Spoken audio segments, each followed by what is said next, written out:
Alright, everybody, we are going live. So, good afternoon. Let's make it back to stream. It is Monday, as you guys know by the title. The Phillies are playing again. But this time around, they actually are still at home. They are playing against the Red Sox, which I really hope that they are not severe. I just really hope that. I just hope that they're not because, looking at the record yesterday, I seen that they're 54-47. So I just hope that they're not really, really severe. But I think the pitching matchup is actually kind of fair, because the Phillies had Zach Wheeler on the mound. Hopefully he can at least do good, and which I actually hope that he does. Um, and I think I started a little bit too early, but I think that's probably fine. But yeah, as far as I know, I really wish that the Phillies would have won the series against the Angels because that series should have been easy for us, but it wasn't. Apparently so because I actually blamed yesterday because yesterday they were in a rain delay and I was heavily disappointed, and then after that we lost the game for no reason, and then of course because in the end we did get a familiar face, David Robertson, which apparently I completely forgot all about him because I completely forgot that he was in the 2022. I actually forgot that he was with the Phillies in 2022, and the greatest thing what happens now. Hey, wait, hold on, I'll bring back. Is this his?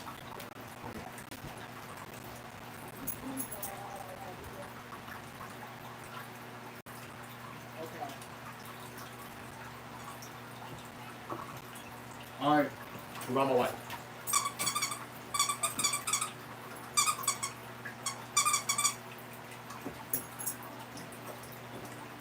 Yeah, I thought it wasn't Nico's, but it was. But yeah, I was curious because I thought that Twitter wasn't Nico's, what it is. But yeah, like I said, um, I just really hope that this.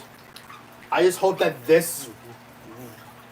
I just hope that this Red Sox team is not severe because I think we should have won. The against the Angels because that would have been like a like an easy series. But unfortunately, it was not, and I'm heavily annoyed by it because obviously we actually could have won those 2 out of 3.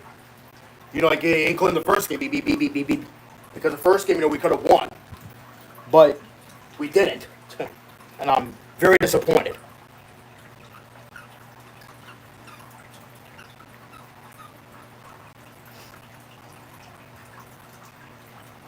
But yeah, I mean I just don't understand on how he lost 2 out of 3. You know, you know, with the All Star break.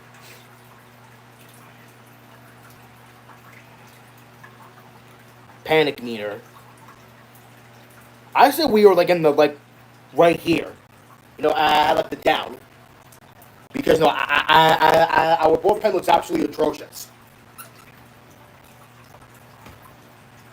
Like it looks absolutely atrocious, and I personally don't like it.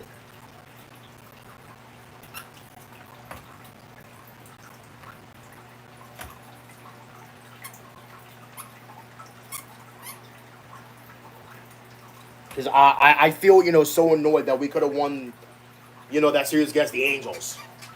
Like I'm so annoyed by it, but yeah, now we got the Red Sox, and I hope that they're not severe. I would certainly most hope not,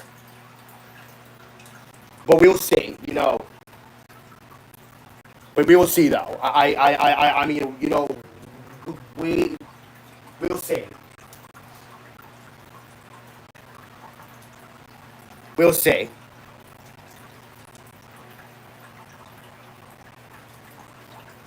But in the meantime, I need to watch my NASCAR, and please don't tell me that these freaking batteries died. Don't tell me that these batteries freaking died. I think they did.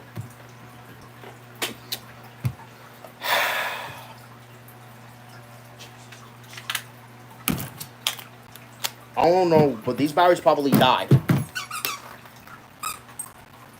Oh my god, these batteries probably died. These are freaking Signature Select batteries that I bought.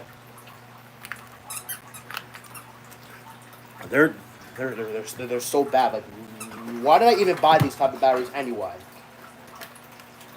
Oh great, I only have one left. I don't got any other AAA batteries. I don't got any other AAA batteries. Wonderful. Then what's the point of me having this one then? Then what's the point of me having that one then? Then what's the point? Then what's the point? Like I only have one battery left. And that's it. I only have just one battery and that's it.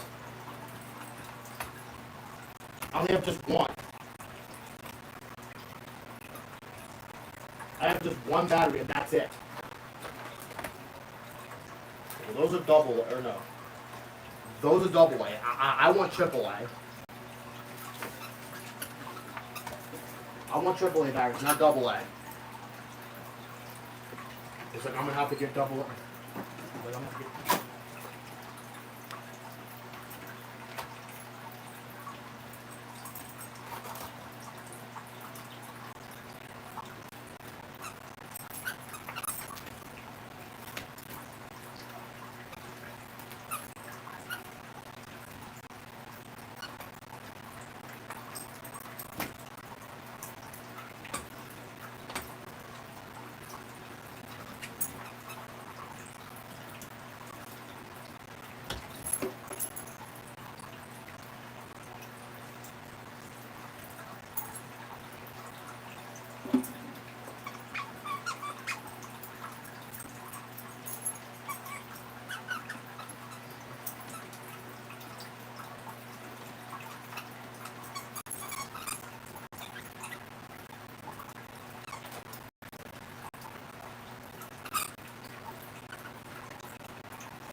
Move.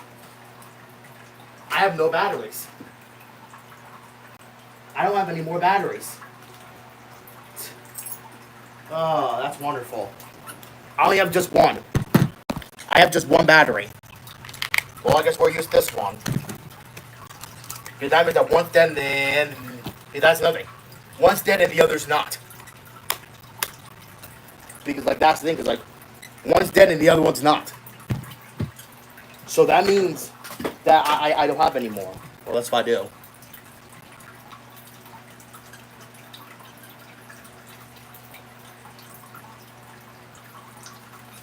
Yeah, like this is just one battery that I have. At the very least. I'm hoping it just saves me at the least.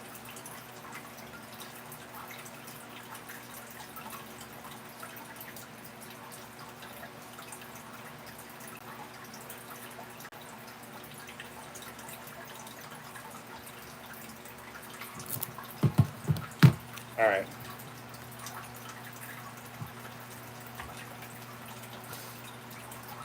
Alright. Let's go ahead and watch some NASCAR. I recorded it yesterday, so I was actually pretty smart. And I'm glad it wasn't deleted. Max will bring you exclusive pies as you are able. Remove your hats and veterans render. Ladies and gentlemen, before going into today's prayer on behalf of NASCAR, Speedway Motor Military, Air Force Base, Senior Airman. We have What's this? national anthem. Please welcome from Dover Air Force Base, Senior Airman Nolan Kuhn. Oh, it's a man. Oh, say. I don't give a goddamn about the national anthem. Oh, well, that's what I do, but I don't want to hear it. You know, I do care about the national anthem, but I don't want to hear it. God damn it. Drivers! Oh, word! Oh, word! Nakobe Dean and Jahad Campbell from the Eagles. Yay! Drivers! Driver! Scott! Ja! And Dan!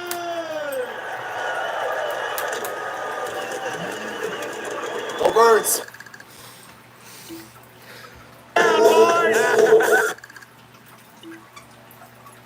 Way back then. Good set, big crowd in the heat. Oh, God. 18. Dope. Wait, so who's leading? Hendrick and never in the.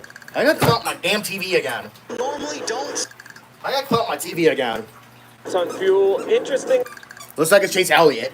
Kind of can take your. Oh, God. From his group. Wait, so is this a short track too, I think? I'm pretty Here sure. from our pit reporter. I'm pretty sure this is a short track.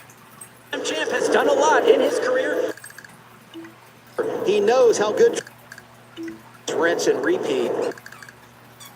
Fastball, but one long run to the finish as well. So you got to really make fast. He might want to get. All right. Yay, race. Here we go. When you come to the 400 miles of the Monster Mag, we are green. Yes, sir. Hold on. I need to clear out my TV. I really do.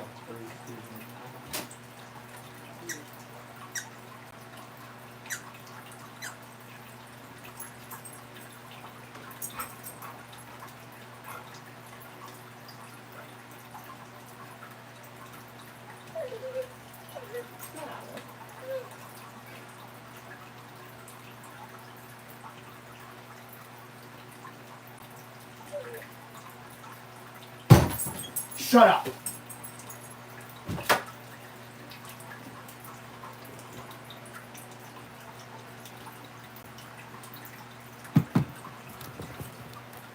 I gotta clean up my damn TV again.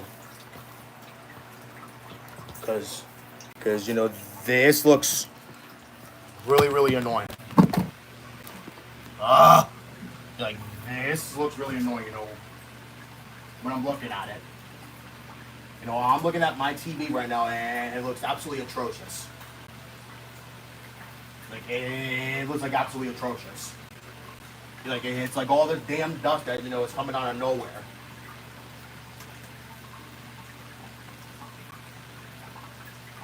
Well, I'm trying to get, you know, most of it so I can at least see,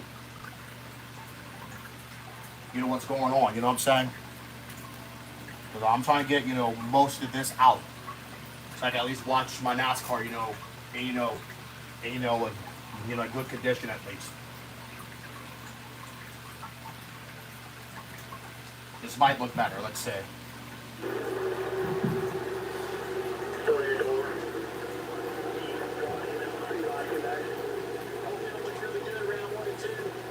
Bubba Wallace still on top of 3 wide, trying to take a few spots earlier. Turn 1 and 2, 45 are ready. Got him down to the bottom 3, getting in line there.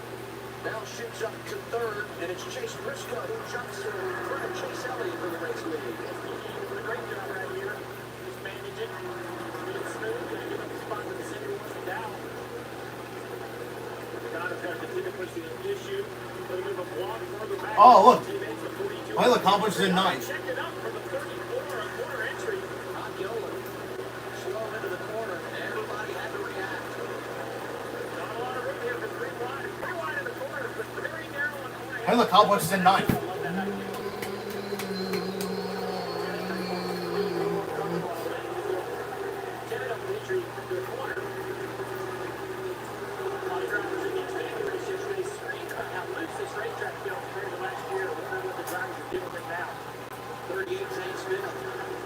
Series win here for him, 28 as he tries to pick up a spot, drive to the inside and leave the jet.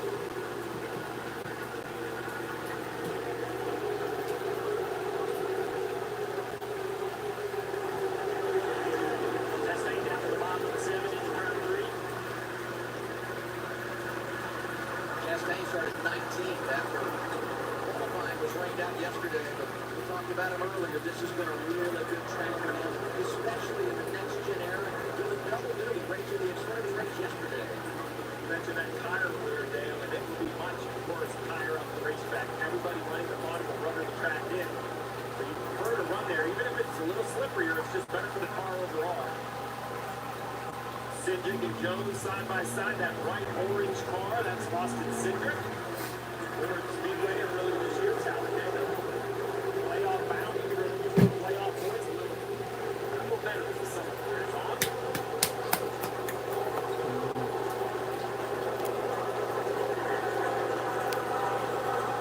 Oh, hello there.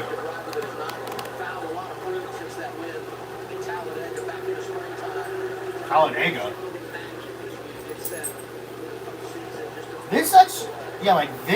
This race does remind me of some races. Like the one in Talladega, Daytona.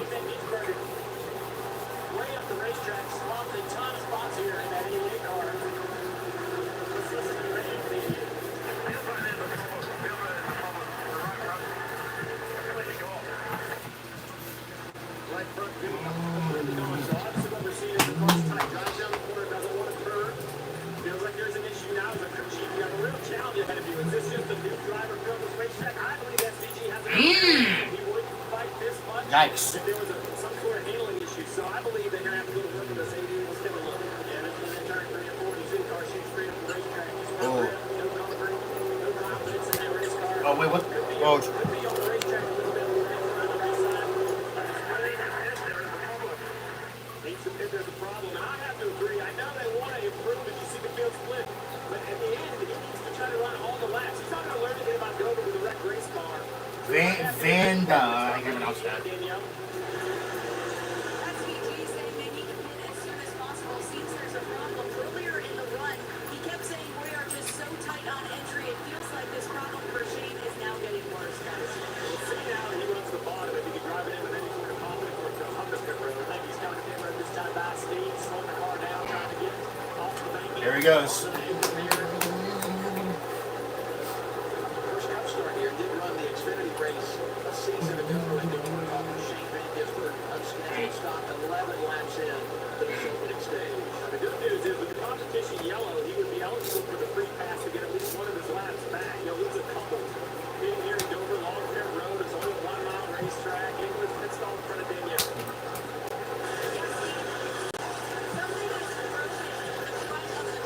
Oh. Shane is sitting in diagnosis is right now. Luckily, they won 3 races in the last 5 weeks, not getting off to a good start here. Well, yeah, I mean, at least you shouldn't be mad about that, though. He won like 3 leagues, Like he won like three races in like the last 5 weeks.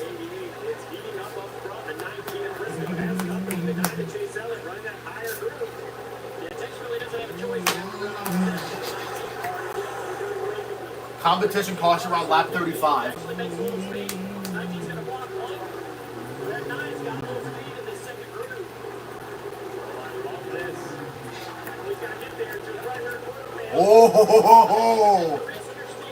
Oh, whoa, this is it. It's a neck and neck one. There's like a neck and neck one right now. Look at this. This is like a neck and neck one. Look at that.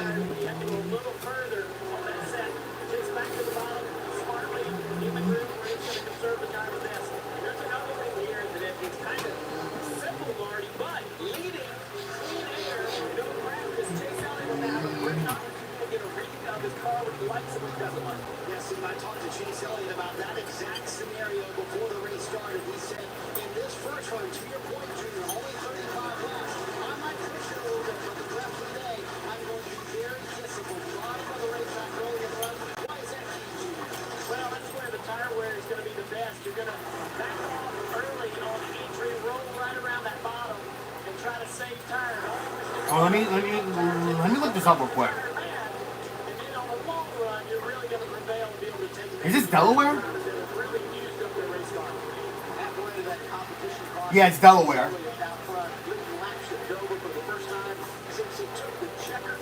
Yeah, it's another Delaware. Damn. Yeah, it's another Delaware. Side by side. I don't want to listen to side by side. I don't want to listen to side by side. 5% cash back on the category. Hey, look, it's Will Ferrell again. Look, it's Will Ferrell again. 68 degrees. Oh, look, at least it's cooling down. Oh, come on.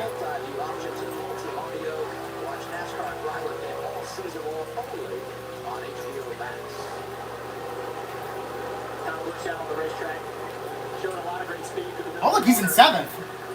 This guy right here is below the goal line at 18, minus 25 as we run right now. No driver has ever won their way into the playoffs at this point.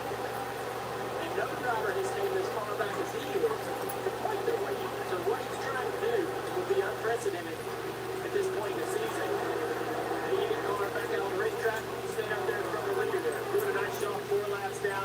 Hey, SVG, you don't have a lot of experience, but the man knows the race car. Listen what he said. It was a right front tire issue. It should be loaded now. Yeah, with a puncture in the right front. It had 8 pounds, so we came in there. There you go, flat right front. So SVG knows, get confident. Nigga, what you doing? Maybe one more corner, 8 pounds. That thing is all about going to the wheel. Even seconds on the things, you're hitting the wall. You get a flat tire, it goes down quickly. Here it goes. It's a nice job by SVG. He might get 1 lap here. Now it's about running off 400 or as much as he can. He's got the wins. He's locked into the playoffs. He's got another opportunity next month. We go to Watkins Glen. As you said, gaining experience. Danielle talked about it in her report to set him up for that opening round of the playoffs. Yeah, I was going to say, you mentioned this guy's name. He's shown up. Yeah, Larson moved through the field, showed some good speed. Started toward the back, already into the 20th position. And I kind of wondered about his summer and how they've had a clunky schedule really to try to get themselves back to what they would like to be running, toward the front of the field. Ever since Charlotte, they've kind of struggled. He's had some fast cars, had some decent results. They've been a rough kind of a schedule to really, for any team to get themselves back in a rhythm. To come to Dover, I think this is the place where they look at mashing the reset button, simplifying things, getting their season back on track, and making a run for the playoffs and trying to win this championship. Back up front, the 45, Reddick, the 20 of Elborn, the 3rd. Now transition back and forth in the early portion of the race. And now we've hit lap 30. You want to make every patch you can now because track position is huge prior to making that. Why is there 120 laps to stage 1? Oh yeah, that makes sense because it's a very short track. Oh yeah, because it's a short track. Look at Kyle Busch. He's actually doing really good in this too.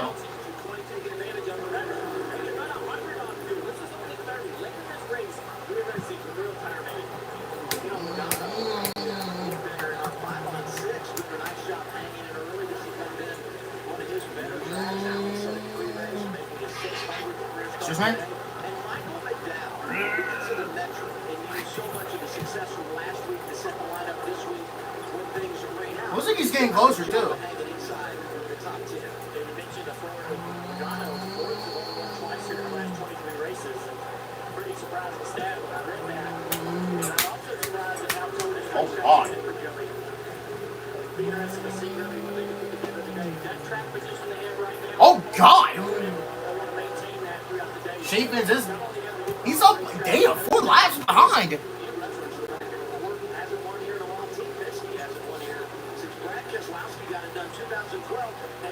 Good. 2012.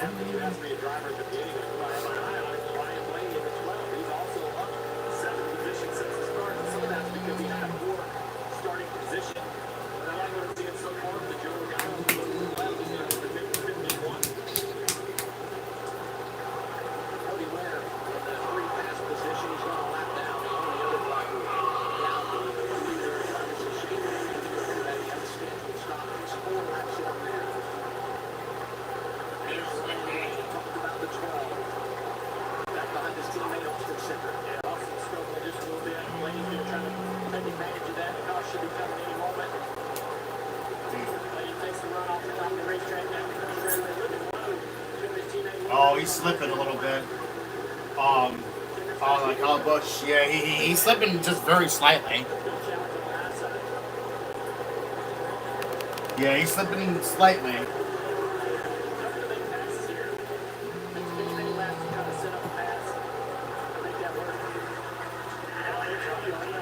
Oh, caution, bruh.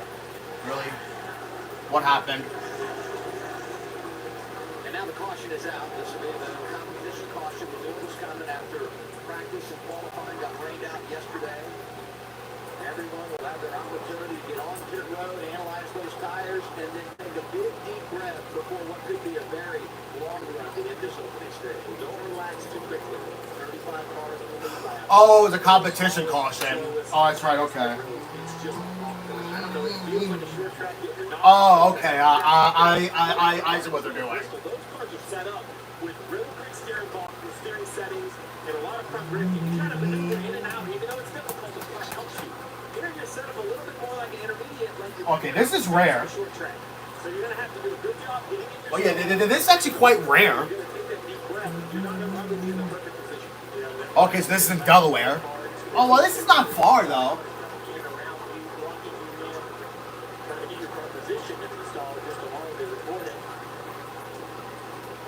Nice advantage for the guy out front, because not only does Chase Elliott have the race lead, but by virtue of the fact that he started this race on the pole, they get that #1 pit stall selection all the way down there at pit exit. It's not as big, Steve, as far as winning the race on pit road on speed, exploding out to the speed line, but it's so big because, as you talk about, you avoid so much of the chaos being down there in front of the mess, if you will. 38. 38. Which I think is a great idea. So that is kind of, evened it up for everybody else. I really look at the first 8 or 10 boxes coming on the pit road, right? We have Blaney at 37.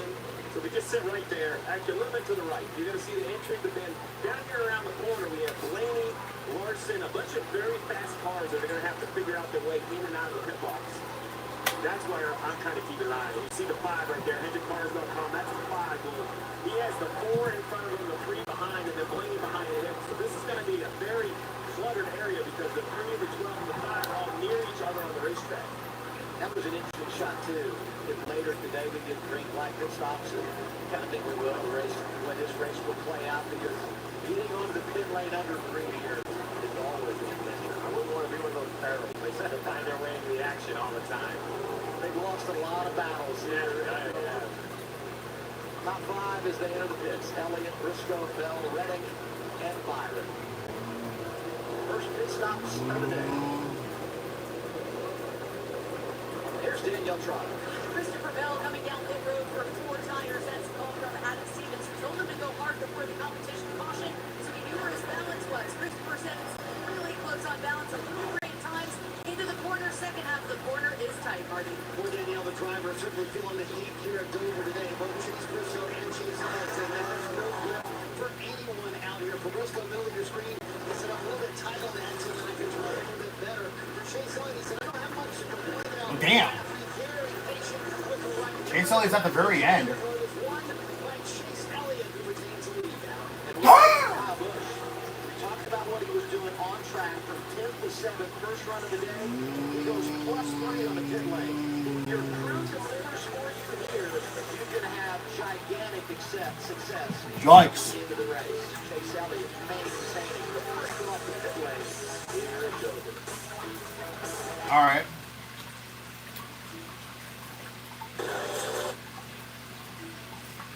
Series racing on TNT. On the lead lap, here it goes. Oh, I see what they did. I see what they did. I said the lead will shoot the top as always. I'm talking about track changing. Well, here it is, kind of in a time lapse deal. The track continues to change color. Look at all the rubber going down. Yeah, it gets put down pretty quickly because of the high temperatures today. Wait, and then it gets picked up again. was that why there was a caution? Comes out, Marty. I think it makes sense. It's a pretty good tire wear. Damn! Yeah, Dale, I'm pretty Damn, look how Bush, right? Yo, he jumped out 3 spots, right? tire actually likes the hot Yankee, track. damn! Word? Cautiously optimistic. All right, let's start then. Let's start over. Contact between the 20 and the 19, Briscoe and Bell. Side by side with second. We talk about the teammates. The Chevys settle it out behind him. Byron jumps in front of Kyle Busch. Denny Hamlin is right there. Kyle Busch all the way up to 5th place. Said earlier, nobody could move their way into the playoffs here in Dover. Nobody's coming from as far back in points where Ryan is below the cut line, so he's got more cut out for him there, but he's fighting hard. He's got great steer for the force speed. That car's in dirty air and still getting kind of drive in on the back of the 24. Oh, yeah, he's kind of slipping. Off the racetrack in the clean air. Couple of rivals over 5 wins here side by side. Kyle Busch and Denny Hamlin. Two outstanding veterans. Red right behind him, and there is Logano hanging tough early in 8. Haven't seen time gives name. Respect to this race. The judges racing across the board. And he's got 10 spots. Kyle Busch ready to do the same maneuver around the top of the 22. Allen, what's got on the 22 car? Well, Dan is making the most of this restart because on pit road, he had to check up. He's the first pit stop out of pit road. He's down and to check up because of round 35 blocks of restart. We're trying to make that back down.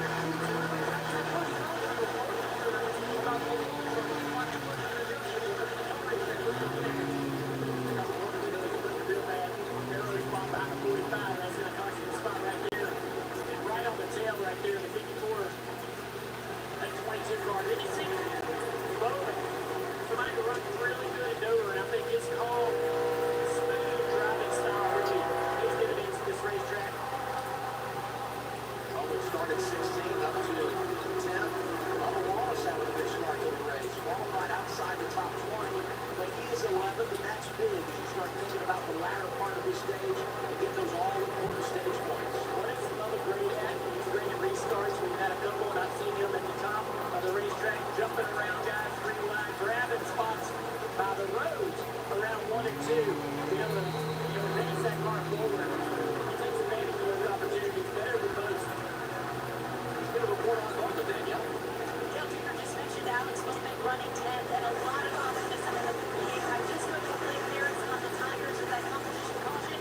He's very happy with them. Alex is very happy with the race car. I said, did you see any warning? He said, no, but I'll let you know as I plug in the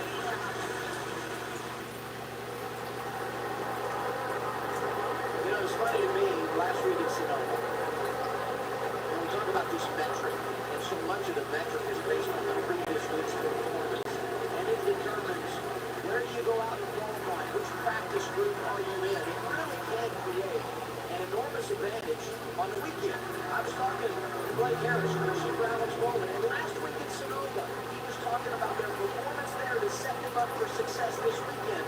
The qualifying kind of hurt them, but they're jumping in front of the curve early already inside the top 10. Doing a nice job at 22. Drives to the bottom, 45 blocks. You see him This was in the cross over 2000s. that slides up the racetrack.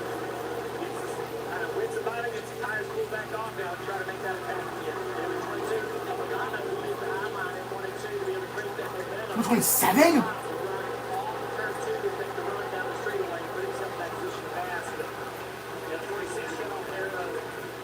I don't live in California.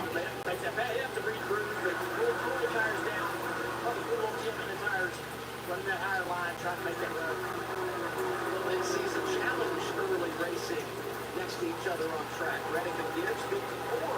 He's found his way up to seven. We heard the pre-race, young Brand said, the more I think about it, in the last 3 or 4 races, every time I look out our window, we're out in the rearview camera. The 54 is right there. We run so much together, so here it is, no different.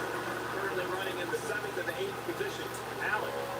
Trying to get up through Marshall in this race. So this is one of the strategies.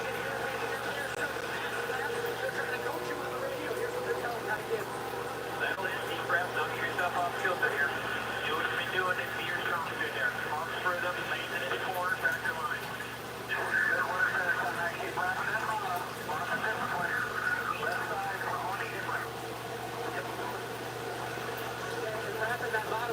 Nico, what are you doing?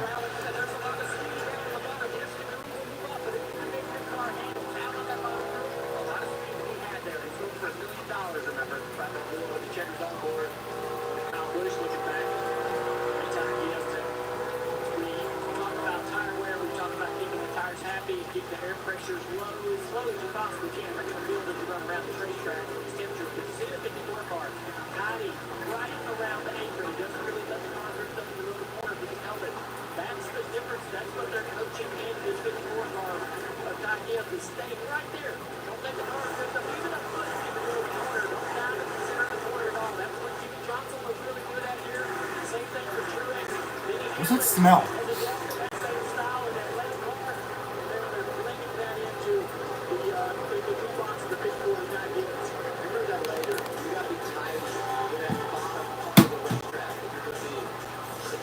So far, so good for Chase Elliott. Number 9 out front. 57 laps in. Side by side again.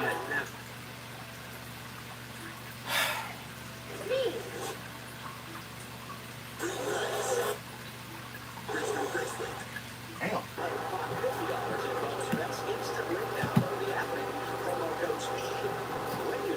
Speed.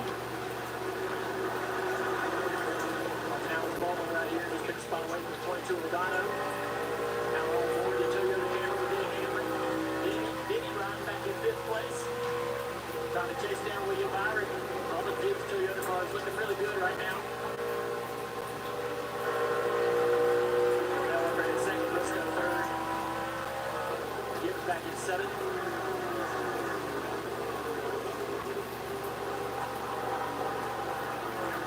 Fifth and 6th on track.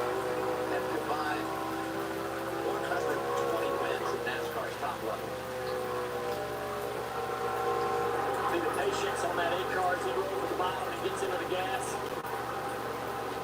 Trying to just make this tire go as far as you can. Into Logano struggling just a little bit. Let's listen to some radio. All right, everybody needs to do that. We're going to kill the rear.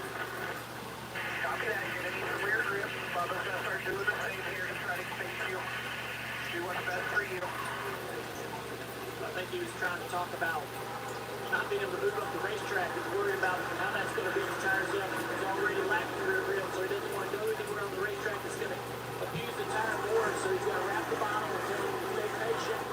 Be patient, wrap his bottom. We'll get the car worked on next opportunity on pit road.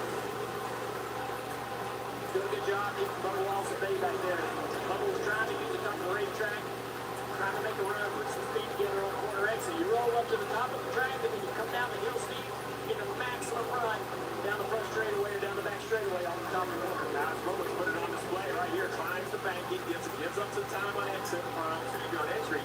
Turns left, and just look at the speed. He carries down the backstretch. He's trying to do this time after time, lap after It's real lap. Max again. 45 blocks this time. He goes up the hill in front of him. And he's like, gosh, darn it, I was making some ground. Why did you have to do what I was doing? He still gained a little bit using that line. Now back to the top of the racetrack in 1 and 2. This is the battle. This is how you're going to win this race. If you're better than the leader in the closing lap, you have to find a way to work some momentum. Let's see if the 45 defense again. He does it. This is going to be the advantage for the 48. This is his chance on the front stretch. He should have enough run.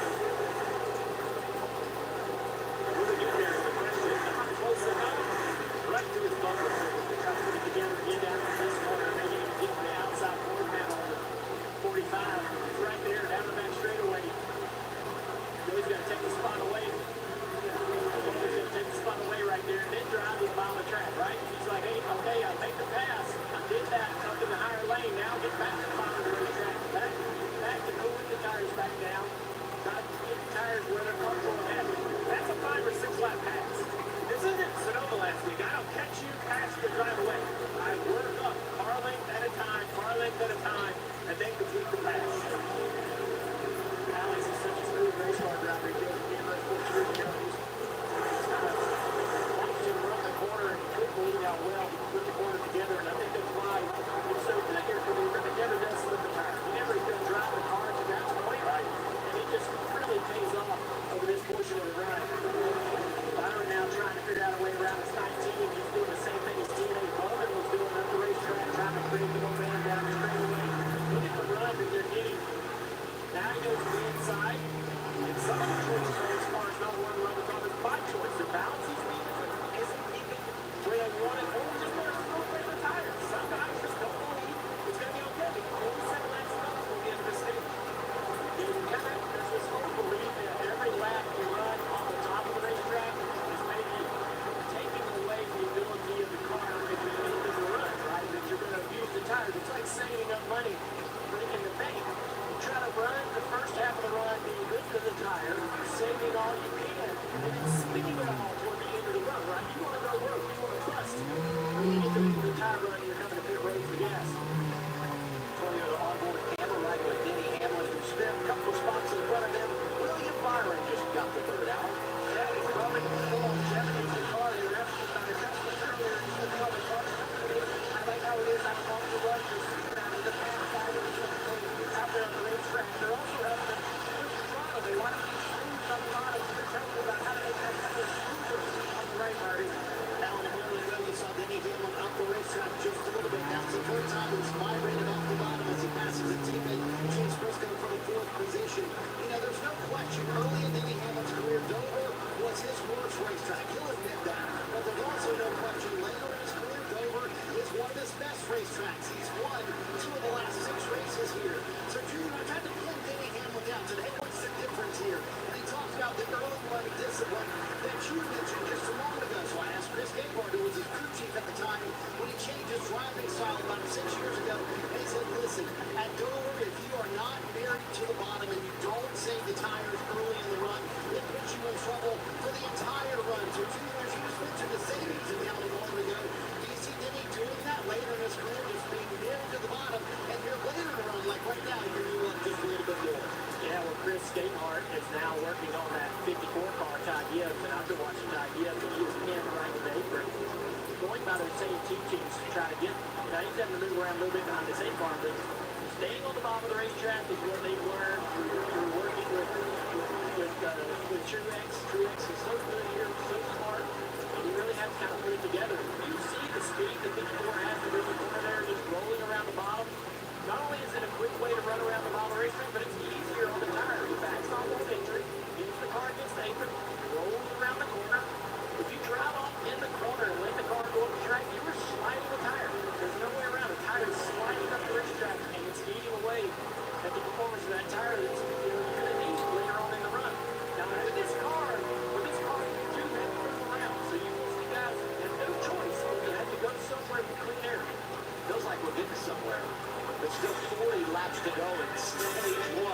I mean, enjoy it while you got it. 40 laps to go. Couldn't come off of 12, Chase Elliott leads.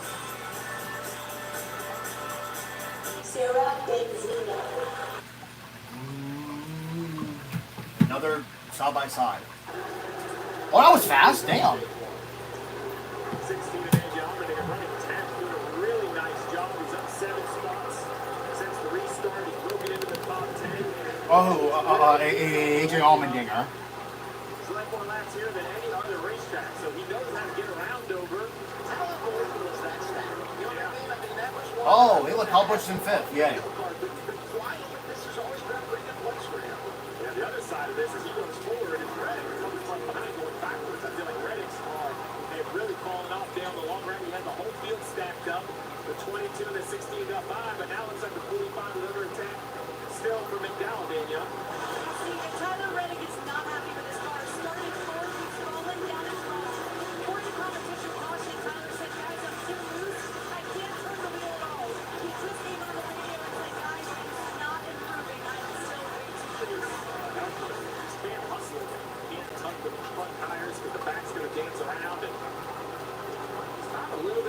here, he's just trying to get these last 30 laps to come down, make some more adjustments. That's the tough thing about this racetrack. You get struggling and losing a lot of speed, you gotta kind of put it on and figure out a way, at least survive to the opportunity to work on the car. You're down there trying to get to the inside, trying to work the low line in the 71 car. Coming off his best finish in Sonoma last week, got a fourth place out there on the West Coast. And that's going to give this team a little confidence moving forward. Lines of rails right there in the 60. Yeah, Reese is like, it's hard to look at any of his stats. His R2, 436, man, this is the best he's had in his career, in my opinion. I mean, you just look at his numbers here. You see a lot of 20s and 30s with his finishes here in Dover, and here he is, 14th today, right there on the cut line. It's very difficult to add a team. RFK, they have stuck in a little with the 6 car, with the Boss Man's car, but I would say this 60 is higher than I would expect for an organization to expand. It sounds like an insult to say that someone's overperformed, right? Or most improved. There are some backhanded compliments, but there is no doubt when you add a team and to try to go find the right personnel, it's a major challenge. Yeah, it sounds backhanded, but it's really respect because I know how hard every spot on this racetrack is. There are other series, there are other racing series where mid-pack isn't hard to obtain. If you are a little off here, that right position isn't the 30s real quick. Personal just drove right around the 60-car race. The 5 of Larson is now up to 14. It's a slow process coming from the back of the field, but this 5-car showing full speed. They got a chance to get to pit road, make some adjustments, starting to pay off a little bit for this 5-car now. As he's closing in on the back bumper to 71. Trying to go to the top of the racetrack and create some momentum. Got a couple of more right in front of him. Exactly. Have to go. I mean, you got McDowell, Reddick is struggling, so the 5 could be in a little more position here prior to the end of the stage.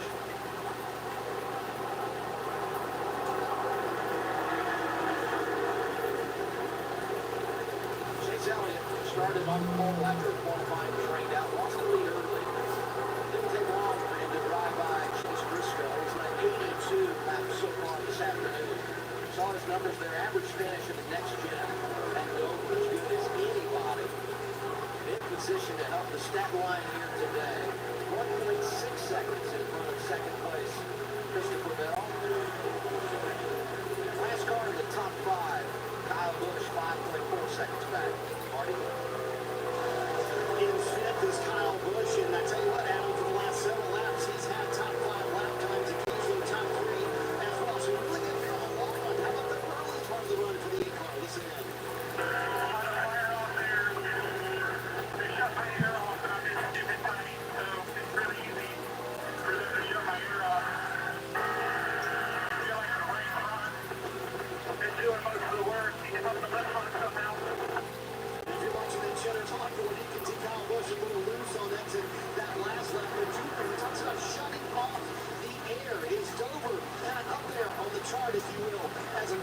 Shut off the driver's air behind you or you keep them behind you. Yeah, even though this racetrack's pretty wide, the concrete surface is a little slick.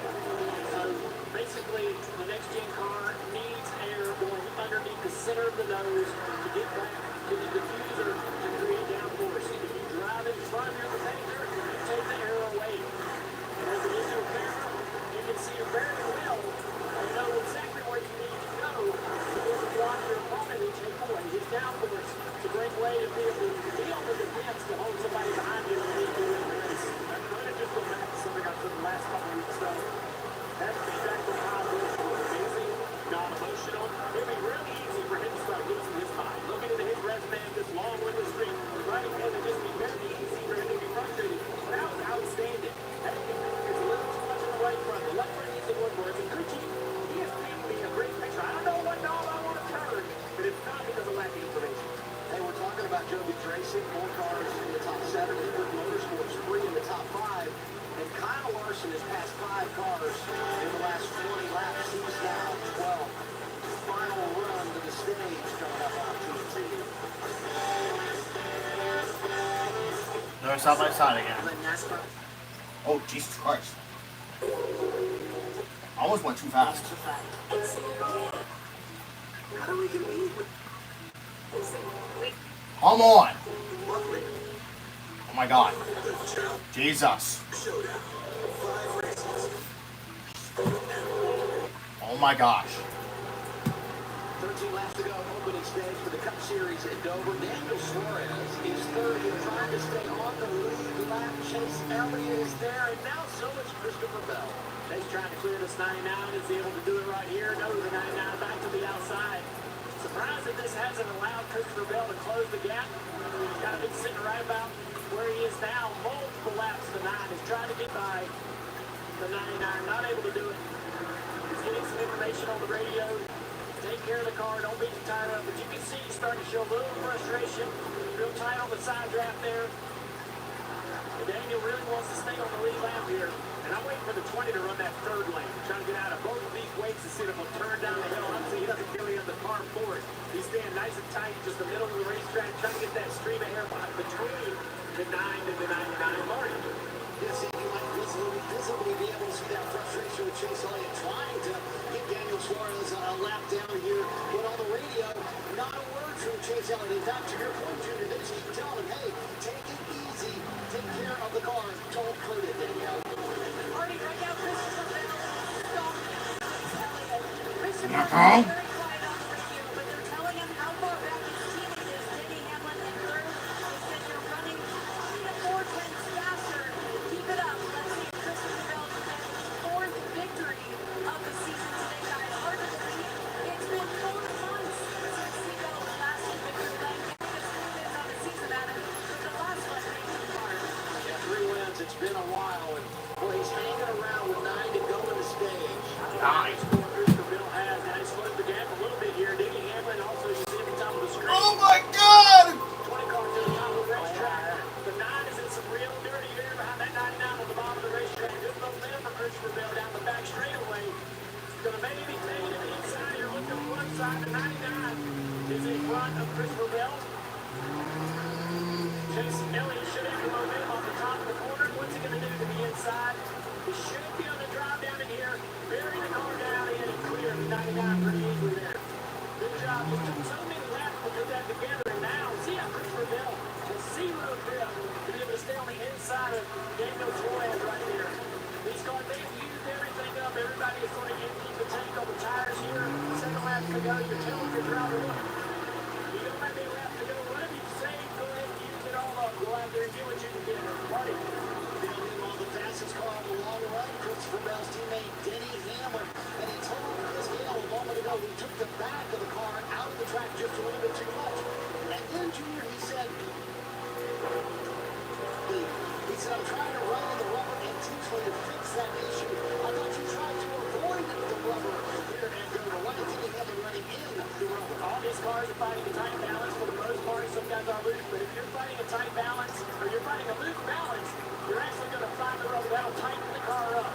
So the rubber on the racetrack will make the track tighter. That's going to do that everywhere we race. So if you have a loose race car, go wherever you want to go with that rubber to be able to try to tighten that balance up a little bit. So that's probably why he's telling his team, look, I'm not on the bottom where I usually run and where I know you want me to be, but I'm going to chase the rubber up the racetrack and try to fix the balance of the car. 4 to go in the stage. Byron fourth right now. The car almost to the wall in turn 3 and 4. The 51 drives away, no issue.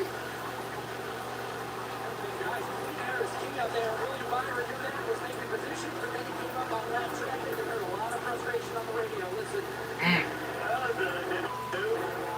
Damn. Unbelievable. I know. Doing good here. Yeah, trying to make all those passes. He got passed by Denny Hamlin. Now he's getting tight. He's trying to get to the end of this stage. Hang on. Survive. It's all part of the Oh, equation. 43 single wall as well. I think he's got possibly a right front flat. I don't know. He went in the corner, way up the racetrack. All of this happening. 2 laps to go. You see the battle for second. Mentioned Eric Jones, Denny Hamlin, stalking his teammate, Christopher Bell. Yeah, he's riding the top. He knows he has a tire issue of some sort now, making sure he runs around the top, doesn't want to come to pit road.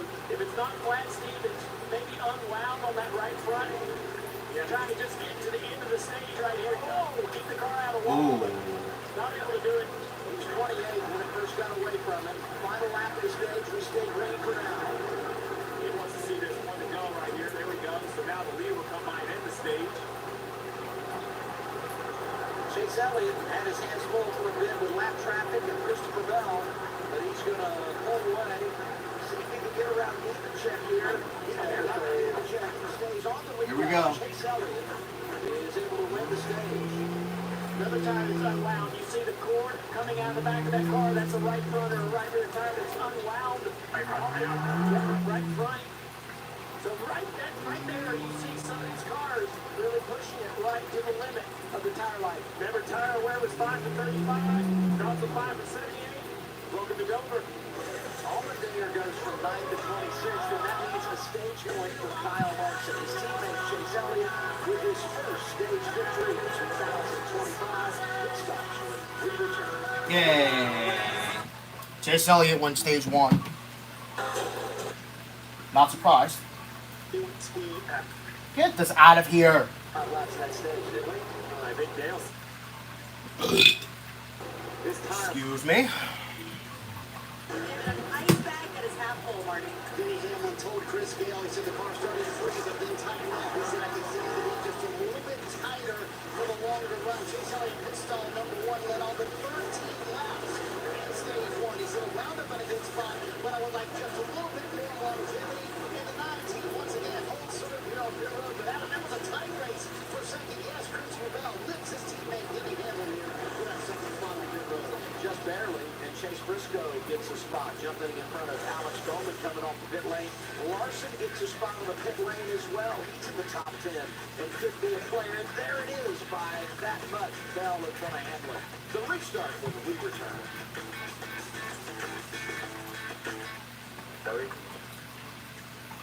Yay. For some reason. I think this would be a really good chunk. He looked Dover, Delaware It's again. the 45 car Tyler Reddick. Tyler seemed to really 2 and a 2. Oh, God. Who's that? Who's that? Who was running in the top 10. But I want to go back to Oh, okay. Kyle Busch is still there at least. Hooray! Chase Elliott outside lane. Kyle Busch is in there still. Automotive restart zone. This time up there with Christopher Bell. And once again, the 9 jumps to the race lead. Again? Clean his racetrack, he doesn't have to rubber it up all over again. The balance continues to shift sort of back and forth like a pendulum as the track gets rubber and the track cleans itself back up after restarts. And it cleans it up. Like, think about rolling up a ball of tape. If you have to get glue on something, you know, you kind of put the sticker back on it and it makes the glue up. Roll around slowly, let tires does that. It picks up all of the rubber, which is good for the grip. Bad for tire life.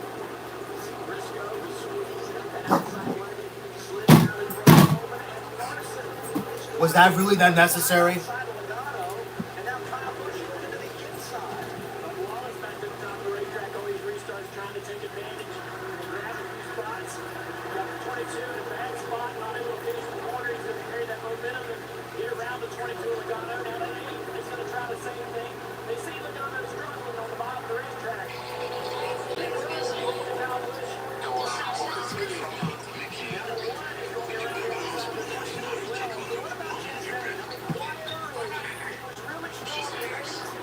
You better not.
get himself a lot of traction this year. Let's see if the car has the pace to keep it. It's going to be tough to make passes at this point in the race. Everybody's tires still relatively new since they put them on. Everybody back to the bottom of the racetrack is the screen.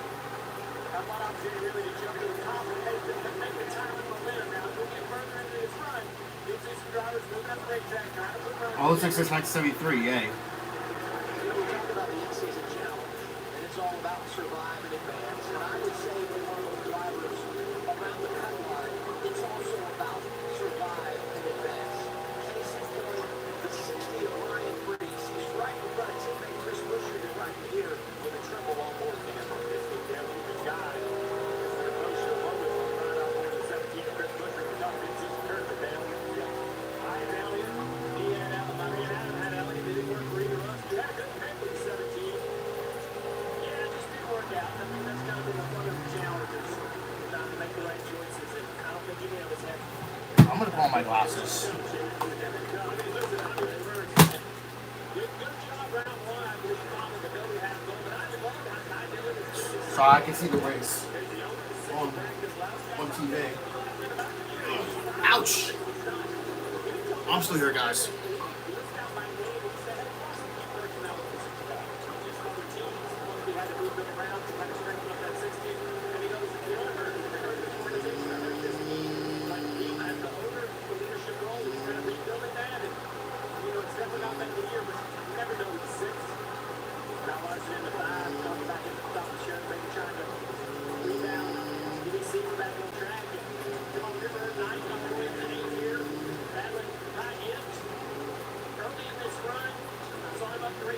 Trying to see if there's time to put those runs together. Back to the bottom of the racetrack, Alan. Yeah, he was driven his way through the top 10. Thinking about the top 10, doing that stage race, and talking about the lead and what it's doing. Again, pretty kind of a pretty big sweeping diamond. You know, low in trees, pretty up in the middle, and then low exit. He still was okay at the end of the run. Okay. Just all that information about how the leader is running this track and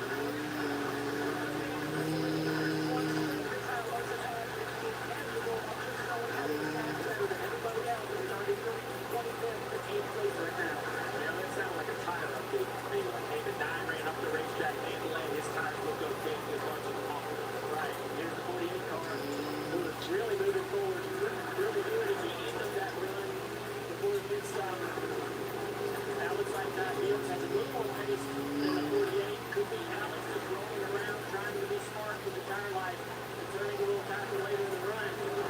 Big four of those closing the gap.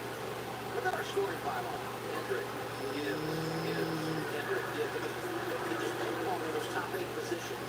And I guess we shouldn't be surprised. 14 in the last 19 races here, won by one of those 2 organizations. Yeah, we talked about the struggle with the boards here, Douglas. For whatever reason, the boards just haven't had a lot of success. And the best running boards are 22 and 12th place. So the fastest lap of the day belongs to Chase Elliott. At 1:33, 1:46. And there you see the rundown.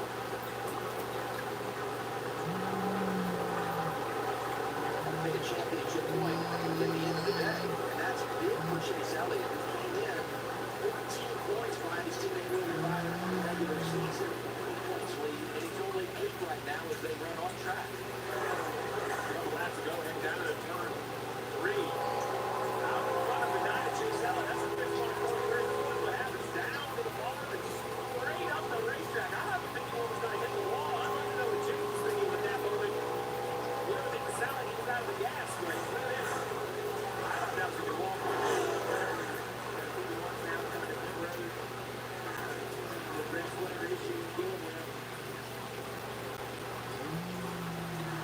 Number 9 is in charge. Chase Elliott out front. Tristan LaBelle, Denny Hamlin, William Byron, Chase Briscoe, the top 5. You're watching NASCAR on TNT.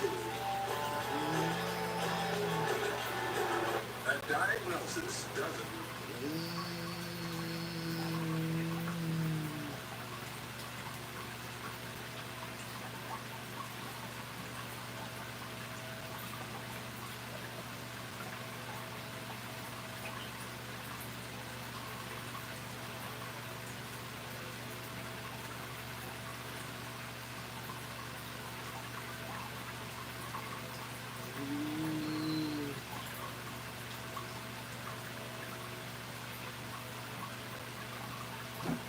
Nigga! Shut up.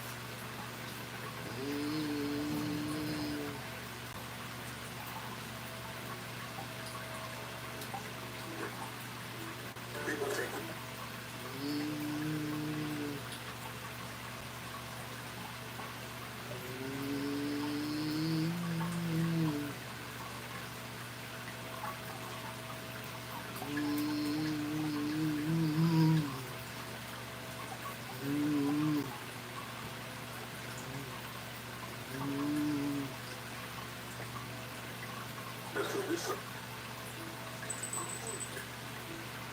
it's food. So, October 24th. Get ready. The clock strikes 8 p.m. It's lunchtime. Discovery Shark Week starts tonight. Solid side by side. Alex Baldwin able to jump back up the tip, driving around. Chase Briscoe. Yeah, Alex has done a good job. He was sitting there right in front of Tom Deal from the 54, just kind of rolling around the bottom of the racetrack. And now, here he goes with that sort of signature move. Through the top five. Chasing down his teammate there, 24 car, Lee Byron. There's 48 and 48. Jeff Byron, fast, and I thought that's intentional. Going the long run. Really gets speed out of him.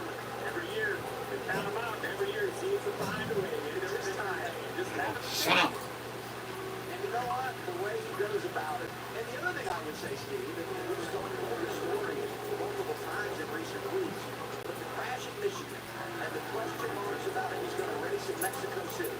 He shows up and has a great run. And if you look at his stat line, since that crazy crash, he has been unbelievable, turned it up big time. And I was not even really forget he sat out because he took it back. Because of a quick accident, a concussion from a wreck in the next gen car, we backed him in.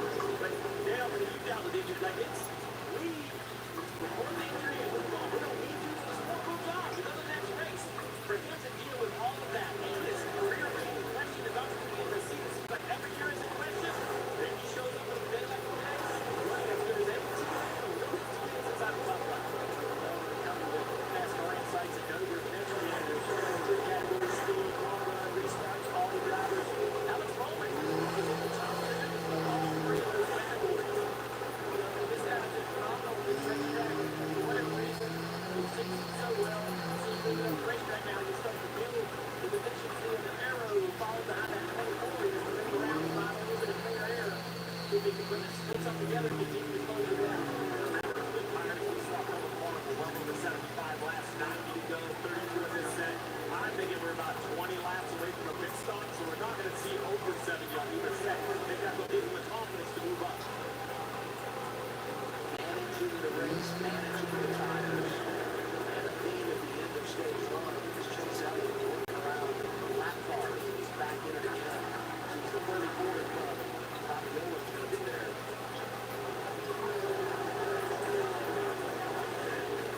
There's a ton of traffic right here in front of this 9 car.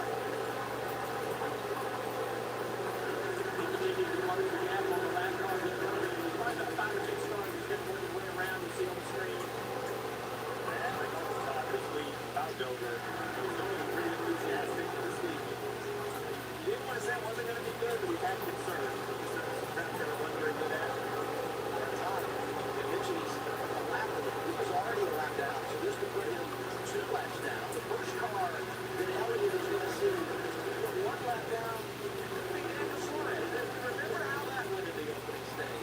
Cole Custer there as well. Yeah, Cole Custer already a lap down. In the 41 car back to 33rd spot. So it's Suarez. Then the next car in front of Suarez, next 4th position is Ty Dillon. He's quite a ways, another probably about a lap in front of this 99 car. So Suarez will probably want to fight as hard as he can. Let's see what kind of fight he puts up this time. Jay's still got a couple cars to get by him first before he can get to the 99. Get to the back corner of Suarez. Here comes that 20 for Javelle on a little bit better time than what we saw these guys battling on toward the end of that last run. I do like the 9 working to the outside. I think what hurt last time against Suarez, he got 3 minutes left. And he just couldn't make it work. Although now he dodged to the inside. I think he's going to be able to overdrive the corner and swing before he goes. I like that momentum off the corner. That's what he was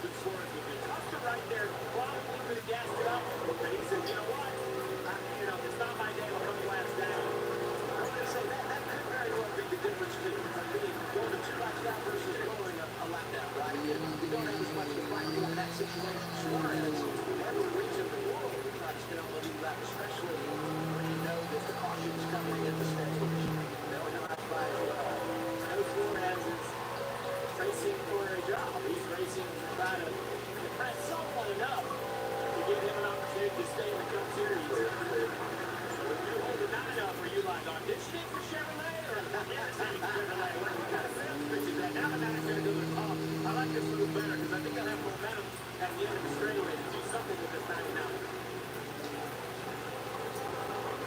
There it is. Now with the 99 coming any slack. He didn't go forward. Now he's higher on the racetrack. No, sir. The 99 dances up. Oh, boy. Here we go. Texas on Olympics better time to lose big, big time. So I don't know if he would probably stay to a few time or I would give it a big clear. Oh, it's going to do it right there. I don't care. Now we're barely around short edge of the lap down. That's black cost potentially is tied in on 28. Elliott in charge as we anticipate this stop. Damn. He's still in first place. Shoot. Great increases. Decent. They had cheesesteaks again? Closing on the midway point of our second stage. Now we do our top dog presented by Chew. No debate today. Chase Elliott absolutely did dominate this race. I mean, nobody really been able to put him in their year besides last track, but he's negotiated that pretty well to this point. It'll be interesting to see if his track position for him is going to be possible maybe. But for whatever reason, maybe somebody can beat him on the road. We might be able to see really what this time going to be. Mentioned pit road like 176 here last year, around like 182, 183 here on pit road. That's 5 or 6 away. Then we jump on board one of these days. Can you talk about how tough this pit entry was when we were at the drone fly around trying to get off the bank? Right? So you got to go down and you lift the bow. Bridge. Yeah, it's hard to turn left. You know, you're going to enter pit road and exit the racing surface. You're going to exit the racing surface right in the middle of the corner right here. And that's a very aggressive difference between the banking on the racetrack and the banking of the injuries at this point in time here on the front part. We're down into the corner here. We look at the paper, that aggressive sort of transition right there. You guys run the car down and get off of the racetrack. And honestly, at one point, you might actually have a tire on the ground. Because these cars really don't have any travel in them. And they just don't have the delta to be able to make that transition in the suspension. So you can get yourself a out of shape trying to get on the pit road, spin the car out, over the entry, get it too quickly, speed on pit road. There's all kinds of issues to be had here trying to get the car on that out. But that's certainly because I also want your hand out the window. But look at that braking this BillSubmarines.com onboard camera shows you. They are going to be right on you. You brake in the zone that you talk about, right in the lanes. I need the hand out the window off turn 2. I need my spotter jumping up and down. The guys behind me, I need them to know in a hot day. You get a little mental fatigue, right? Easy to get run over from behind. That's it. You make you overdrive the injury if you're worried about being run over from behind. Somebody maybe not seeing you and just going down and you're worried about them running in the back of your car, flipping the right report panel and you're behind. But you may actually misjudge the injuries because of what you're worried about running from behind and overdrive the injury speed there. 38 is 8 Smith came with your run was running inside the top 10. He's trying to jump, inside the top 20. He's trying to jump for a little bit with some fresh tires. I don't think that's going to get concerned, but I will tell you, with leader pits, it's not only a 20-lap window here. In the 2 or 3 laps, we're going to get 90% of the cars on board Hamlin. He likes to run long. It would shock me if he's the last guy to come. It is interesting. Now you just watch the competition. Because of what the tires mean, you got to be careful how far you're running. You don't want to lose it on the front end, but you run long, maybe you gain up some of that time on the back end on the tires, Danielle. Yeah, and right now, Christopher Starter updates on Denny Hamlin, who's running his time and his Georgia's teammate. He said Denny keeps running a big diamond, and here we see the 24 coming in the red out. William Byron coming up on the top spot, bringing a whole host of other cars. William Byron is struggling with his own system. His car just isn't there, so he's going to more pressure adjustment to help him out, especially on the long run. I don't know how William Byron is falling over. Oh, Jesus. Oh, wow. Cowboys in 7th?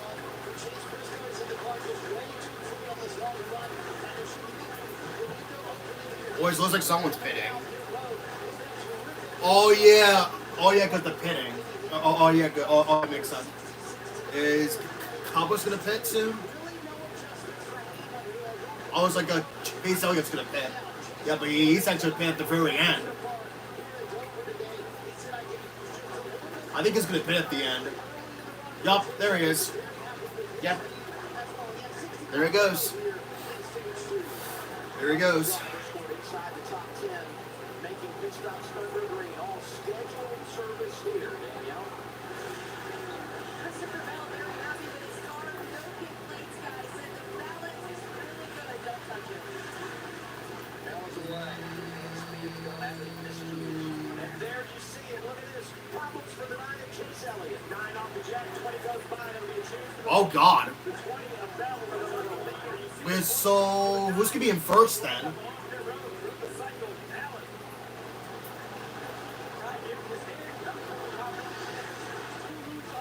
Wait, so who's gonna be in first?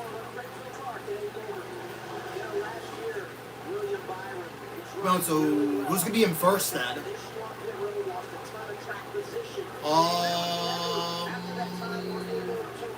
Well, it's not gonna be Chase Elliott because obviously he went down. Or no, I think it's still gonna be Chase Elliott, like even if, but I think it's gonna be somebody else.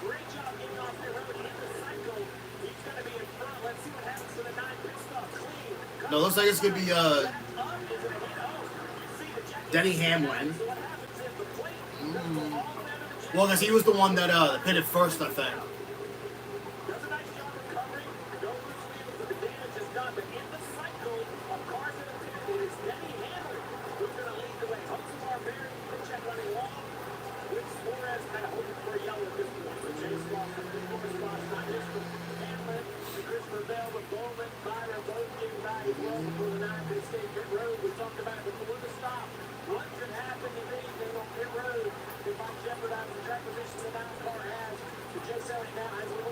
Back to the front.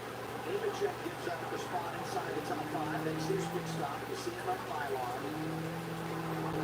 Comes far, Barry Flores, David Check. All these guys getting the pit road eventually getting the lead back to the Hamlin.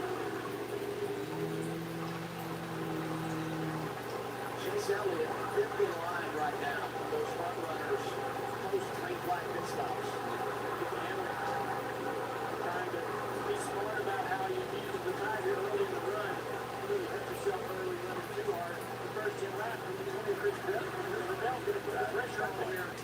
Not the battle for the lead right now. And eventually it will be Christopher Bell racing inside of his teammate Denny Hamlin. Does he want to give this away or does he want to race hard and try to keep the track position? Right now, the early is important enough for Denny to try to race his 20 car and not let him by.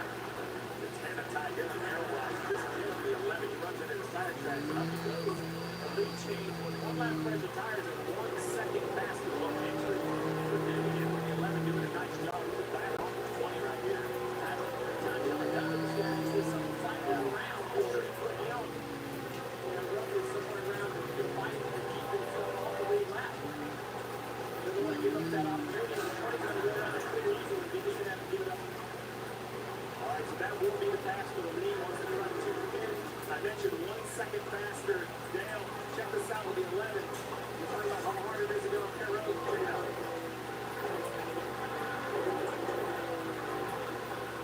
Really nice job using the back. Almost off the back. That's 1 second faster from a point on the back stretch to the mid line versus the 20. So 1 second was made up, and that quotation up on the wall, that ended up cycling into the lead. That allowed his car to go at the racetrack, get the turn, get that turn down across the racetrack. But he was over there. Look behind him. There's no cars coming. He knows that. He sees the rear mirror. He's got a lot of room to play around with being able to position that car for the entry to pit road and be aggressive, get up the racetrack if he needs to. If you have cars coming from the rear mirror, you have to be respectful. It's really tiny around the bottom. You need a little bit more of a entry. That's not what we talk about veterans and what they're good at. It's a little bit of everything, right? Maybe Hamlin's experience, you saw right away. I didn't. So that just shows that the experience, he knows when he looks in the mirror, he can be a little more aggressive and it pays off. There's one thing in his pit stop. Inside of Suarez, the last one to come under green. As these two continue to duke it out, as we said, this is the lead. The battle for the lead once everything cycles. Bell in front of Hamlin, but not able to pull away. And maybe he can once he gets around the rear. Time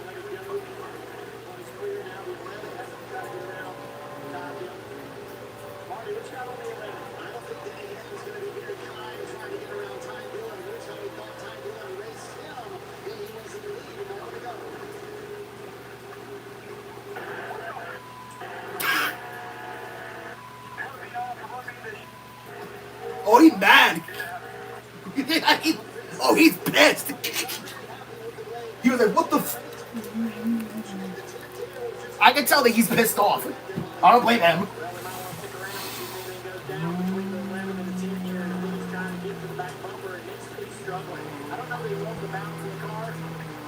Frustrated not being able to really drive up here to get around the lap car. You know, what if Ty Dillon eliminated being in the in-season challenge? I'm not trying to make something up here that doesn't exist, but those two did go out in round one.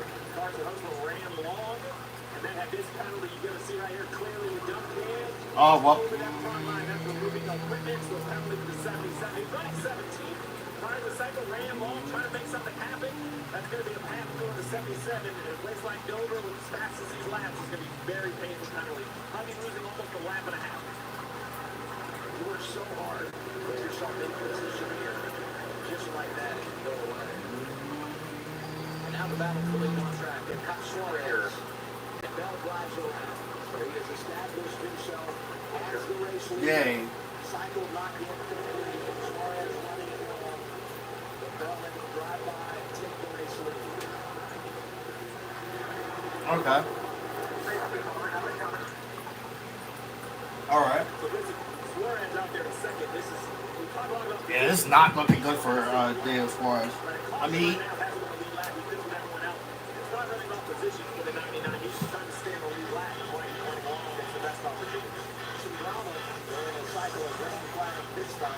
it's with Christopher Bell at the race lead at Dover.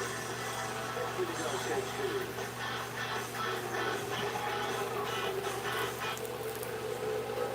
This is the Investment options. to a whole lot more on the line.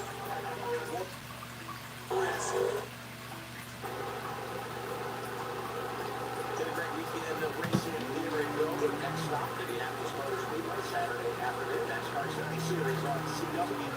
Coverage begins 4 o'clock Eastern Time. Man, how good is that Connor Jones? I know he's running your stuff and on route for the end up next year in the Cup Series when he shocked me, but that young is impressive on both good. oh, it looks like it's about to rain too.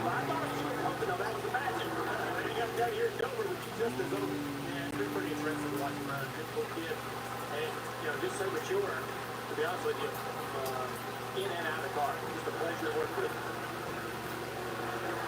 Josh Berry in the 21. A lap down in 28. Made his first ever Cup start here a handful of years ago.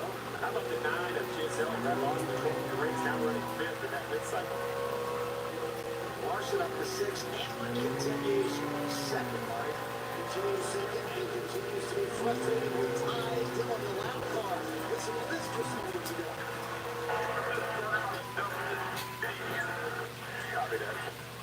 Oh yeah, he's pissed.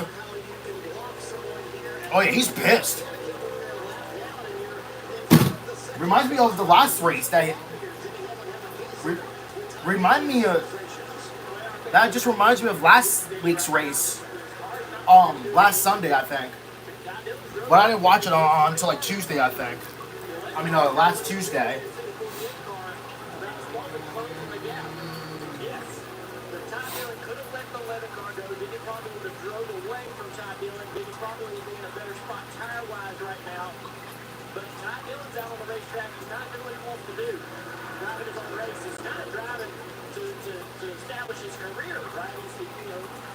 Trying to make a career out of racing in the Cup Series full time for Ty Dillon. So, kind of a tough spot. When you get out there and race against guys that are desperate. Be like, Suarez got a pit, bro. Look at him. Look at him. Establish what he's trying to do for a living here. And it's a bad spot for Denny. His car's not good enough to be able to get up there and get around him. Now he's going to close the gap eventually in order to get that spot. This is the bracket. And then 42 is a tender for $1 million next week. So, but he's so much home on that down. Right? So he gets a caution now. He gets back off the lap. And then you got limit checkers a lap down when you talk about that. There's between us that Denny rated a little jump up. That was thinking about my Christmas card. I wish I should go with that. Don Hunter ran a little bit longer, so his tires are newer. Only by 3 laps, but it all matters, right? This is the advance.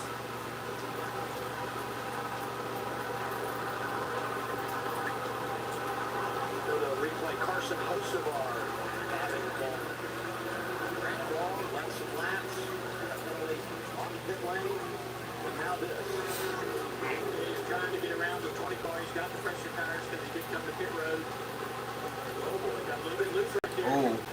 Brings the car up into the wall. It's easy to do. You know, once you slide and correct the car, you don't really get the grip back initially. The car still kind of floating across the racetrack up until Vince goes.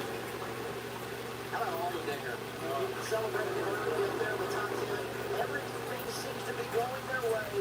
The tire issue now just being fine. And if you say, well, yeah, you had a flat tire when you didn't hit the wall, what's wrong? These cars are so sensitive. You're going to have a flat tire, you have to get it. We don't know what's coming to pit road. So the 16 of Allmendinger is just all red. It's good brake crack. Brake related to some sort of issues on the 16. It's just too bad. Circle Watkins Glen next month. Great road racer is AJ Allmendinger. He's won there, and that will be his ticket to the postseason, no doubt. They told us well. You know, that's a great point. He's a good drafter. We know how wild those races are, but he's someone, no doubt, that could get it done, Marty. Yeah, and there's something bigger going on with the 16 car here. We're talking about to see if they see any through here, because AJ just put it in lap 186 a little while ago, so we'll check in on that team. But there's something bigger going on here with AJ Allmendinger. But to the point, had a terrific early run, double it now there is trouble. You know, Suarez is still not good. He's falling back to 14. They're only leading by 3.5 seconds over Hamlin. Next car, Bell will see Austin Dillon. Last car on the lead lap, 24. Race for the number 3. Damn. Look at that pile-up right now. Hamlin, firing, Elliott, and their car once again with his office. The 11 right here is starting to get a little bit of a dirty air situation behind the lap car. See the John Henry checking the 10 and top Dillon. It's really not able to make his way around them. You know, things allowed before the game to maybe have an opportunity to take this position right. Diddy's so smart though, man. He's going to run. He needs to run typically here on these cars, but also make things as challenging as possible for both of them. So 30 laps to go. Stage 2. Right at 8. Ty Gibbs. Just got around Bubba Wallace in position a few laps ago. That 54 car. It's a battle right here between Wilson and Hamlin still brewing.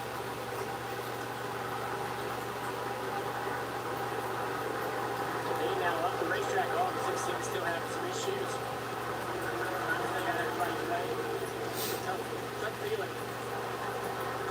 Finish time. He's heading to the Managed Racing in-season challenge right now. Ready back to 12. What's going on 54 team right now, Alan? Well, this run isn't really just a bit. As you said, you just got by Bubba Wallace. But how you feel on the radio? You said, look, I need better grip. Because I actually on the bottom. Places so many other cars heavy. You can see it up there. High in the groove. He's rapidly down on the bottom. And looks like the music is really fast. Alan, Bubba Wallace started the day 22nd. He is now back in the top 10. He's running ninth. Everything is going according to plan. Crew Chief Charles Knight said by the end of the first stage, I want to give Bubba something he can work with and let him go. That's exactly what he's doing. Also gaining points on the cut line. Even that 16th spot is +3. He's now +16 trying to make the playoffs. In position to get some stage points. Meanwhile, up in front of him, battle for second is on. Hamlin has it, but Bowman just continues to work him over as we head toward 25 to go on the stage. They ended up on the racetrack. John Hunter Henrich's going to slow him down a little bit off the front row. Marty, what's coming on 16? It's a brake issue for AJ Allmendinger. He has no regular brakes. He went into the corner a moment ago, Junior. You're going to shrill and dance. The brakes went completely to the floor for AJ Allmendinger. So that's why he's creeping down pit road. He's going to try to get to the garage area and try to get it slowed down. Once he does, You better not. All these lap cars in front of Mickey Hamlin, in front of Bowman, and draw in the 24 of Byron. Also, Chase Elliott right off screen there is going to be able to close the gap here. He's still having trouble with his 42. All of that sort of allowed these cars to close the gap a little bit. None of them really able to take advantage and take position away. I'm starting to think this week.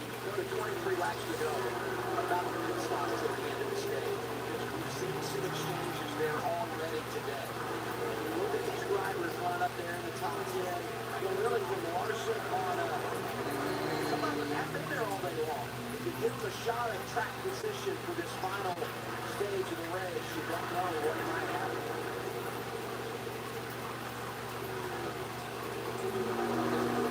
Action all around the track. These two have had multiple run-ins today. Joey Logano, Chastain, and they're not done yet. Bell leaving 22 to go.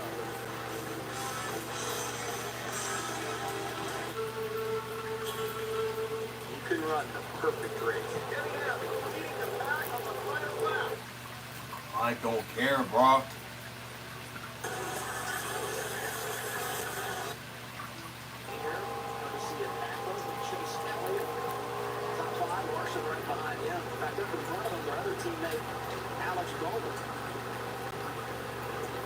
How about the 9 now as we get 15 to go in the stage, Marty? Now, in a moment ago, he was fighting his teammate William Byron from 4th. Now he's trying to hang on to 5th. So, Steve, I'm just curious how Alan Gustafson approached this stop here at the end of stage 2. The 9 team, one of those veteran crews on pit road. They're ranked 3rd on pit road.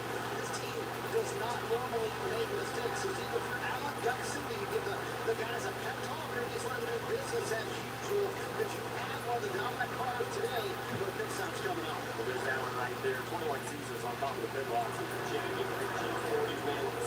And I just think when you go back and look at the pit stop, this is a mistake, and it's all human error, but I don't think it was egregious. I think these are the types of risks you have. Jack may just didn't get a break set up the jack. It just kind of, spit out. So I think this is where the victory department and coaching and that veteran experience you talk about, Marty, that's the difference, right? This happened under green, so the slow stop in the 9 allowed the 20 to go by. Remind everybody we're still in this. We're 5th. I will tell you, that slow stop under yellow would be way more costly. So I would kind of let them do what they do. Let them bounce back under yellow. But if there's ever a time to have a good bounce back stop, it would be this one. And we talk about the advantages of that number 1 pit stall, the dividends that they can play when they can pay when you get under caution. So we'll see maybe having that number 1 stall could make a difference here 11 laps away from the end of the stage. Getting some of that track position back in the room because we saw the 9 car driving the back bumper of Byron. He actually get up alongside him at one point, but just not able to make the pass. He's a little quicker than Byron right now, but that is just such a hard pass to make right here inside the top 5. I mean, all these cars are the same camp, relatively the same setup, I'm sure, same theories at least. But the 9 of Chase Elliott now to the outside. I think they're going to take it a little right there. Yeah, good job. Back the call track is about line right here. I think he got a little, kind of friendly give and take from his teammate Byron there. Didn't make it too difficult on him. Now Byron has to kind of figure out how hard he wants to try to race and keep this next spot. Larson, who continues to slowly, methodically climb his way through the field. Larson steps up high. We would love to get inside the top 5 here at the stage. Big run to the inside. What I've seen today, the move to the inside is not a guaranteed spot. Although I think 24 is going to concede here on the corner. Nope, he's going to fight the well, I was going to say, to the inside, I don't think it's a guaranteed spot. To the outside, it seems like Oh, wow. Cowboys in 11. Get to the guy's quarterback shirt. Yeah, it just, I think it's just right enough grip to be able to say, if you're on the bottom, throttle up out of the corners. You really need to throttle up to drive it over from the outside. So, right now, right here. Alex Bowman jumps to the outside of Denny Hamlin. Yeah, well, Alex Bowman has sneaked up on you late in the run. That 48 car has the best long run speed of anybody here today. And it was racing. Tends to have a long run at the end. Tends to put himself in the top 2 and the top 3 years for late this race. He's going to have a shot at it. Well, the trend of the race is one run. We got a caution in lap 35, a planned caution by NASCAR. They were practice and qualifying. It was rained out yesterday. And we had the caution at the end of the opening stage. So nothing for incident yet. Just start putting that in your mind as you think about the stretch run of this race. 60 laps with these tires, and you go 6-4. I think we should be fine. We saw all that night harder, but if they ran harder under green down, I was going to say we could hurt the tires. You just wonder if these guys are right on the edge. They say, like, I'll tell you what, man, real 3 or 4. Just tell it like it is. Yeah. Right there. As a bit, he slid all the way through the corner sideways, gathered it back up. You got to imagine put the his tires to it. He's really having trouble with the rear wheel of his car late this run. Larson knows every spot's going to matter on his upcoming pit stop, so he's not going to give the guy a chance. I like this line. Last time he did, he beat him off turn 2. It looked like he had 50 extra horsepower. We'll see if it works again. When you think about how long Chase Elliott worked really by him, he worked and he worked and he worked and he got by him. And now, just as he settles in, here comes Larson behind him. Final blow for Chase.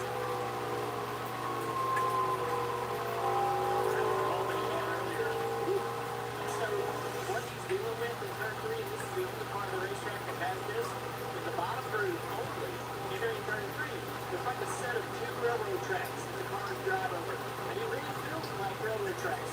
You go all the way into the bottom of turn 3, and the rear tires bounce across that. It's how it bounces the car up the racetrack. And late in the run, you've got high air pressures, you've got everything really hot and mad around the race car. You get in there a little bit too deep. Pit road is closed with 2 laps to go in stage.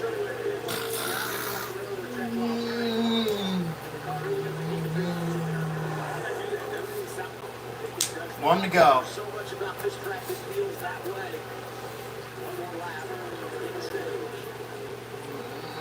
Christopher Bell beating Hamlin after a green flag sight. And since that time, he has stretched his advantage. And here goes Christopher Bell. Yo.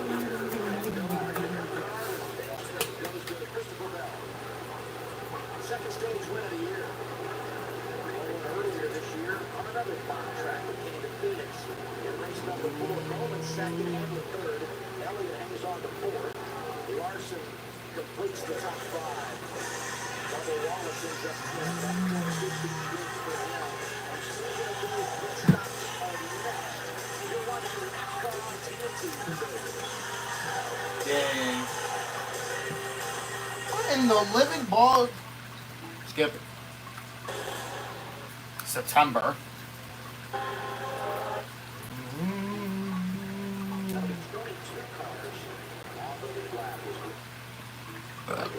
Austin Dillon. At the end of the run, which also hurts my exit as well. Close out for the 11 runs. Chase Elliott is very far from where we see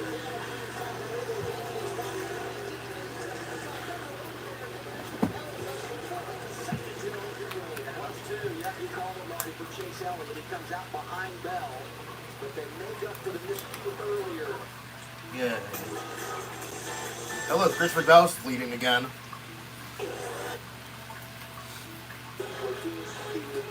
Tonight at 9.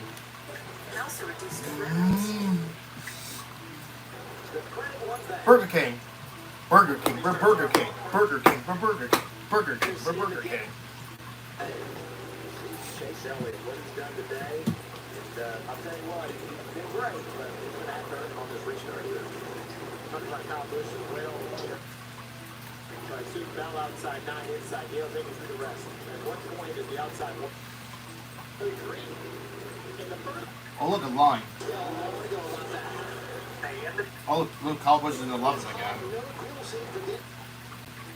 Hold the brake. Oh, what? Are you serious? Are you serious? Hold on. Hold on. Let's look what happened here.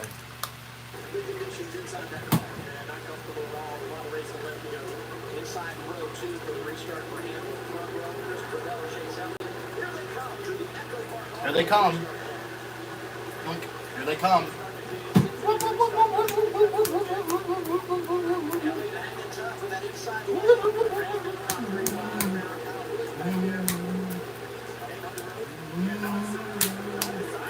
Oh boy.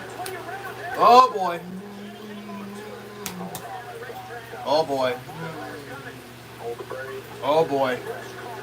Incident today that comes on a restart in the final stage, and it involves the man that was leading this thing, Christopher Bell. He's been 59 laps out front. Restart on the outside. Down the backstretch. Bell just knows he has to try to clear that 9.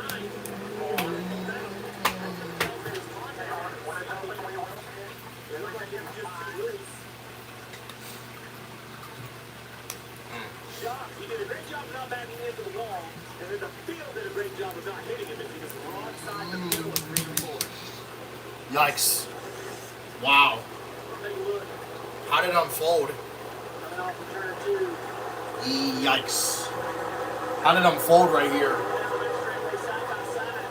Oh, I think kind of hit the wall there, kind of. Yeah, I saw it. Yikes. No, it's that he slipped. He's like, he actually slipped. Oh, wow. All the cars avoided it. Yeah, it was only just him. Careful, careful. Looked like he bottomed out on the racetrack. Steve, as we get further on in the race, and there's a little more speed in that corner. Firehouse running a little harder, pushing the buggy for the turn 3, but also maybe making an adjustment to get the car down. Yikes. All of the above. You talked about those railroad tracks. The inside lane on the restart. Well, I think everybody pitted anyway, so it doesn't matter. The 20th, Chris. Yeah, I think everybody pitted anyway. Yeah, I think everyone pitted anyway, so it doesn't matter. Oh, here we go. Oh, damn, looks like Kyle Busch jumped up a little bit. Yeah, he kind of jumped a little bit. Yeah, he kind of jumped. Lightly. Everybody's moving spots. Everybody's moving spots. So, my phone's fine. Well, I gotta pause real quick. I gotta pause because I gotta go to the bathroom. I gotta go to the bathroom.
Really, Nico? You seriously got to go? I'm back, guys. Gonna have this right here. Oh my god!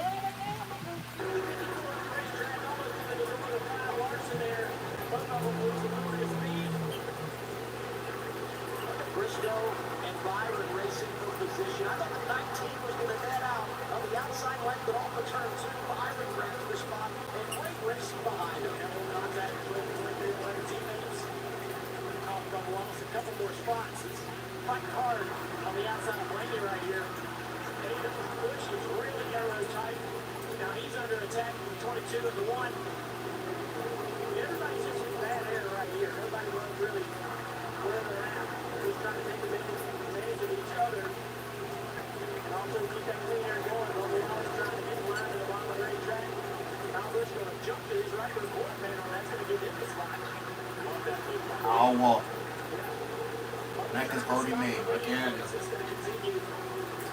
Chastain waiting in line. Who's right behind him? Joey Logano, the 1 and 222 connected again. But brothers all board camera.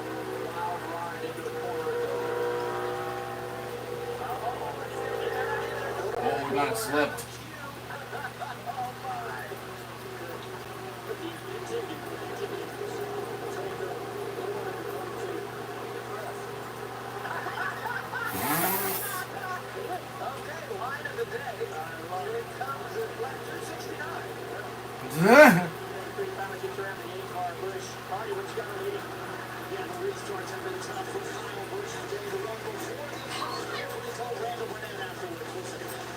It felt like flat tires, so I don't know if we just continue to take air out all day and we just suck because our air pressure is so low. I don't know, man, but I just got my... Damn.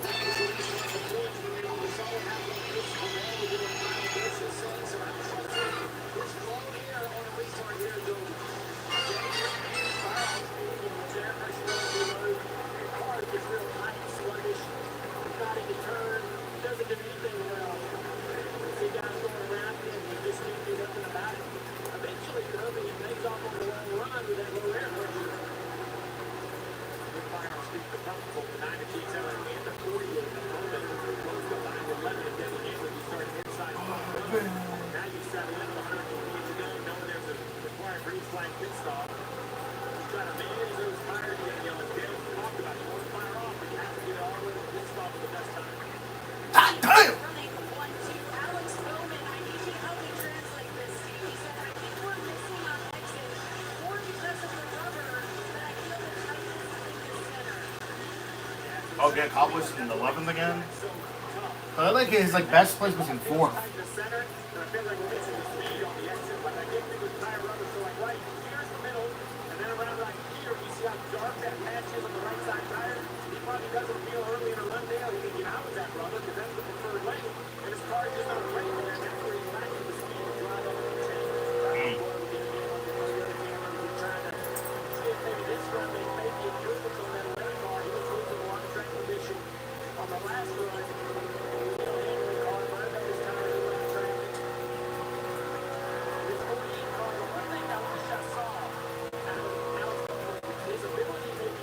For the love, really bad.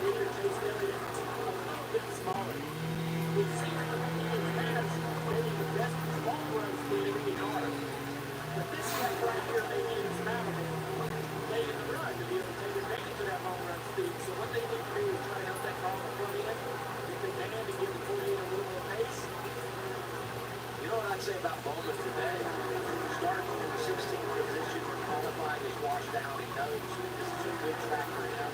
They've been able to pick up 15 stage points, created some separation with that cut line. Ultimately, he wants to win, lock himself into the playoffs. But he was a little bit behind the eight ball with this mentality, and he's been able to really take something out of it a long way to go. And I'm with Dale. I never want to give up time to be contrary to this. The other thing is that the 48 strength is the long run. Don't abuse your tires, lean into your strength, and just hope the 9 catches a little traffic, right? Because I don't think you're going to make it up lap time to lap time, but we've seen the 9 get hung up in traffic before. That's 30 laps, 40 laps down the road, but you can make back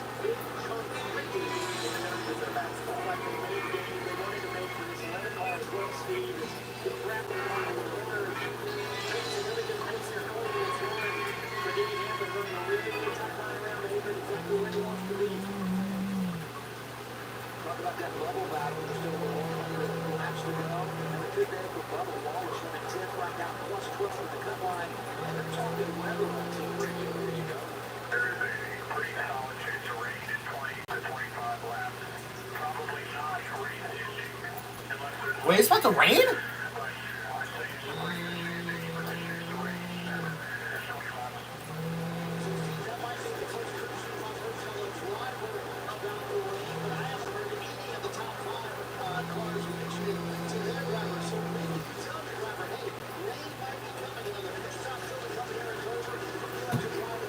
Is it plenty of time? Yeah. Yeah, like that's plenty of time that, like if it starts raining.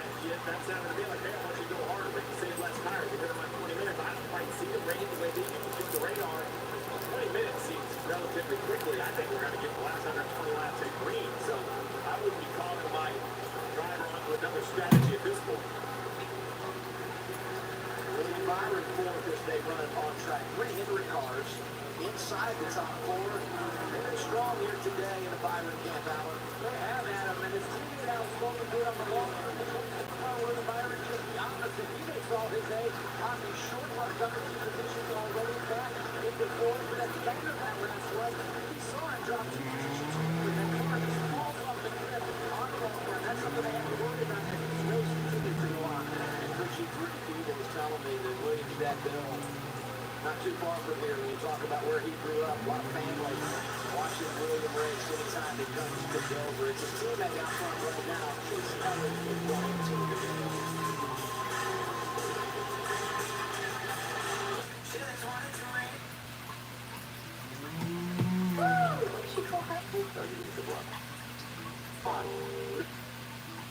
You're watching team. Oh my god. Jimmy Hamlin of the NASCAR Insights at Dover in the next game.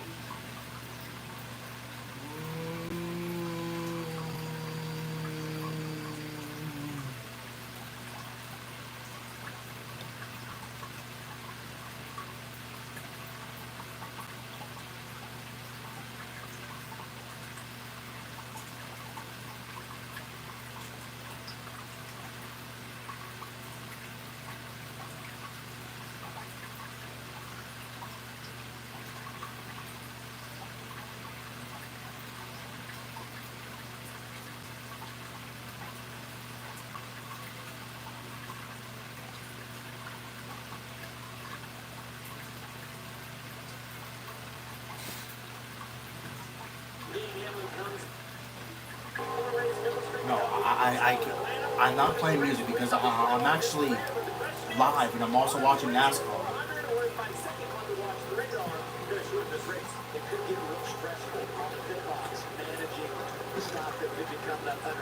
And I'm going with Alex Bowman. 8 hands in his career at 8 different racetracks. One of them coming right here in Dover 2021 when Hendrick Motorsports swept the top 4 positions.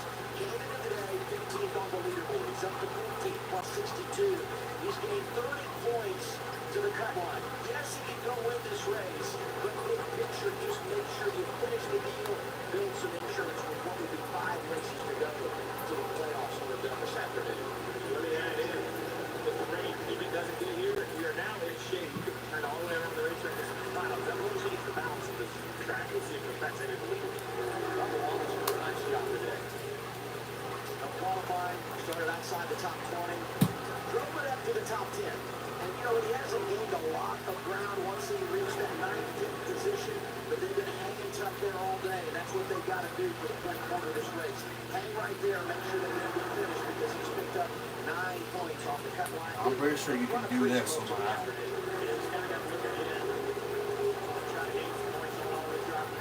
Yeah, I'm pretty sure.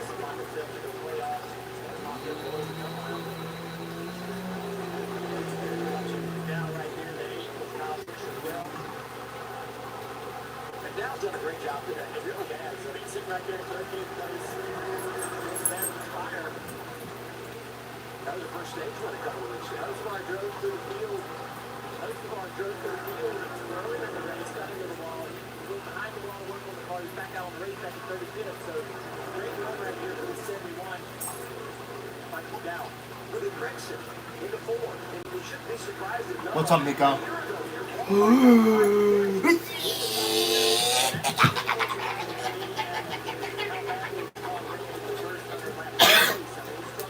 Oh, you okay, Nico? Come here.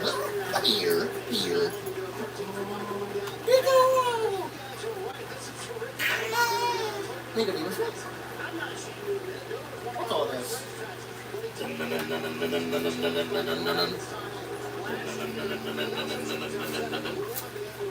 do this. Oh, look, I made it. Yay.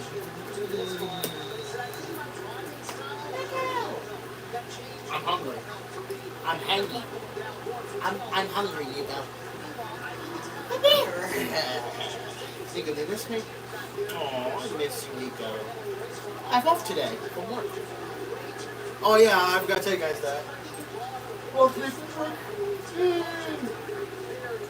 Oh, there you go. Never mind. I was actually going to go to my bed.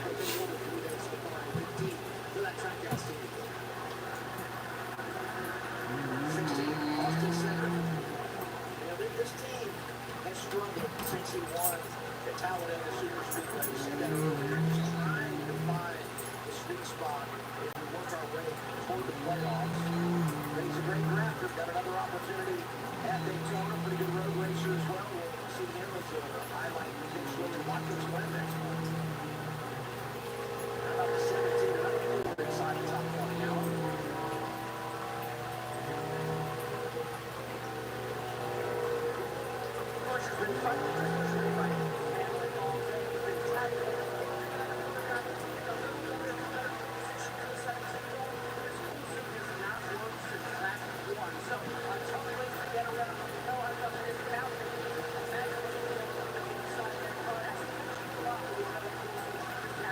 How about his teammate Ryan Freaks, Allen? He started 11th and has gone the wrong direction. Right now it's 18th. Why is that such a big deal? Because he's below the cut line, 17th. He came in at 17th, but just minus 3. And you look at the cut line now, guys, minus 12. He said the center is where I'm having the most problems, guys. I can't turn the center and the front of the car is numb. That 20 car running 19. Came out on the racetrack 22nd after the spin.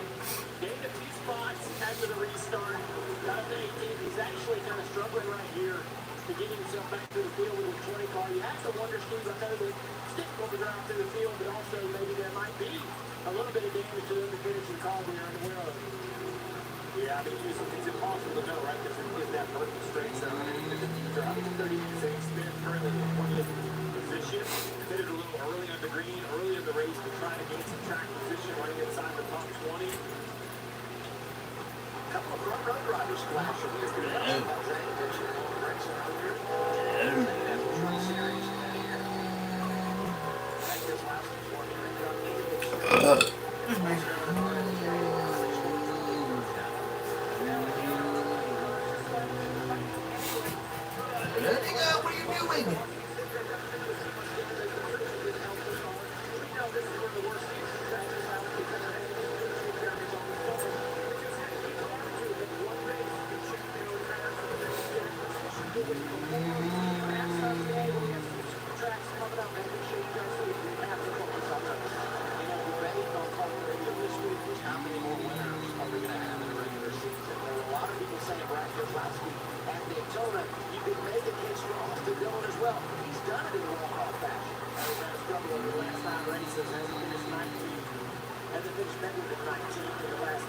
Sitting there running right now in 22nd position. It's been a tough year for Austin and his 3 team. RCR's kind of working hard to try to find some pace for him and his teammate Kyle Busch, and struggling to get that done.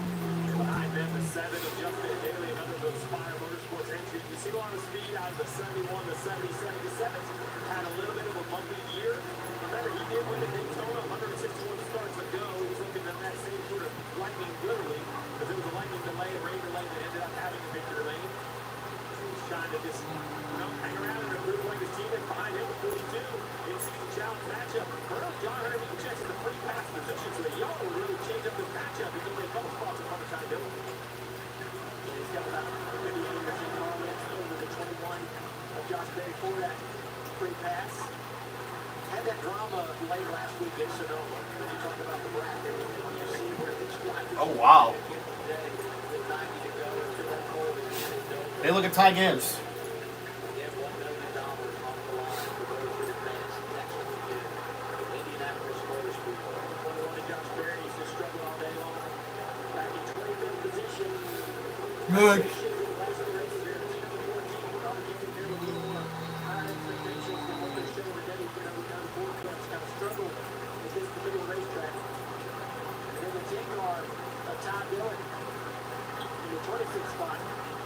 Trying to close the gap to Nemechek to be able to kind of advance through this bracket into the final round. There's a few laps left. Less than 90 to go for this team car to turn this around. Chase Elliott lighting up the stat sheet today. He's at 223 laps. He's out front right now. Hamlin, Bowman, Briscoe, Fryer, the top line. 89 to go. Marching a mile. Oh, no side by side.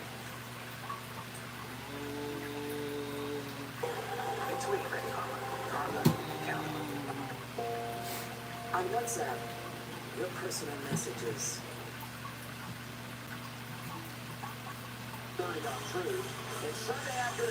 Yay. July 27th.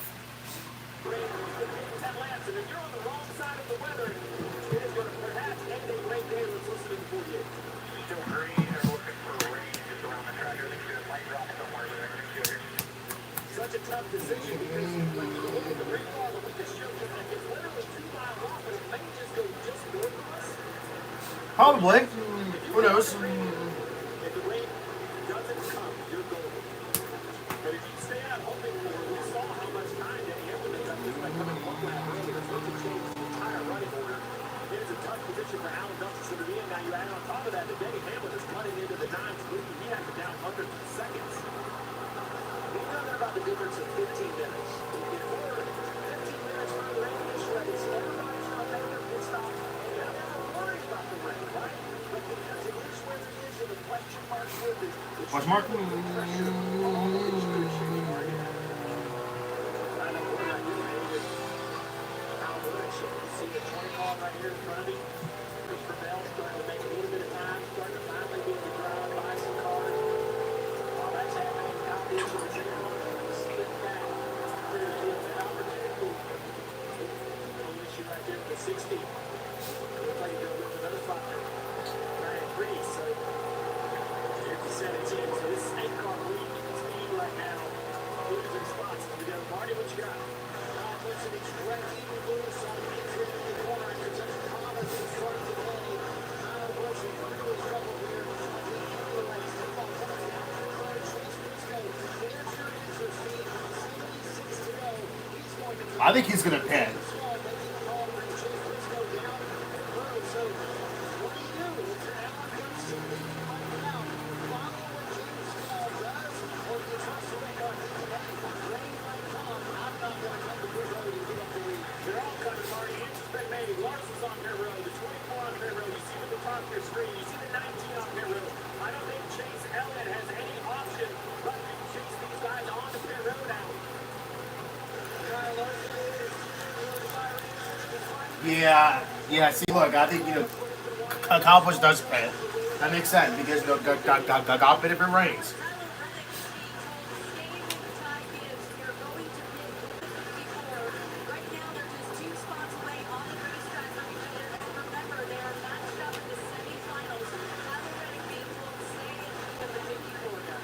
Just under 75 laps to go. Scheduled green flag pit stops. And here comes the race leader. The advantage for Chase Elliott when he came to pit road was right around 2 seconds over Denny Hamlin. Something to follow. Hamlin coming with it. Let's watch these green flag stops as the 9 and the 11 pit to the first and second. And remember, Chase Elliott just went through a bunch of lap traffic, and Denny Hamlin was in the middle of 1-2-3. Both of these teams very happy to get in on Denny Hamlin. Did say, I want a cold bottle of water. We talked about how his pit system has been hot for much of the day. Meanwhile, Chase Elliott's got right where the car is. No I think it was more for Kyle Busch to pit anyway.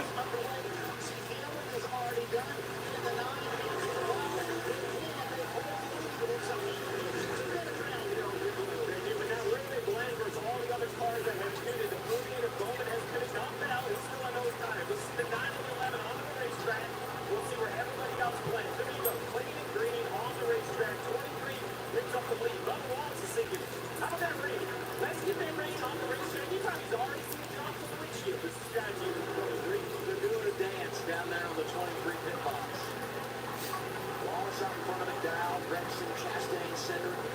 So none of those drivers have been James Smith, Brad Keselowski, Austin Dillon, Justin Haley. And here comes the 23. Bubba Wallace. Here he comes. 7 to go. Send your way, Danielle. Bubba Wallace right now is having a hard. Looks like he. I'm gonna say that yeah, I think Chase Elliott is still gonna lead because and oh Jesus, too fast exiting.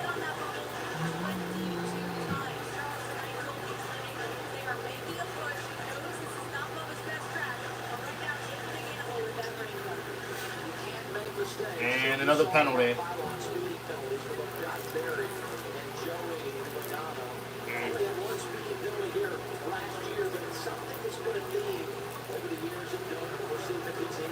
So it looks like time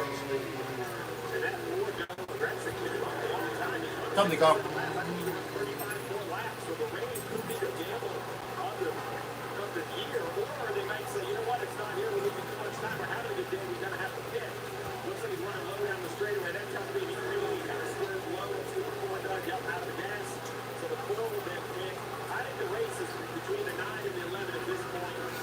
Yeah, it is.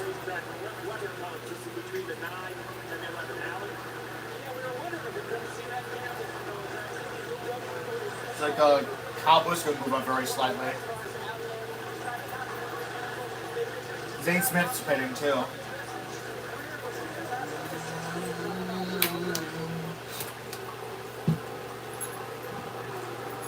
Christopher Bell stays out, as does Austin Dillon and Justin Haley. Chase Elliott is now cycled up to 4. Will be the race leader when everybody makes their stop. Yep. The 11 of Haley trying to run down stuff behind Dillon again. Very vocal on the radio earlier about frustrated with the 10. I'm sure he's frustrated again. Let's take a look at a replay of 48 at Bowman. Yeah, Bowman in the 6 here, trying to go 3 wide and 5 on the top of the racetrack. Bowman gets into the left rear of the 6, really close to getting in the left rear of the 5 car. All those guys are trying to hustle around cars that are on older tires. I see Hamlin up there. I see Larson up Yay. there. 74, damn. Went at it late. Nico! Nico! Holding off the clock. Hey. Now they're both chasing. Chase What's up, Elliott. Nico? Continue to watch Denny Hamlin. Nico, I love you. Nico, I love you. That's just frustrating. The 11 again, because he was trying to make something happen. Oh yeah, he's not happy, bro. And caution. Caution is out. This is a massive break for Christopher Bell. Unbelievable call to run long. Remember, he spun leading, so he was out there on all tires and waiting for him to pit. Bell and Dillon have yet to pit. We'll see if this weather sinks in, but what a gamble for the 20. Bell's went 63 laps today.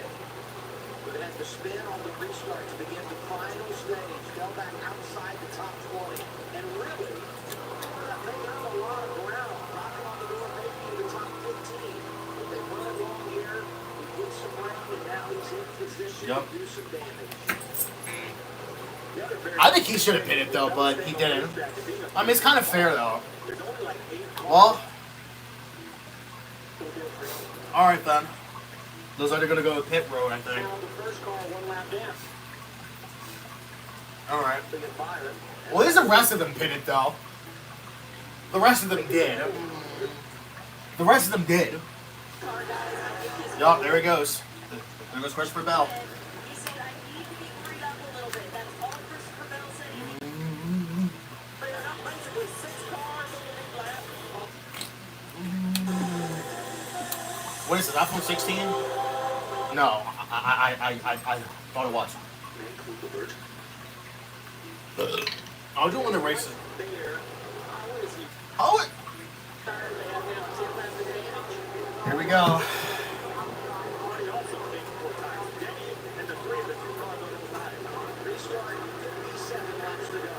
Yes, sir.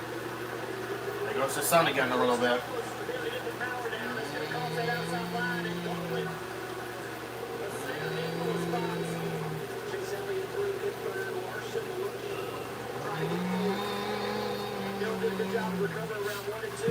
Oh, damn, Cowboys at 17. Damn. Damn.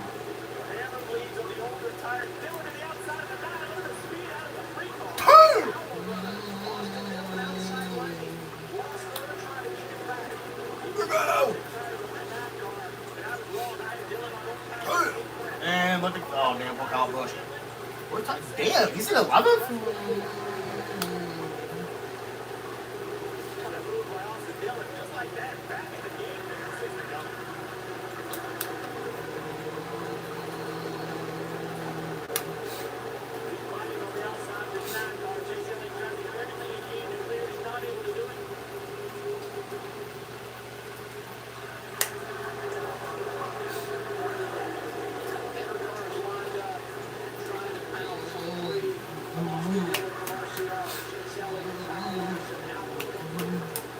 $54.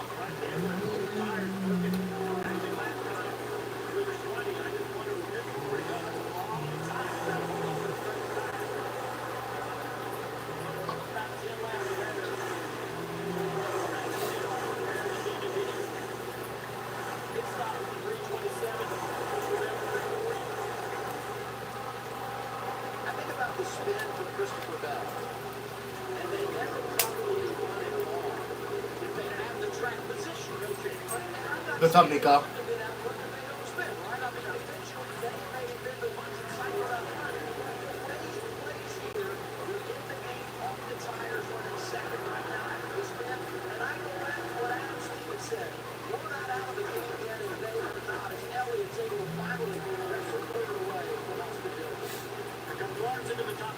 Trying to get on the outside corner middle after he already can't do it.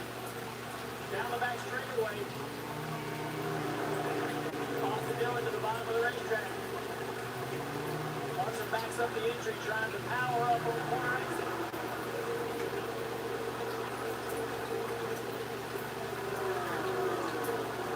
Still the same gap out front between the 11 and 20 that's about right here before.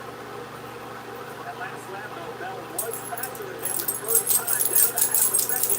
And off of that distance, that rain keeps the move closer, so where we want to go, I think.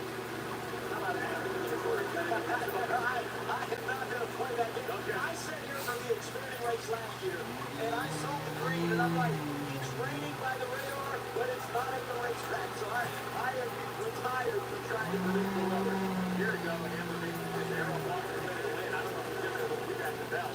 Yeah, Bell clung the engines a little bit here over the last couple of laps, but as it gets closer to that red car, the air just gets dirtier. You'll have to find some arms around the racetrack to be able to try to make that ground up on Denny. Finally, back up to 7th. Trying to drive through a couple of cars. Between him and some of the cars on the lead lap. That's the 20 they can get these tires a little bit older before we can move on. Their buddies go to do a run for running and go to run 1 lane higher. See if it works. And I think it works. He's going to have a little momentum off. I think it's a small. That's going to be it. He's not going to make up 7 car lengths in 1 quarter. Down to 3 tenths of a second on the pylon. He's going to dive. What's up, Nico? Yeah. I think he's found that second lane. Closer to the clear bucket the 11. 48 laps. Half a tenth quicker than Danny right there running the middle of the racetrack. Seems to be close to the half continuously. Then get another half a tenth here up the racetrack with that number 20. What about you? What you got? I said earlier today, I talked to Adam Stevens and asked him about that 4-month win streak and it was aggravating the team. And he said there are different ways to have momentum other than winning. He said nobody has more wins than we do. We have been suffering from not executing start to finish for the last month or two. Right now, though, guys, it looks like with 46 laps to go, he and Hamlin, Jokic racing teammates, Bell can break through. Main spotter Chris Lambert trying to coach his driver Denny Hamlin to his 3rd Denver win. And Drew Over telling Denny as they're lining up the entry of 3, that's when your teammate is better than you are, and you can carry that momentum all the way through. And 1 or 2, you're a little bit better. So it's Hamlin's defense to keep his teammate right behind him. If the defense is the air, the dirty air, here's his car. He's looking at there. Yeah, I seriously got it shaved. Which way the 20 is on the racetrack. If you can drive across the racetrack and take the air away from 20, the 20 can't finish the corner. You better do it quickly because Christopher Bell is coming. Christopher Bell is racing the weather. We got more rain coming in. The red team coming in probably about 10, 20 minutes away.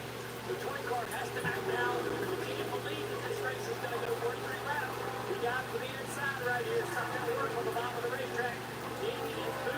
Oh wow, it's about to rain too. How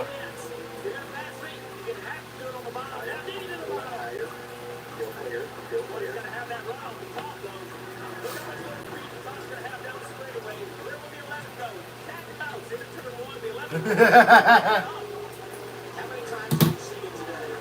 Come off that high line, drive down to the bottom of the racetrack, and that momentum carries you in position. Not this time, Rumel. The tips of the second backer. Laps to go. He's going to get very detailed information about where the car is. The late factor, 20 cars to where he's at on the racetrack. Where he's back, one lane higher.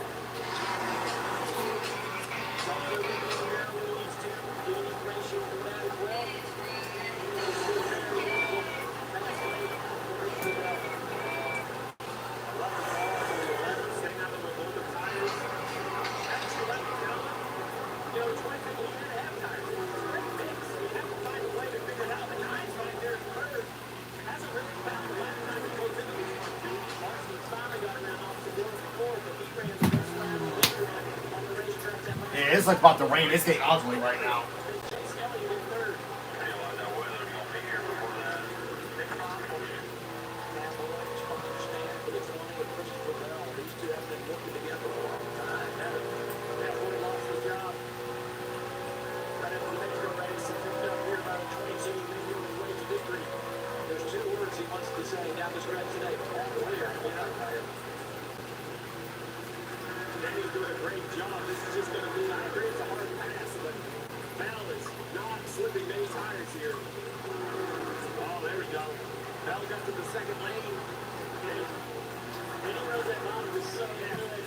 You're like, at this point, it's Hamlin and Bell.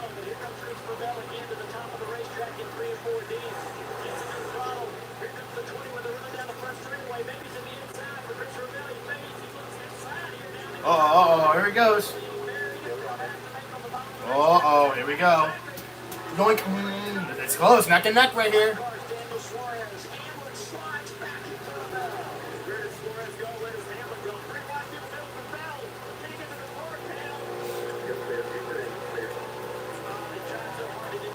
Oh my gosh.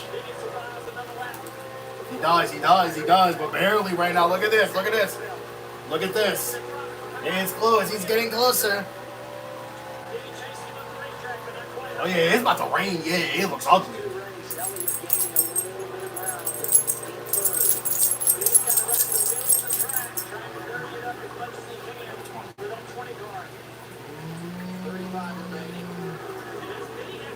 No.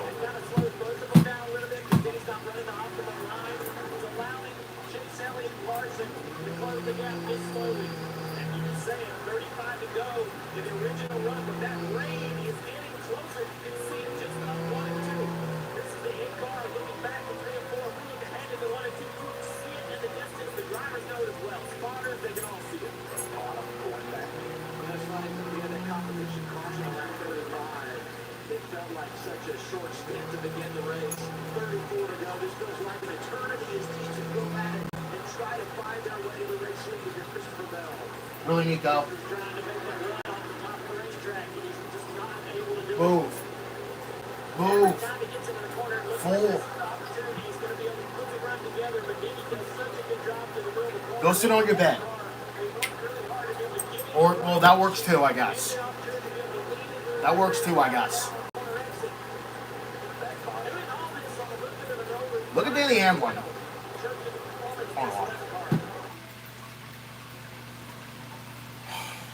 This is annoying. Yeah, I seriously gotta shave. Damn. Stadium Series. Oh, so that's the Bruins and the Lightning? Oh, that's nice. Great track for Jokic racing over the years. One here on 11 different occasions at the cup level. Cars produced by Hamlin. Cars the fastest to get into, gets quicker than the front three.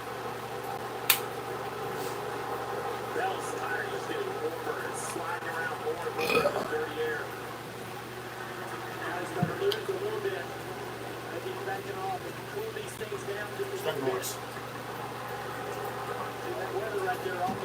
Oh God, it looks.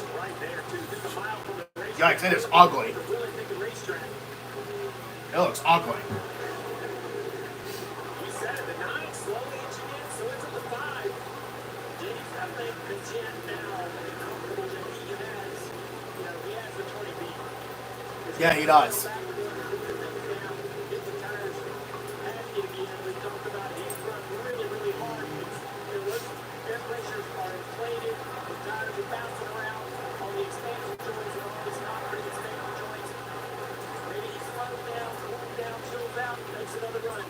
Traffic, it doesn't have to be the quick the other way, but the 11 very important. How he executes his line with his lap traffic, just like the 20 can be irritated by dirty air. Oh, it's like Tyler Reddick's kind of slipping too. Tyler Reddick's kind of slipping too.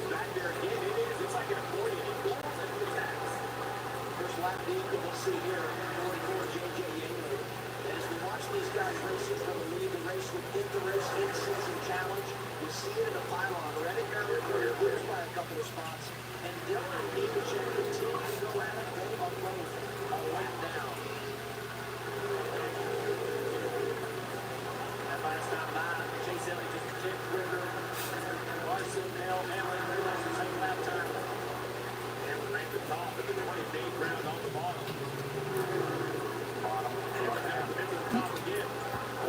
Dog. Go.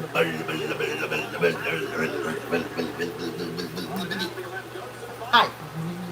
Hi.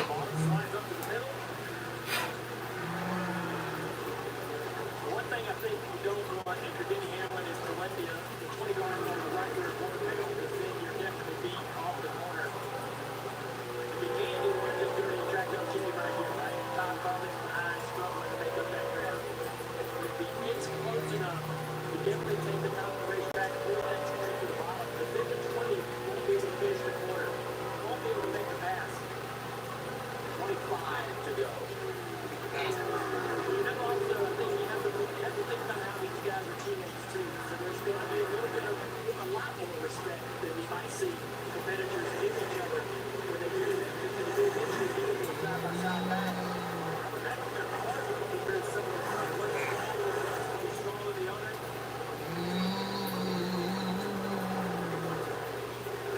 Still a long way to go. If we don't get the rain, this is still a lot of laps for Jimmy. Trying to make sure he's putting together good momentum. Don't find himself getting bad air around these lap cars. It might get that 20 car out there and close quickly. Chase is close in. He's about 1.25 seconds back. It was 2. It was 1.7. It was a second and a half. And as we look now at the delta, 1.25 for Chase Elliott in third. There's his corner right there. Then the 1-2. You see him up in the corner right there. He is driving to the back up for that 20 car quickly. Racing. Right behind them, 4 Chevys from Hendrick Motorsports. And you can also put on 22nd. Before that cycle played out, they ran long. And in the 7th position, Blaney in the top. That's gotta look ugly as hell, bro. Like, because like, even if you wanted to make me, oh my god. There it goes.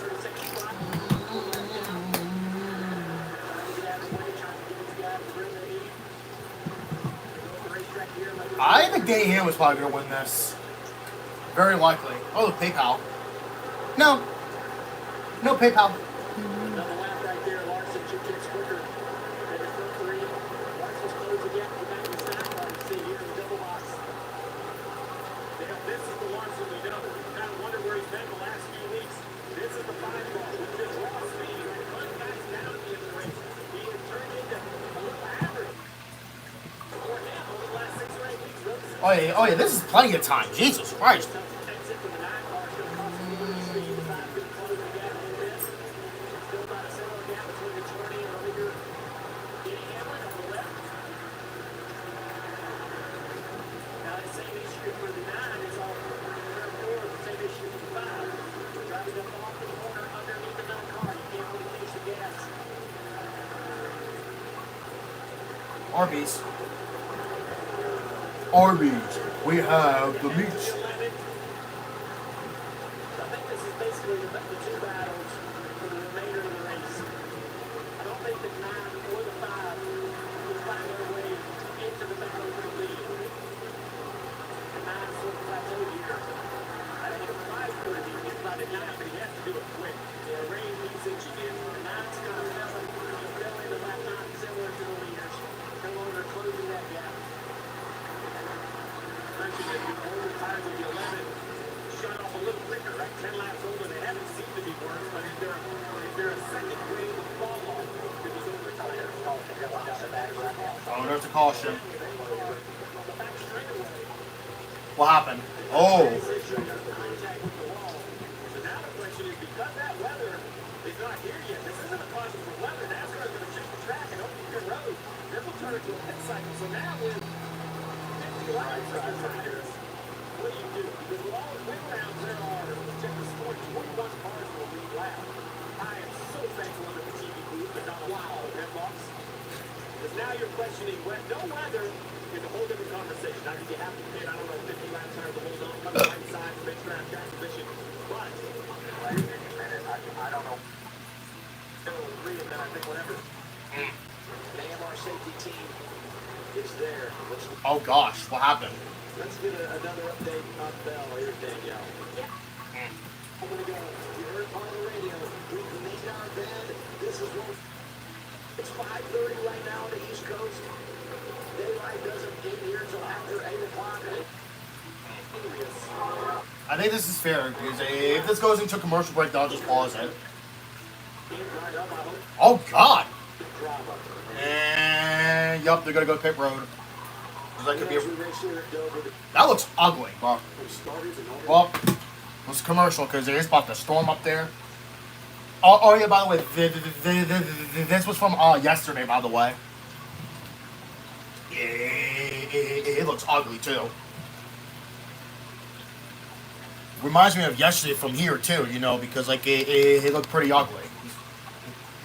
Because I guess in the race, because I remember, you know, yesterday, you know, this rain came out of nowhere, and I was like, because like it was clear, you know, because here's the thing, you know, like it was all, you know, sunny, and then when I came home, like it was still fun, and then like a couple hours later, you know, it started to rain, and I was like, what is happening? Like what's happening?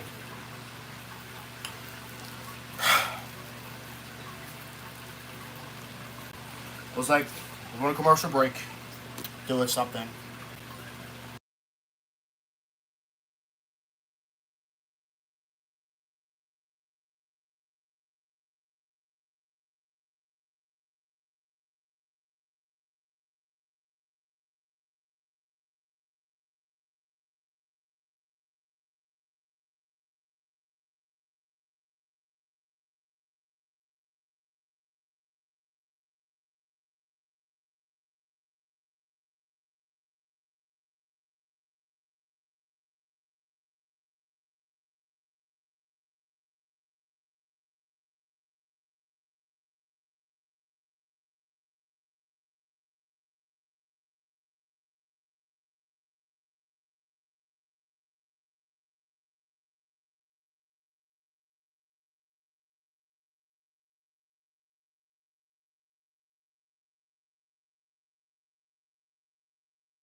I think my remote just died again.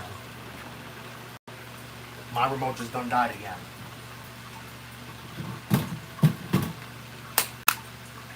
Yeah, I think my remote just died again.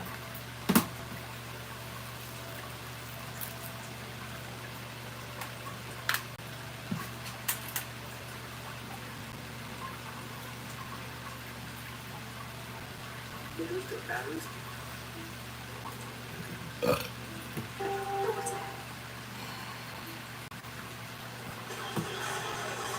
Next one. Rain is for sure here. Damn. Rain throughout. Oh, good lord. Oh, good lord. Yep. They can kind of rain to where like they might look. Darkness. We're up against that. Oh my god. Could be sunny sky. Oh, look, there might be a rainbow in the moment. I mean, I hope it's not long. Well, because, you know, judge by the... The jack that can. Yeah, it's definitely different, right? Like, but I think it's clear right there, so we'll see. But yeah, for us, just okay there. 14 laps to go. I think they're hoping 35, 40-ish minutes. The only thing would be enough. I mean, it doesn't look bad because, you know, judge it by this recording, like, it's not really long. But yeah, like, judge it by the recording, it's not long. Come on, go, you're going outside. Go.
Yeah. That rain came out right. I think it shouldn't be this long. People are running. Judge it, well, I mean, judge it by the recording, like, it doesn't look that bad. Attack. Who knows? You're like, I don't think it doesn't look that bad. Judge it by the recording, like, it doesn't look that bad. In the position to get. But I hope they started time because, you know, this recording doesn't last for that long. Well, hold on, let's keep fast forwarding it. When it comes to what?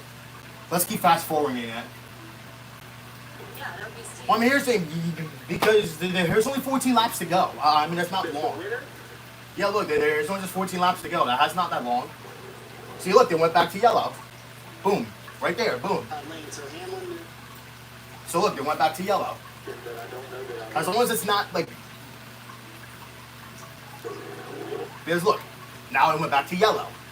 Green, I can't tell from here. See, that wasn't that too long. That wasn't too long because look how much time there's left.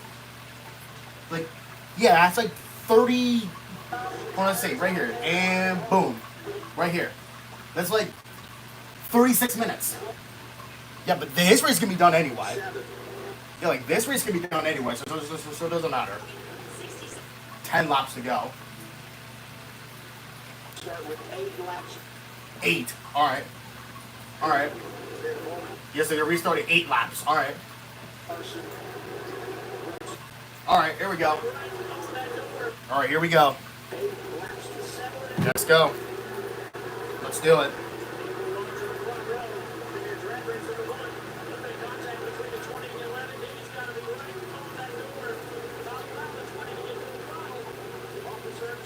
Side by side down the back straightaway. Howard Drummond in the back there, 19. Down third. Uh-oh. Go 3 out back. Oh, damn. Oh, he gets one. Ooh! Was that caution again? Yep. Oh, damn. Good job. Oh, Jesus. Oh, wow. On the wall.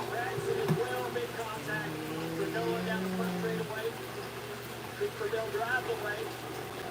I thought it was going to be chaos with beating and banging, but it ended up being a bell. Just loose underneath, trying to stay off the 11. Another caution. Well, at least it's not like 7 laps. What happened here? Oh, watch out. Oh, yikes. I mean, he almost avoided it, though. So it looks like Ty Gibbs is okay. Wait on. Did they already pick? Yeah, they did. Yeah. There's no point in them pitting right now, though. There's no point. There's no point in them pitting. Overtime? Raw. Lame. There was like 4 laps to go, man. Here's overtime and no run. Sponsored by Really? 19. And another race lead. Bruce Roper is second. Here we go. Mile and a half of brand new tires in the rear bumper. 2 laps. Oh, again! Again! That's like, bro, really? Was there like 4 laps to go now? Oh my gosh. Oh my god, bro. No chance. Was it gonna be 4 laps to go now? God, what is wrong with y'all, man?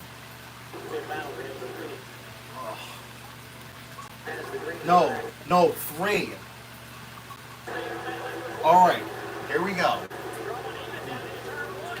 No more cautions. No more cautions. No more.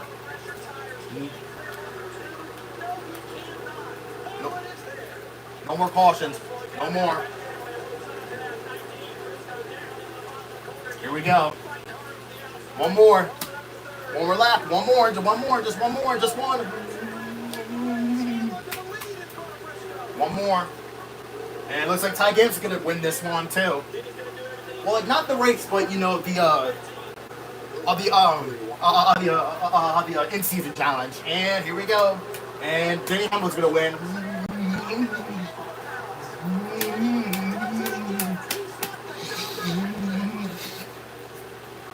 And with Ty Gibbs. Not bad, alright. Where's Kyle Busch finish? That was...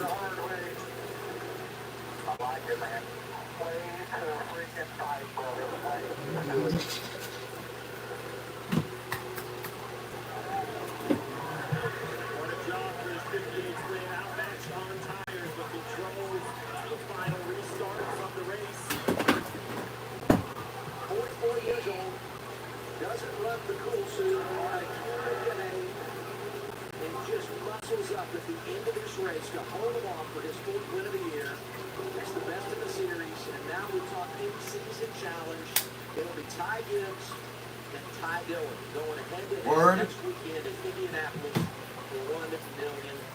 Word. Back-to-back wins at the Monster Mile for Phillies.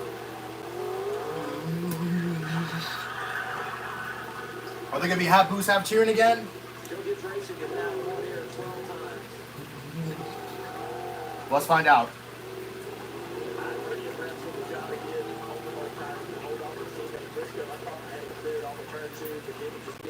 Alex Singleton?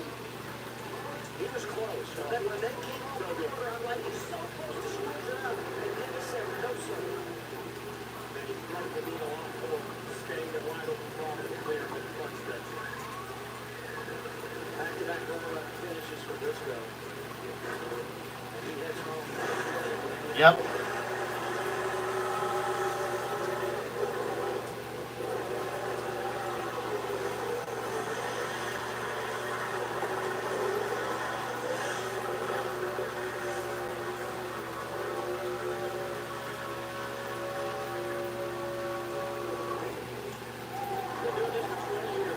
Damn.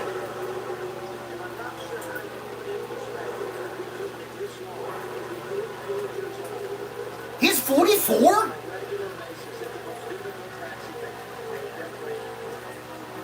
He's 44? Damn, he is?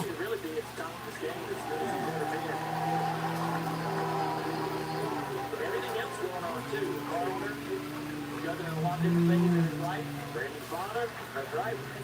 Miss Mexico City could be home to the birth of his third child, and he just seems to put it all behind him.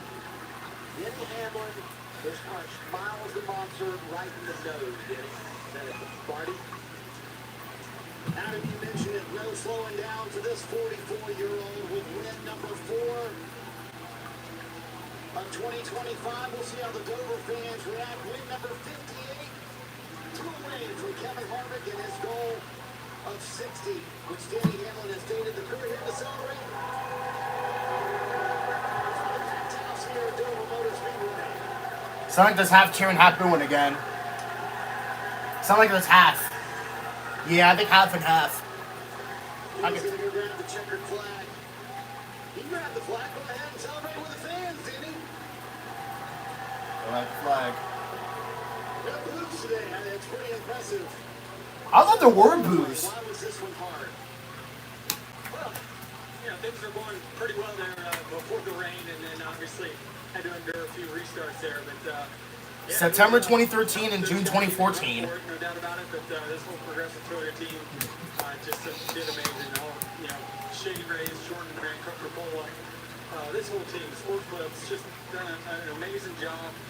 You know, winning here in Dover is super special to me. This is a place that I've not been very good at the first half of my career, and then back-to-back here over the last few years is amazing. You and I talked about that this morning. This was a place that was your worst racetrack for decades. I'll go on a limb and say that.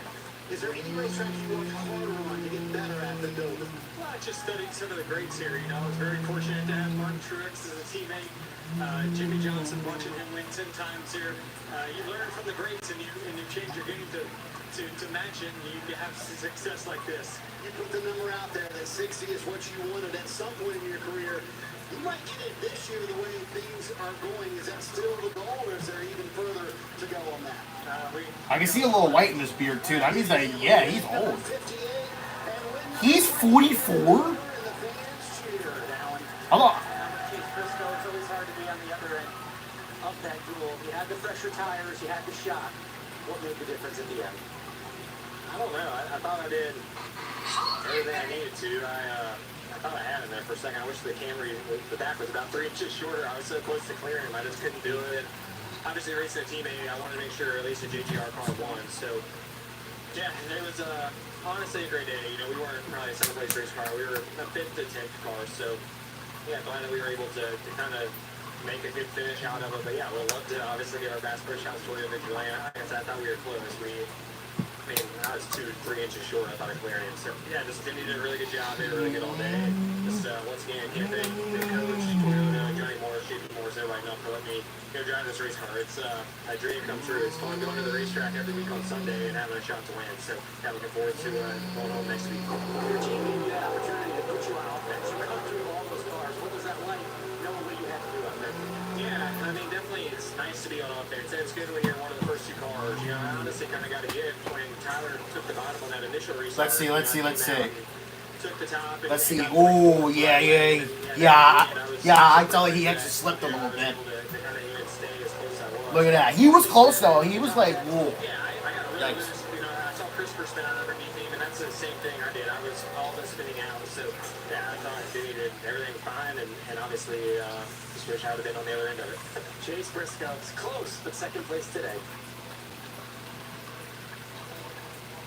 So there he is, and I look forward to watching him race at home next week because I know what that racetrack means to him.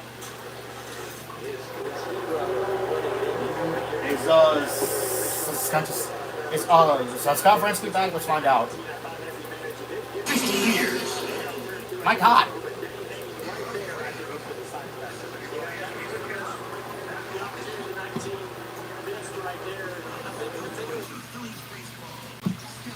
Is he back? Well, it's an absolutely perfect night Nope. for baseball here in Philadelphia. 2 iconic franchises going head-to-head in a 3-game series. The Boston Red Sox have made their way south to take on the Phillies in interleague play. It is game number 100 on the season. Hi again, everyone. Welcome to Phillies baseball. Alongside Kevin Stocker, I'm Greg Murphy. Mike Tuberosa is our engineer here in the booth. Francisco Rojas back in our studios, and we are happy to have you here with us tonight. Phillies are searching for a little more consistency as they hit the century mark for games on the season, despite starting tonight's action with a half-game lead on the New York Mets in the National League East.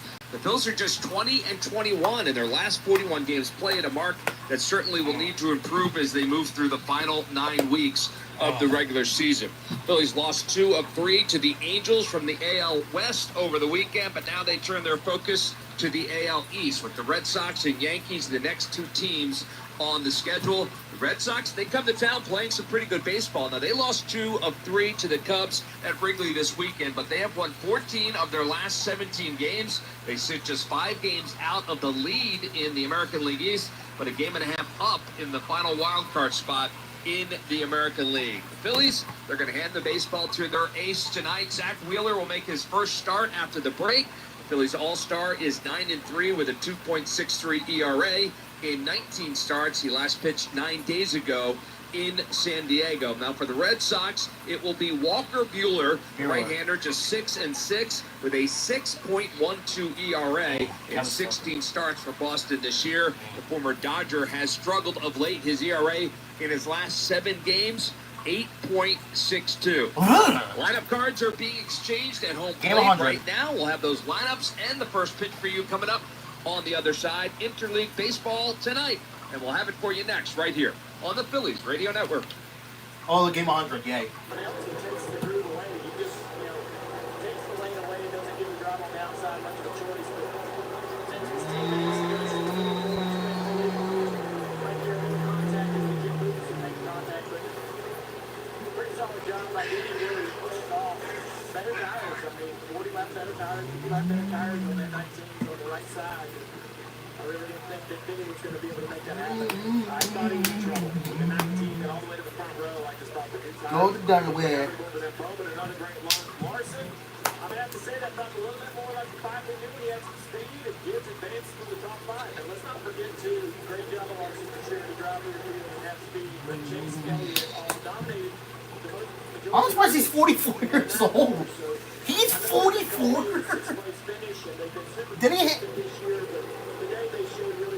Denny Hamlin's 44? And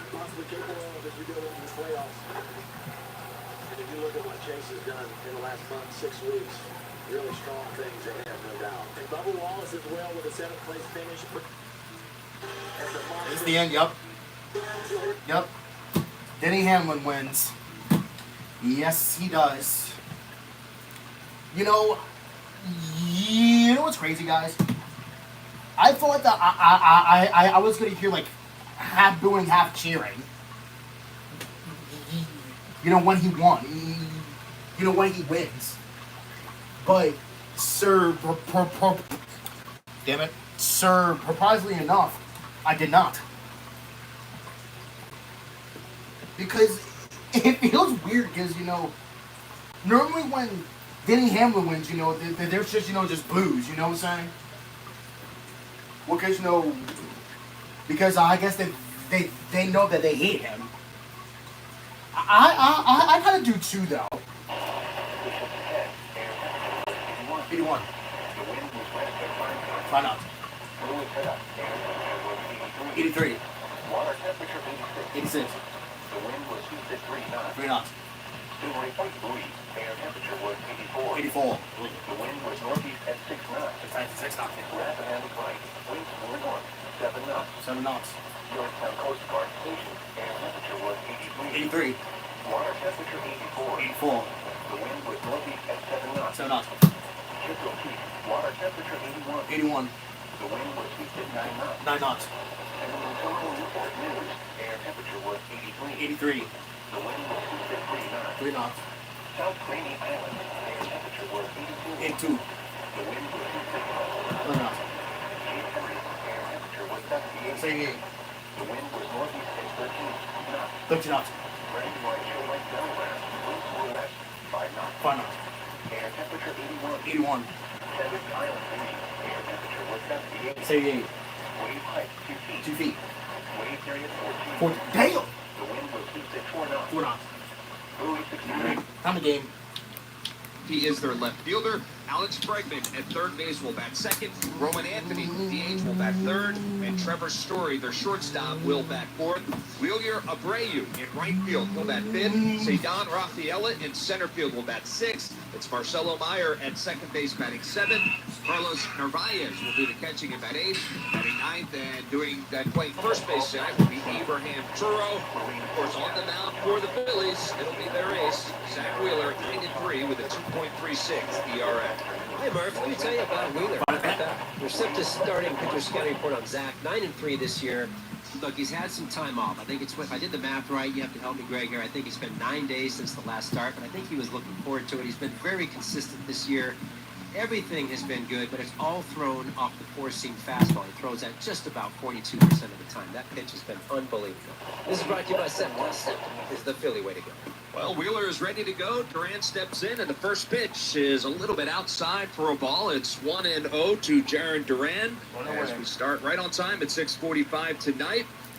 Duran batting .257 on the season. He's got 8 home runs, 50 runs batted in. And the next pitch swung on, popped up, and that one's going to find the seats behind the Red Sox dugout. And into the stands it goes. So 1-1 now to Jarren Duran. Jarren Duran. Wheeler looks in, gets his sign from JT Realmuto behind the plate tonight, and the next pitch is just a little bit outside and low for a ball. It's 2-1. 9 days rest, as you said, and so the age-old question is, how much is too much, right? In terms of getting rusty, you don't want too much time off. 2-1 pitch, swung on, popped up again. That's out of play right in front of us, the Hall of Fame level. Oh, what a catch. I missed it. He's got French fries in one hand, and he catches it with the other. One-handed over his head. Nice play. Yeah, I don't know what that magic answer is, how much time is. It's different for everybody. I certainly think mentally it's never enough time for guys, but physically certainly can be a challenge. Count is 2-2 to Duran. The windup and the pitch swung on, and that one's hit well to left field. Going back on it is Kepler. He's at the track. He's looking up, and that ball is gone. Raw. An opposite field home run to lead off the game for the Red Sox. It's number 9 on the year for Duran. And just like that, the Phillies find themselves down 1-0. Well, the home run ball for Zach Wheeler actually against the Padres, he gave up 2 of them to Jackson Merrill, and that was an issue, was that four-seamer. And he kind of came out and said publicly that he wanted to get... That's how the game starts, really. You know...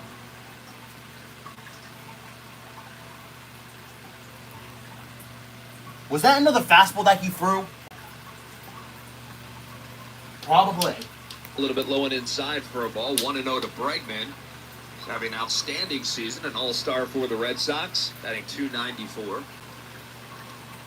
Wheeler's windup and the pitch, and that is a swing, an awkward swing by Bregman. Tried to check it, but he went around. So 1 ball and 1 strike to the Red Sox third baseman. He didn't start in yesterday's game against the Red Sox, but he did come in and hit a pinch hit 3-run home run late to help the Red Sox salvage a game in Chicago. 1-1 pitch, fouled straight back. It's 1-2. I think they've kind of planned out his starts over the next, game planning and so forth, just based on injury and body and so forth. Trying to keep them fresh. Yeah. 1 ball and 2 strikes, and the pitch swung on, hit on the ground, foul, third baseline. So the count will stay at 1-2. That is Jarren Duran's 9th leadoff home run since been in the big leagues. His 4th this year. He's given the Red Sox the early lead. It's 1-0. Still nobody out here. Top of the first. The next pitch to Bregman is hit, bouncing ball back up the middle, sliding and fielding it is Turner. He spins and fires to first in time for the out. What a play by Trey Turner, who fielded that one behind the second base bag, and he was able to spin and fire a perfect strike to Bryce Harper. I mean, this is such a good play, and it's an instinctual play. This is a play when you go left, you have to get down to that baseball and get up with balance. I'll be honest with you, I thought Bregman was a little faster. My gut's telling me he might have thought that was a base hit, started to round. That does happen. Well, now Roman Anthony, left-handed hitter, steps in, and the first pitch to him on the outside corner for a strike. It's 0-1. This Red Sox team, top to bottom offensively, very solid. Anthony coming in batting .267. He has hits in 11 of his last 12, and he fouls that fastball straight back. So it's quickly 0-2 to Roman Anthony. You and I were talking about it, just looking at the numbers, not having seen the Red Sox a whole lot during the regular season. But if you just look at the numbers offensively, top to bottom, pretty solid. They don't have no weakness through 1 through 9 in terms of batting average and some power up and down the lineup as well. The 0-2 pitch, and that one's inside and low for a ball, 1-2. Part of their success, and you're talking about this offense, is everybody in their lineup 1 through 9 can be a leadoff guy, right? It's whether it's late in the game, early in the game, they know how to take pitches. 1-2 pitch, swing and a miss, and he got him. First strikeout for Zach Wheeler there. The second out here in the top of the first inning. And that's the one hiccup where they can have, and that is strikeouts. They are, believe it or not, within the top 5 in baseball in strikeouts. So against Zach Wheeler, he was a strikeout machine. I think if he can get rolling, it could be problematic for the Red Sox. Well, it'll bring the cleanup hitter Trevor Story to the plate, batting .249. He's got 15 home runs, 58 runs batted in to lead the Red Sox.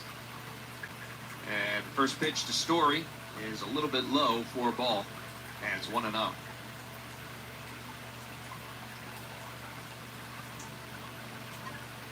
Infield for the Phillies playing Story pretty much straight away. And the 1-0 pitch swung on and hit right on the ground to Trey Turner. He takes it on 2 hops. And he'll fire across. Easy play there for Trey Turner. 6-3 goes to put out. But the Red Sox get on the board. A leadoff home run by Jaron Duran. And we'll head to the bottom of the first. It's the Red Sox 1 and the Phillies coming to bat. Well, that freaking sucks because we are already trailing. Like,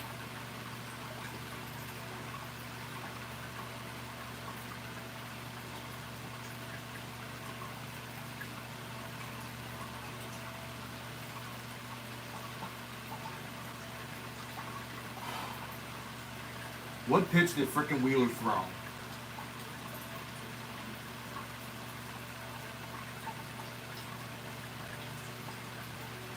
it was another fastball that he threw. He threw a fastball again. Frickin' Wheeler. I mean, well, that's a good pitch for him to throw, but that's another thing. Like that is a good pitch for him to throw, but not just like in the middle.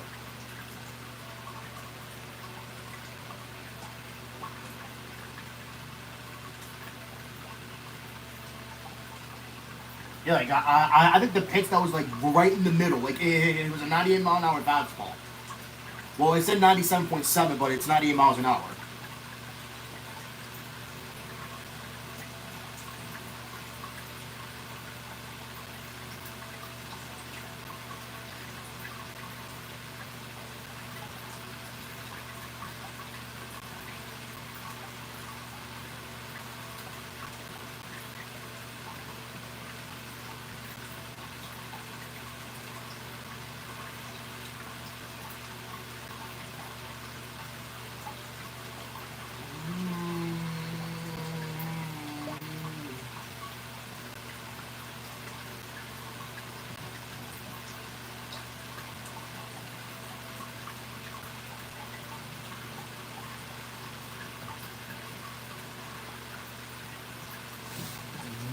It hits that one on the ground. Trevor Story has it. 2 steps to his left, fires across the diamond for the out. 1 out.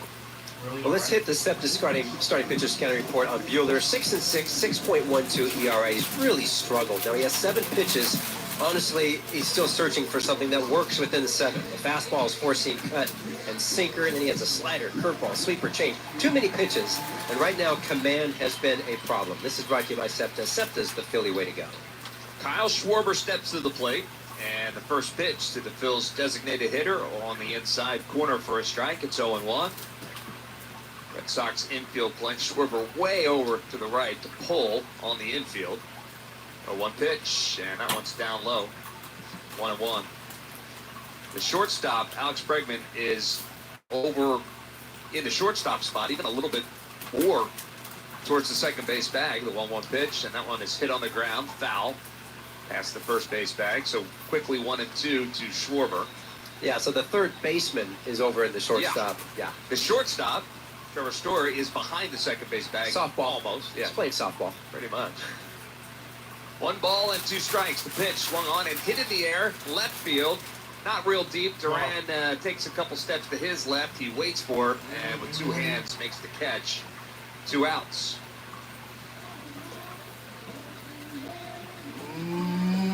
So that will bring Bryce Harper to the plate. Batting .268. He's got 13 home runs on the year, 41 runs batted in. He's been hot of late.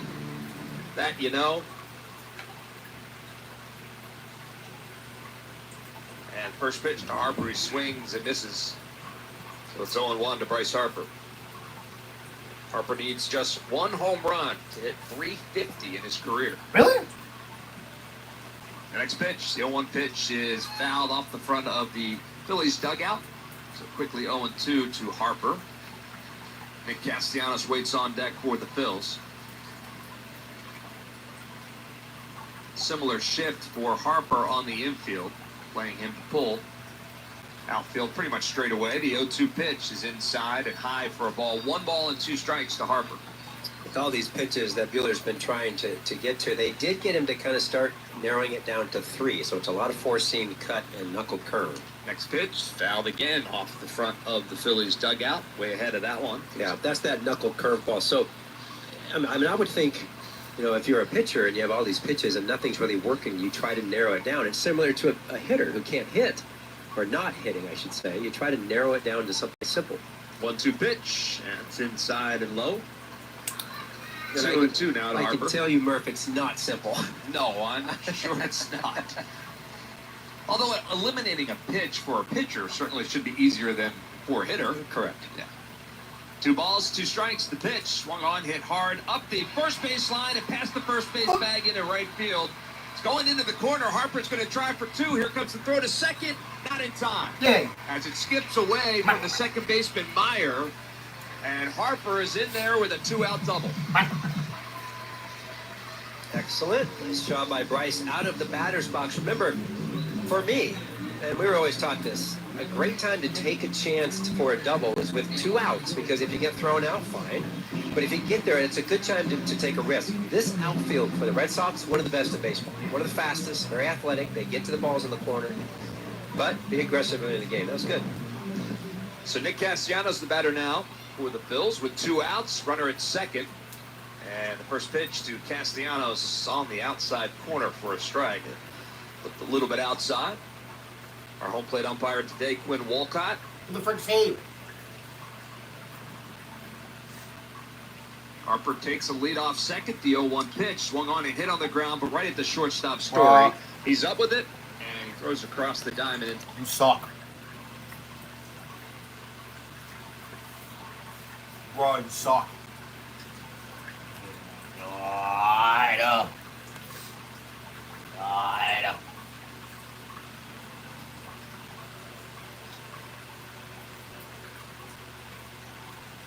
Watching no flash.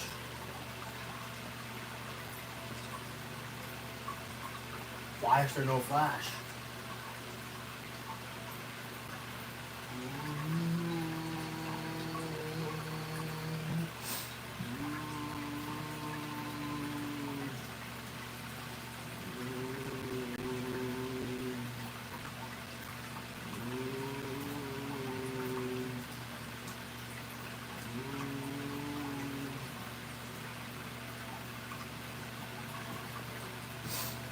I gotta go to the bathroom again.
all looks like the final week of Jeopardy has begun.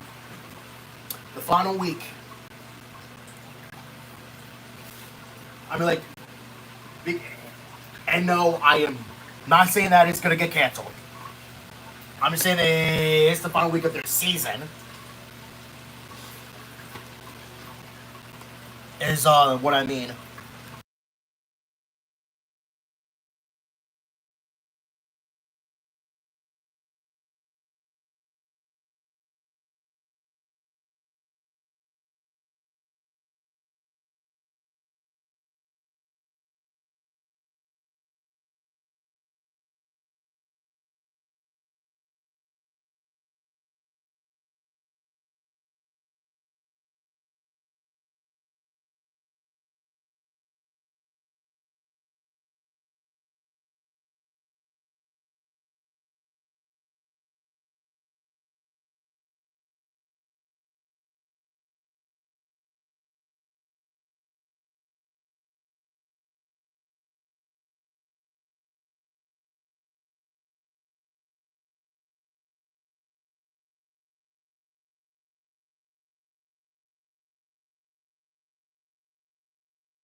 Full name is Cedon Chipper Nicasio Marte Rafaela. That might be a little challenging, especially on a fly ball to center field, right? The pitch, yeah, that one is a little bit outside. Check swing, no swing. So the count runs full to Cedon Chipper Nicasio Marte Rafaela. Yeah, okay. Just help me out with the middle three if you would. The windup in the 3-2 pitch. All the way. Now his mother, believe it or not, when he was younger, was born, I should say, not just younger, loved the Braves and loved Chipper Jones. Oh, how about that? How about that? Yep.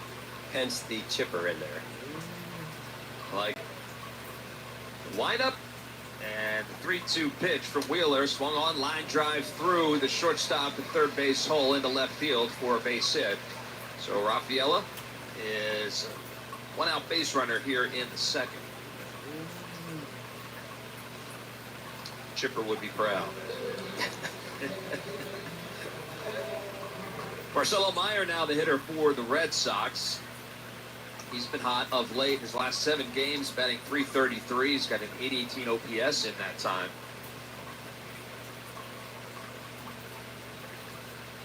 First pitch to Meyer is a little bit inside for a ball.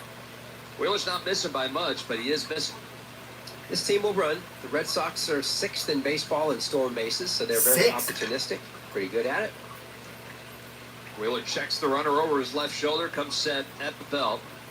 And the pitch, and there he goes. And the throw down to second, a one-hopper, and not in time. JT did not get a whole lot on that throw. Are you serious? From the knees. Big jump there from Rafaela. So that's stolen base number 14 for him.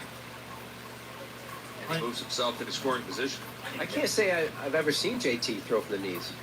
maybe once in 2 Yeah, I years. mean, every once in a while, but it looked to me like he didn't have a great grip on that ball, maybe. No. The next pitch to Meyer, and it is hit down the left field line, but into the seats. Foul. Some of that's going to be on pitch selection. So it was a curveball, a slow curveball that he throws. So he knows who's running. With the slow curveball, I think the back of his mind, he's like, I'll take a shot, but chances are super slim. So Wheeler looks in. He's got the runner at second. He checks on him and comes set. And the 1-2 pitch. Swung on, line drive into left field, and it's slicing foul off the end of the bat. So Raffaello returns to second. Meyer back to the plate. Count stays full, or excuse me, count stays 1-2 to Meyer.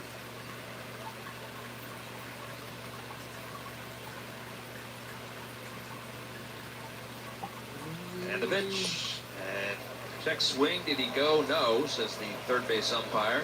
Down there, it's Are you Malachi Moore. serious? Sweeper at 82. Is able to hold up. So 2 balls and 2 strikes now to Meyer. He didn't hold up. Yeah, it looked like a swing from here. Oh, yeah. Wheeler has his sign. The 2-2 pitch. Swing and a miss. Yes. He got him. So just one extra pitch to get Meyer on the strikeout. The third strikeout of the night for Wheeler already, and that's the second out here in the second.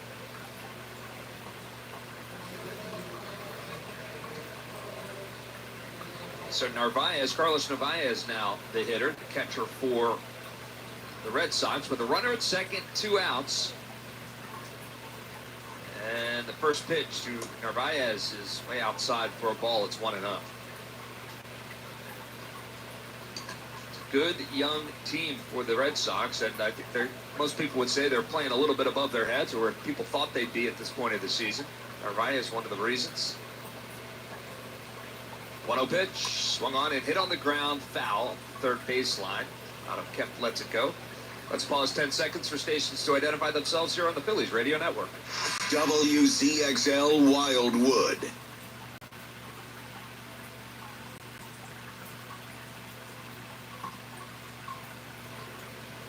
One ball, 1 strike to Narvaez. Wheeler checks the runner at second and comes to the plate. That's outside for a ball, 2-1.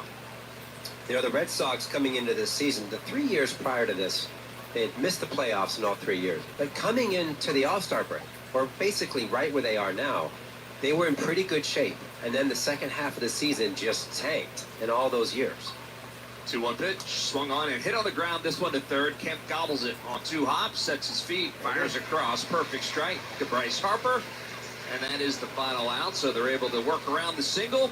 And they leave a runner on to the Red Sox on 1 hit. We'll head to the bottom of the second inning. It's the Red Sox 1 and the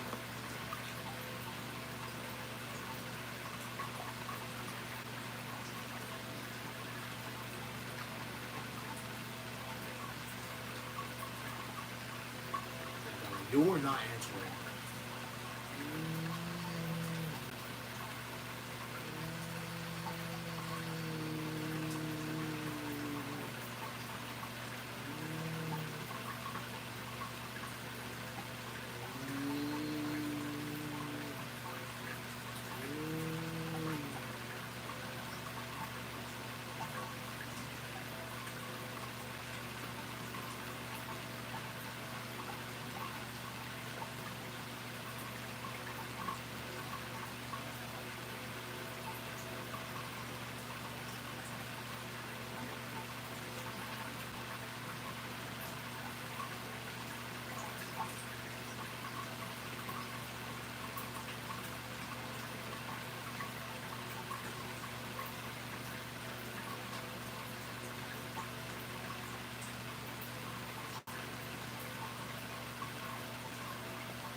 Was on the lot.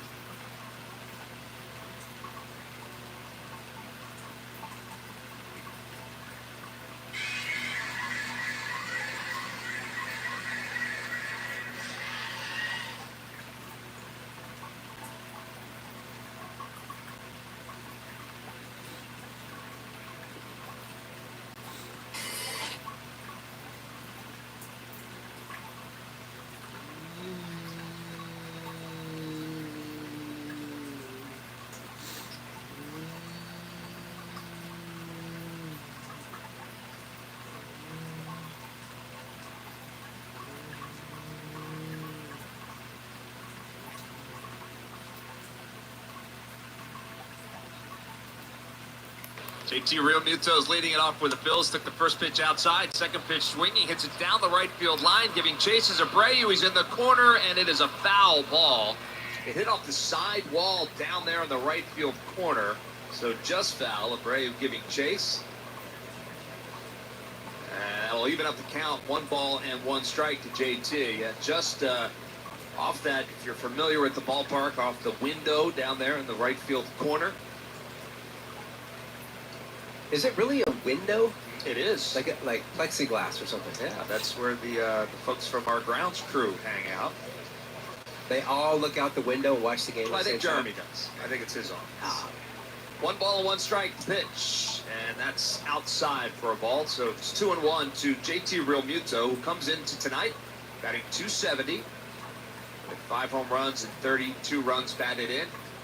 Swinging it well of late for sure. 2-1 pitch. And he pops that one up.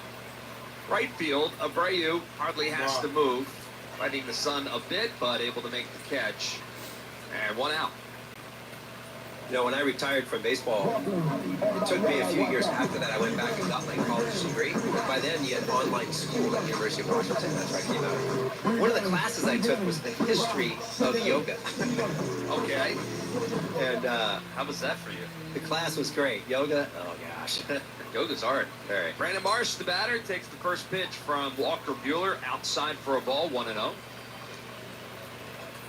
Marsh batting an even .250 on the year.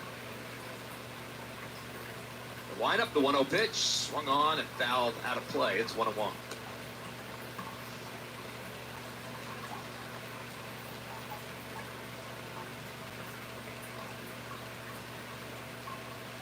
One ball, 1 strike to Brandon Marsh. And the pitch. And that one a little bit low for a ball. 2 balls and a strike to Marsh. Marsh still looking for his first hit on this homestand. Next pitch is at the knees for a strike.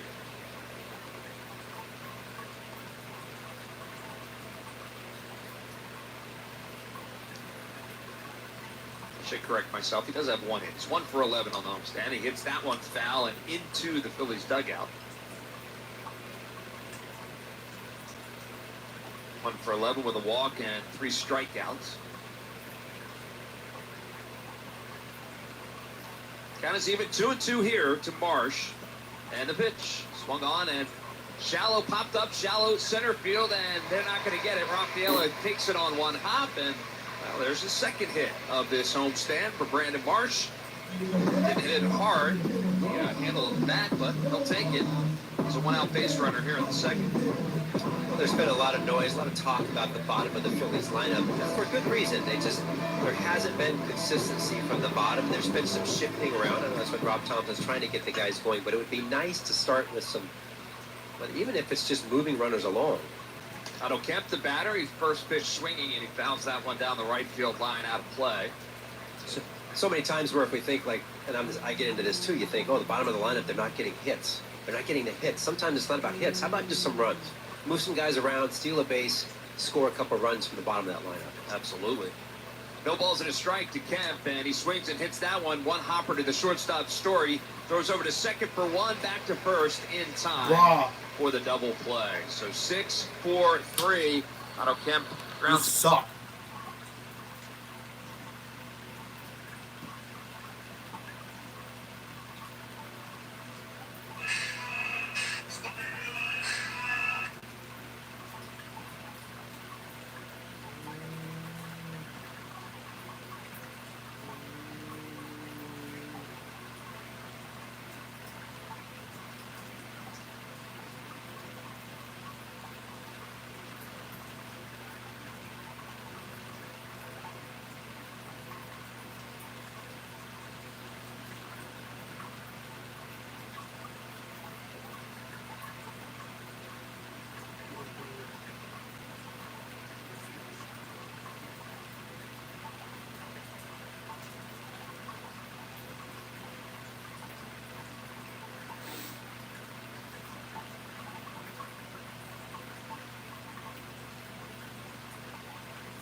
Malcolm Jamal Warner.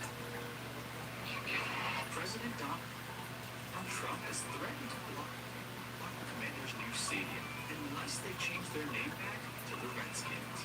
Over the weekend, the president took to his social say, yes, Your Honor. I just want to be free. Can you tell me the...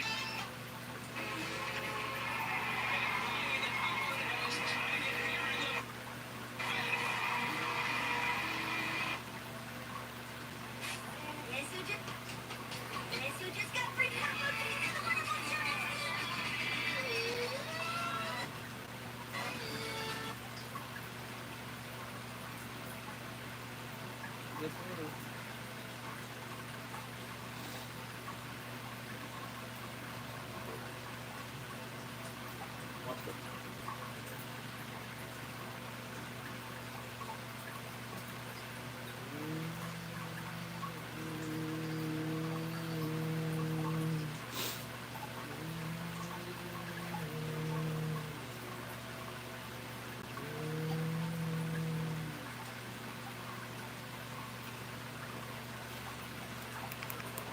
Alex Bregman, the batter, takes the first pitch on the outside corner for a strike, 0-1.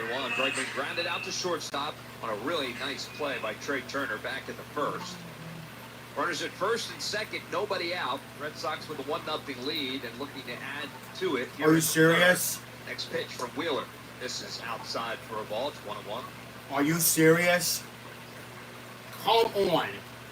There is nobody out. And I thought the pitcher for the Red Sox was an bad. All-Star this year, third time in his career. Wheeler comes set, the pitch. That's way inside. It moves the feet of Alex Bregman. And it's 2 balls and a strike. Are you serious? Keep it 1-0 so that we can score. Bregman has been on base in 33 of his last 38 games. Hitting .305 in that time. 2-1 pitch, and that's inside. That almost hit him. 3-1 now to Oh Bregman. my God.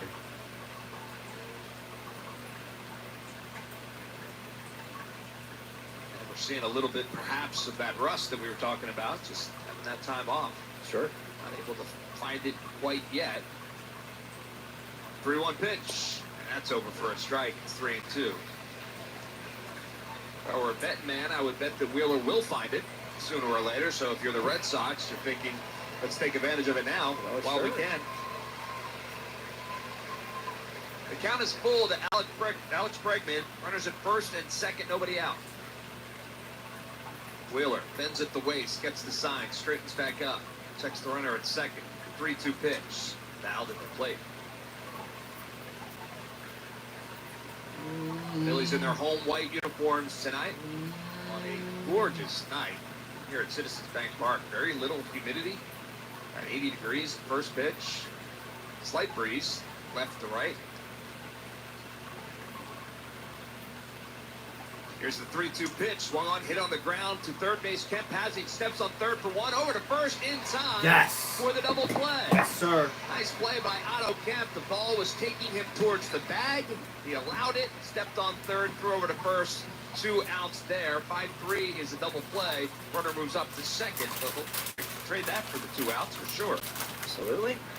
Nicely done by Zach Wheeler. A little breaking ball in the outer corner. Perfect pitch. I mean, that's the one thing about having a lot of pitches. Talking about Zach Wheeler, he has 6 pitches. Wheeler has 7. But if you have 6, if you don't have one, go to the other. Roman Anthony now the hitter for the Red Sox. Takes the first pitch a little bit outside for a ball. 1-0. Runner at second is Duran. 2 outs. Anthony struck out in his first at bat. Back in the first. The 1-0 pitch. And that's on the outside corner for a strike. 1-1.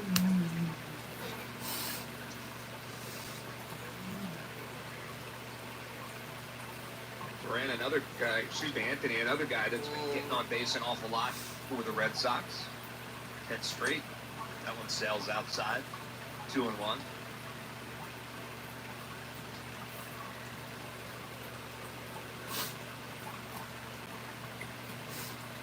2 balls and a strike to Roman Anthony.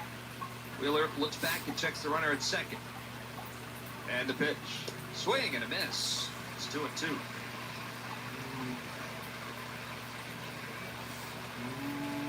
Fastball at 96 there.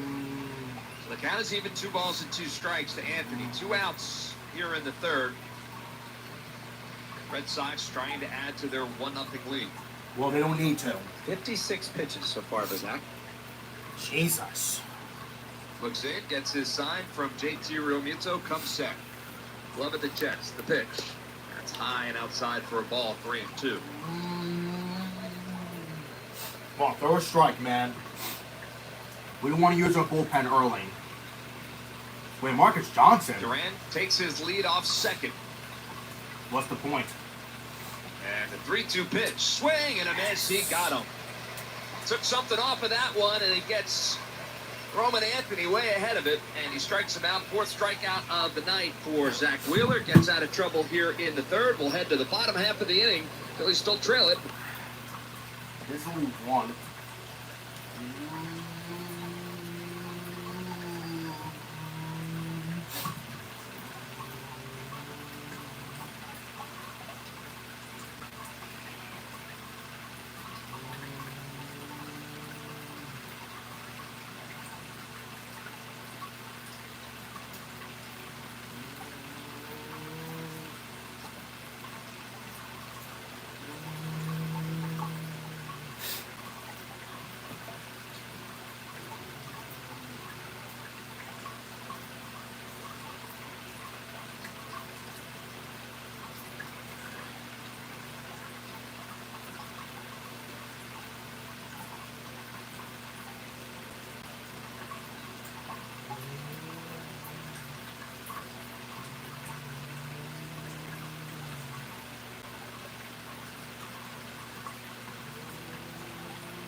What the frick?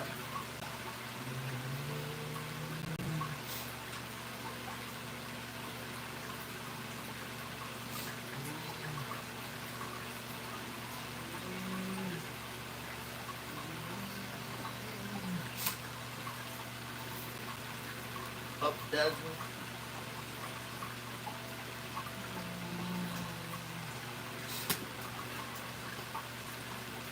Hey, Matthew.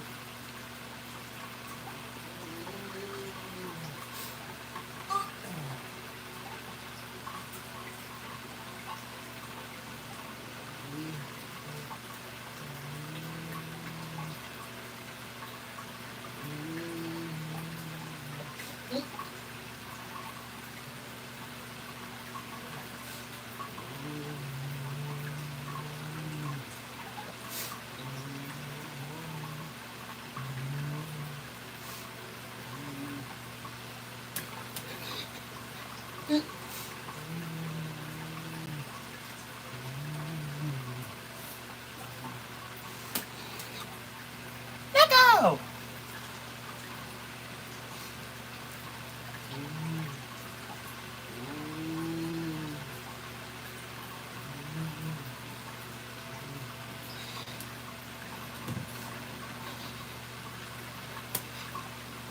As he wasn't able to get all the way to the corner, but a leadoff base hit for Max Kepler. Yay! Let's get things going here in the third. Then Bryson stopped to the plate. Yeah, Wheeler's just, he's a guy to me, when I listen to his interviews and read his quotes, Time to do Jeopardy. I'm not sure you're going to find a... Well, here we go. The last episode's for Jeopardy. Let's do it. Let's do it. Oh wait, shoot. Gotta put on normal. The last episode for Jeopardy. Let's do. Wow, Waxo. Not the last episode. My bad. That's Friday. The last episodes starts now. The last episodes. This is one of them. This is one of them. If that is, Because out of this episode, we will have 4 episodes. We'll begin with Captain Jeff Haig, $4,600. He wrote down, didn't get there. How much did you wager, Jeff? Yikes. 4,400. That will leave you with $200. Anna Camposero was in second place with 4,800. Her response, same as Jeff with an extra question mark. She wagered Yikes. 1,800. She'll finish in second place with 3,000. It looks like because Scott McCarty had a big lead heading into Final Jeopardy. Was he correct today? He wrote down, what is Elysian Plains? Yes, the Elysian Plains. Oh, really? The paradise in Greek mythology. So Scott's going to be adding to that already impressive number. How much? $15,000!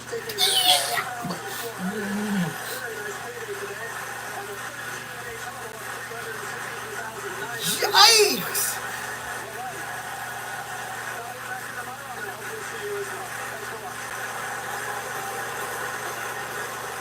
Oh, he ain't done.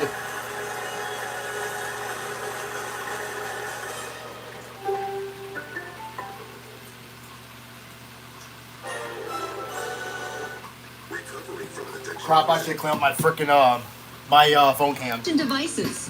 What just happened?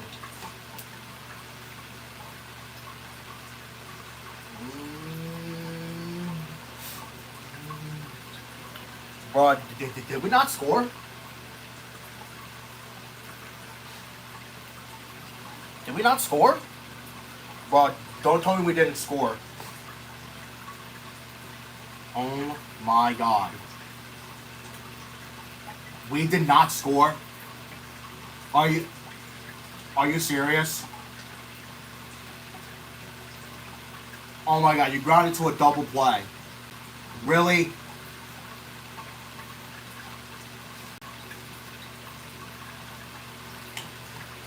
Well, that's 1 episode down. 4 to go. 1 episode down, 4 to go.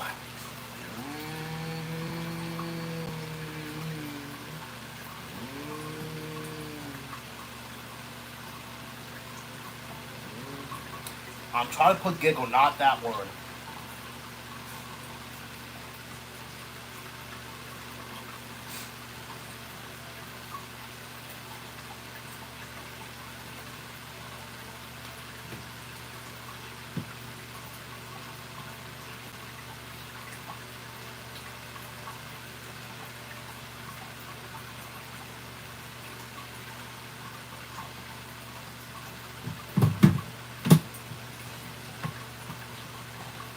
Alright. 1 episode down, 4 to go.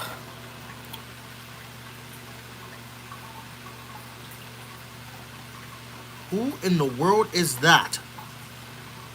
Who in the world is that? 604. Oh wait, I think it was when did he? Ah, crap! What did I just do?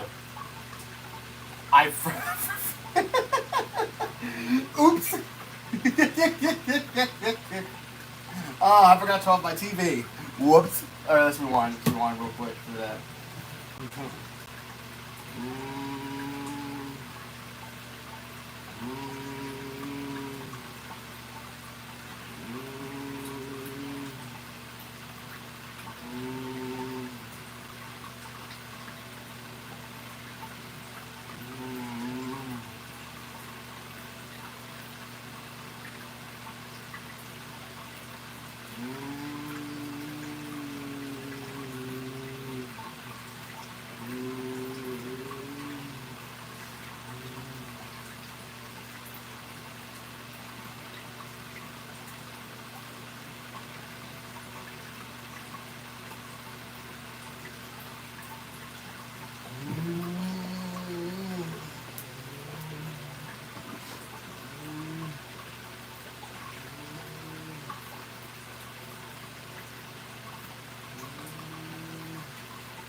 Oh, I was gonna. Oh, frick! I waited too long. Yeah, frickin'. I waited too long. I waited too long for this. Oh, man. I waited too long. I waited too long. And. Oh, I thought I did this. Yay.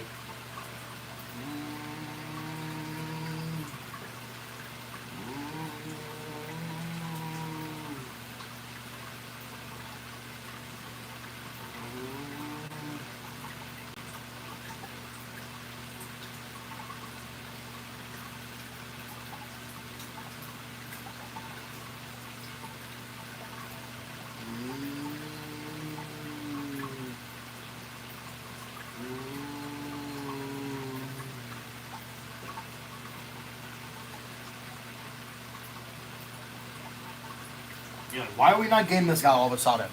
2 outs.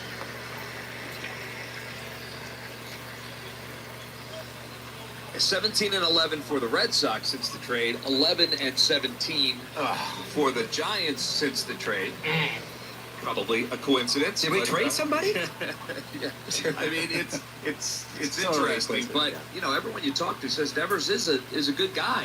It wasn't that he was, you know, any kind of cancer or anything like that. There was just so much distraction around the team. First pitch to Rafaela is a little bit low for a ball. It's 1-0, 2 outs here in the fourth. You know, the Red Sox have played well since the trade, but they've also played teams under 500 for a good part of that.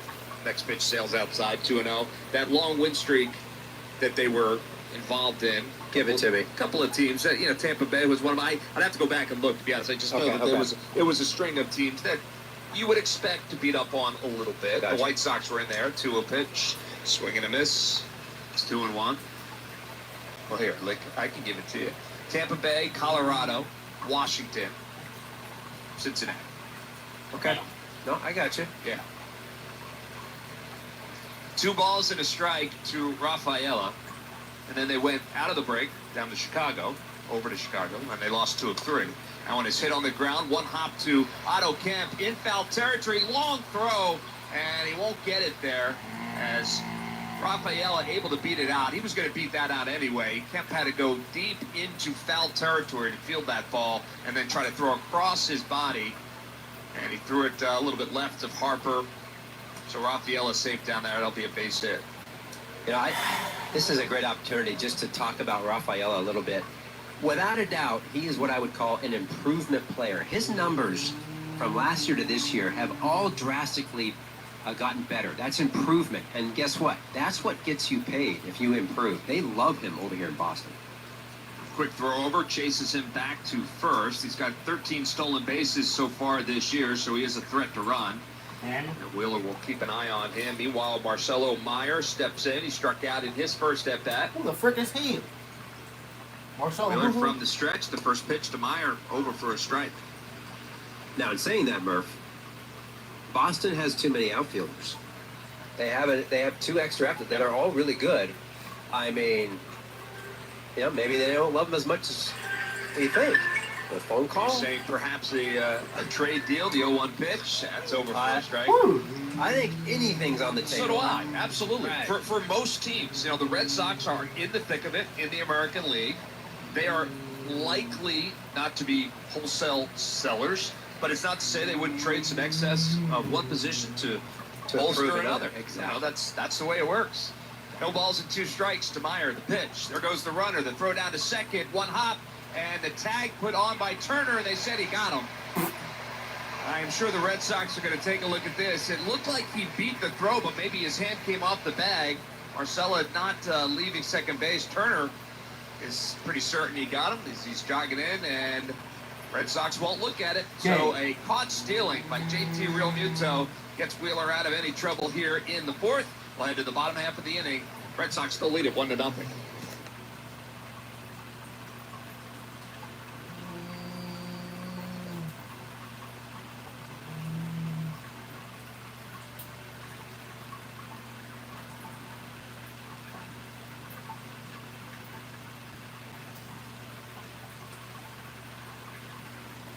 Here we go. The last five episodes of the season, starting off with this one.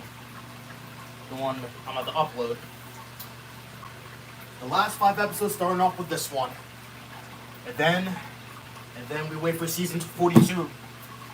Then we wait for season 42 of Jeopardy. Alongside season 43 of Wheel of Fortune. I'm actually amazed that, actually, here's the thing. Wheel of Fortune, Ryan Seacrest did okay, though. In his, first season. I would say that he did okay. But, he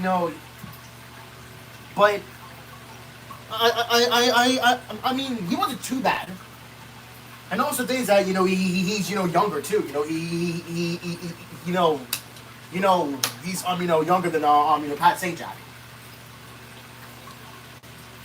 Because I'm pretty sure Ryan Seacrest, just turned 50, I think, this year. Like, he's not that, he's only 50. So, he didn't do that bad, though. Alright. Alright, here we go. Uh-oh. And there we are. 26th. Not 8:59, it was actually 7:29. I think I am gonna still do Jeopardy on time tomorrow too, I believe. Yeah, I will. Yes, I will. How many minutes do I have today? It looks like 1, 2, 3, 4. Yeah, 4, just 4. Well, it's better than nothing. Better than nothing. Really? What? 1 to Schwarber.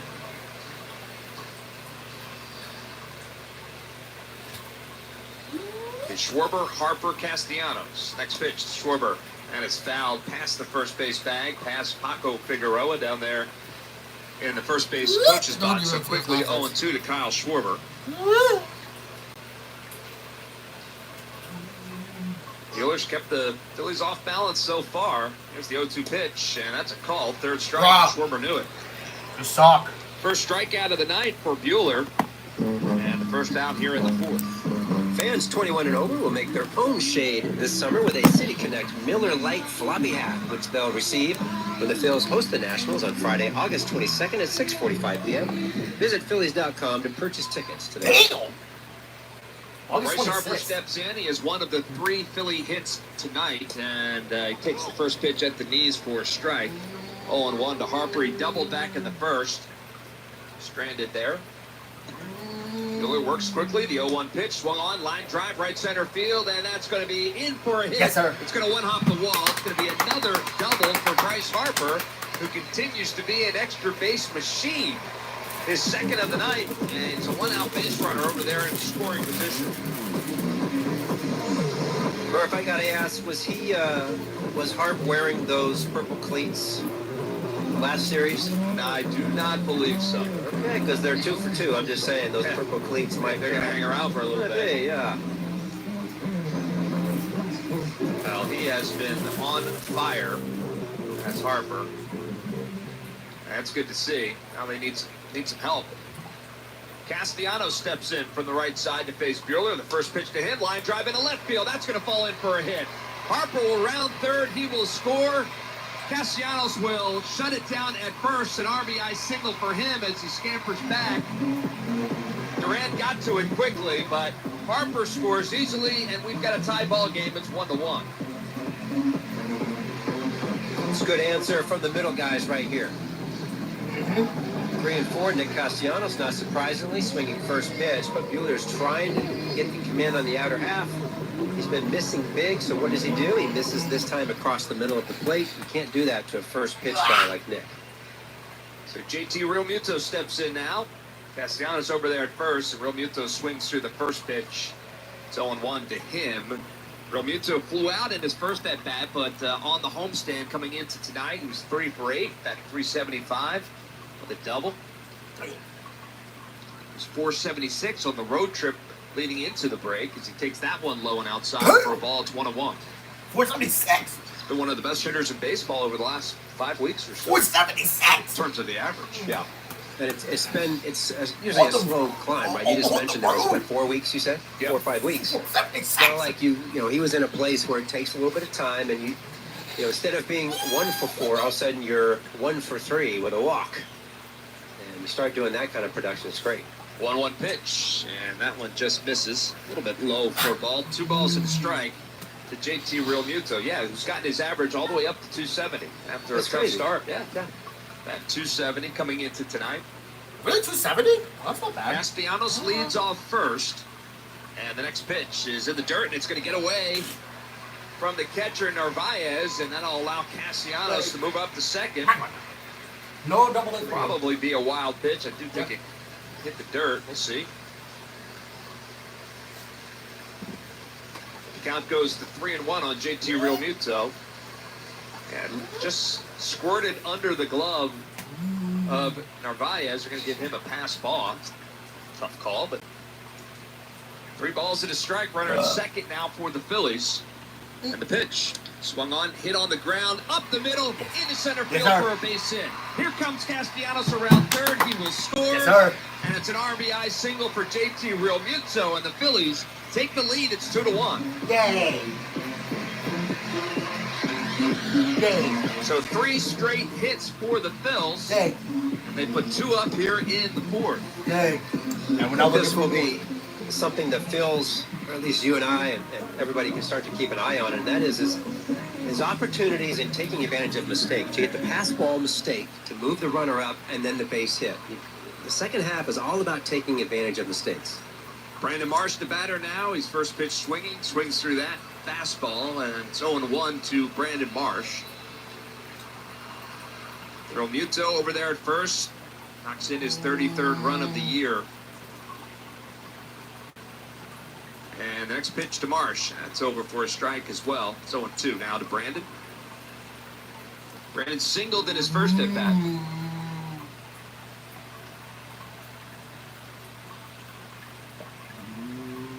No balls and 2 strikes. Bueller set the pitch. That's down low in the dirt. That one's stopped by Narvaez. You and I were talking about trade deadline stuff. You know, there was a year, one of my years, 96 maybe, 97. I remember the trade deadline in the sense of there was a team, I can't remember who it was, needed a shortstop. So it was between me and Royce Clayton, if you remember that name. Sure do. Played a long time in the big leagues. 1-2 pitch inside.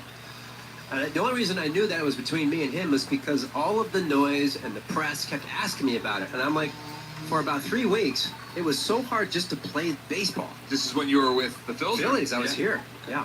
Sorry if I asked you a question about it. I apologize. 2-2 pitch, swing and a miss.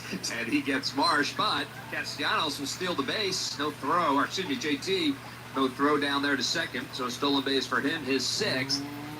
And he's in scoring position with 2 outs. Well, he's going to get a visit here, so I have to ask that I come across a little brother there.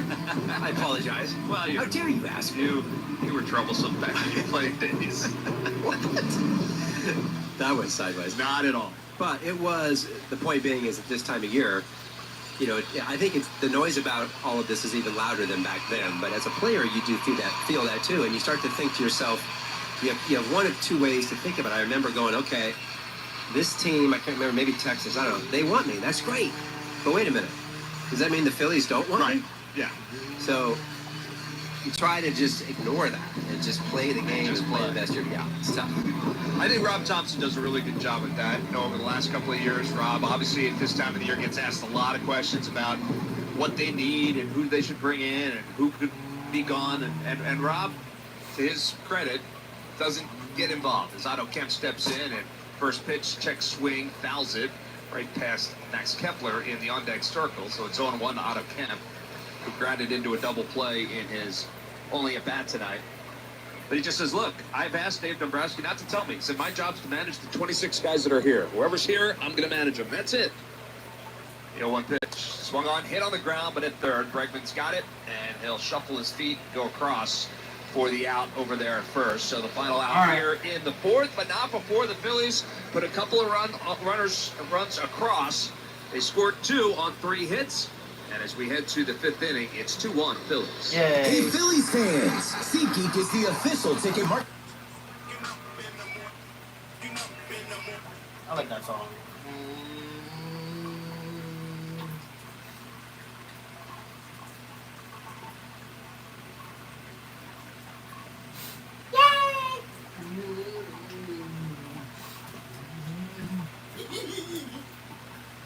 Albert Jackson. Ah.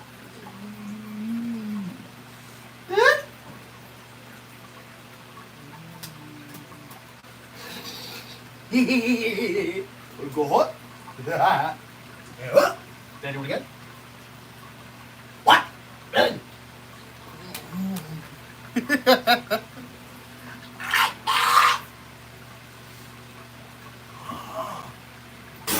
I missed. Nope, never mind. I didn't miss. Oh.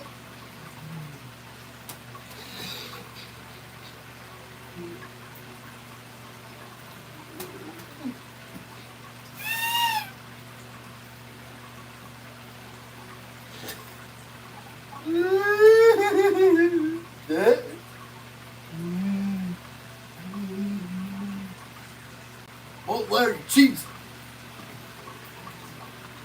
Oh, cheese. Cheese.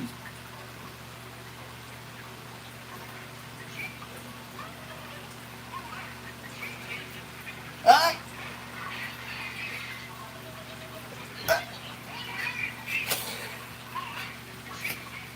Well, Larry, cheese.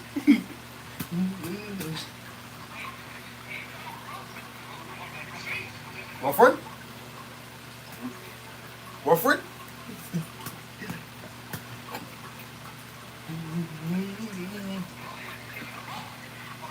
This one's actually much funnier than the other two.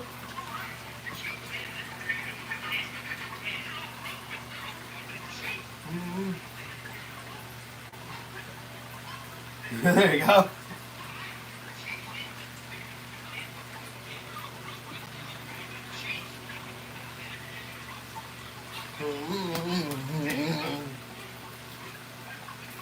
The X did it again. This one right here.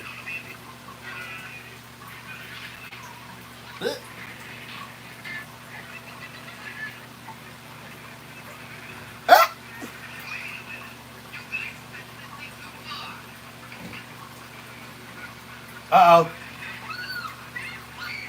Ah! Oh, sorry about that. Mouse. What is it, a mouse or a rat?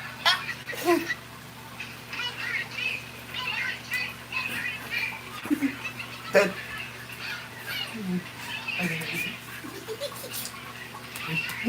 Dead. Dead. Punch, everything, punch. I'm fighting, fight. Punch, dead. They all died. They all died. They all died. And dead. Dead again. Well, let me cheese.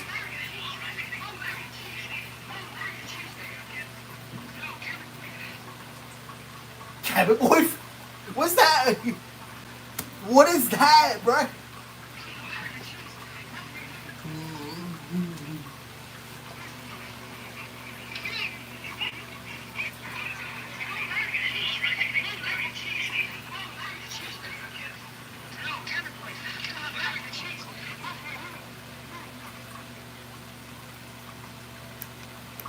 Out of everybody? Yeah.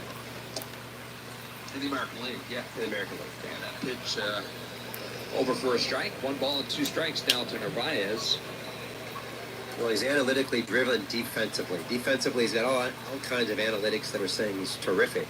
1-2 pitch. Down straight back. But I'm not trying to say the analytics. I'm just saying, you know, he catches well. He throws a lot of guys out. He does a lot of things that way. Batting, offensively, it's always been kind of respectable. Right? He's got a flat swing, doesn't strike out a ton. This year he's making the most of McCarthy his got doing the opportunity. broadcast. It absolutely is. Counts 1-2 to the Red Sox backstop, and he swings through that pitch, and another strikeout for Zach Wheeler. So back-to-back strikeouts as Wheeler looking for a shutdown inning here in the top of the 5th. All right. It feels weird though.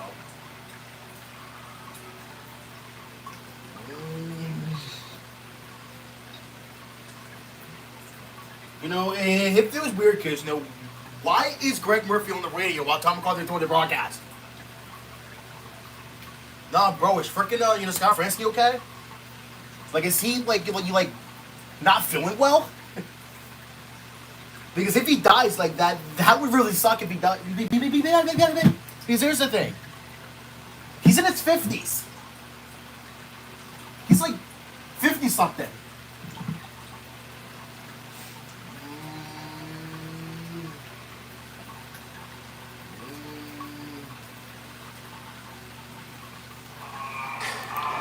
Wheeler kicks, and the 2-0 pitch swung on and hit in the air. Shallow center field. Marsh coming Not in. deep. He's calling, and he makes the one-handed catch for the final out. Easy inning for Zach Wheeler. 1-3 go the Red Sox. We'll head to the bottom of the fifth. It's the Phillies 2 and the Red Sox 1. Make your next dental appointment at CV Dental Arts in Galloway. Dr. Patel offers proven protection against viruses, bacteria, and mercury vapor by using a system called I'm actually IPA. gonna- The extra oral suction limits your exposure Excuse to me? bacteria. With the I don't want that. filtration system, Seaview Dental Arts is taking the most precautionary measures to ensure your safety. So whether you're in need I'm gonna of keep preventive my care or a specialized microphone service such on as mute dental so that implants, don't put your health on the line. Go to SeaviewDentalArts.com. At CU Dental Arts, not only your smile, but your health is also our commitment. NJ Specialty 5984.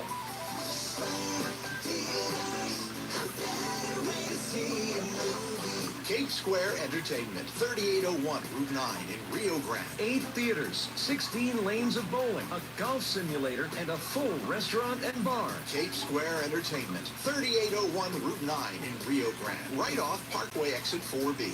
Online at squaretheaters.com.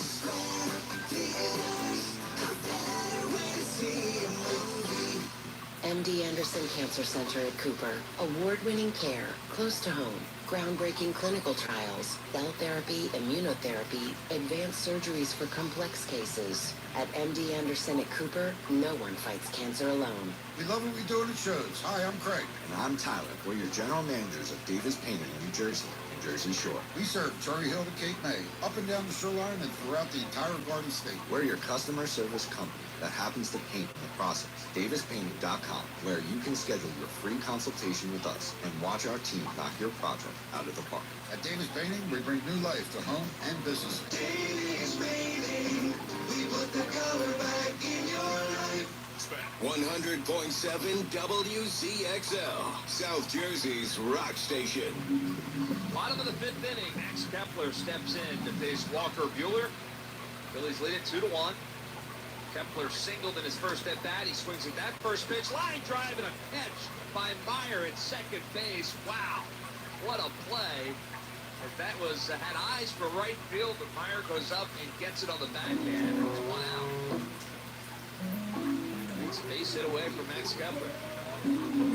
When you're struggling, this is what happens. And hopefully Kepler gets back and Max gets back and says, okay, that's something to build on, rather than, oh, here we go again. Yeah, right. That's how it always is. Bryson Stott, the batter now. It takes the first pitch on the outside corner for a strike. It's 0-1. Stott flew out to deep center field in his first at-bat. No balls in a strike. Buehler kicks at the pitch. That's down low for a ball, 1-1.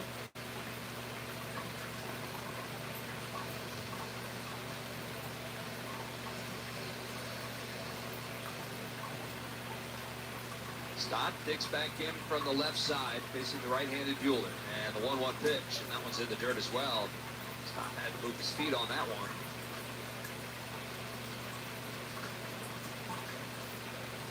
In the struggle for Stott of late, at a 232 coming into tonight.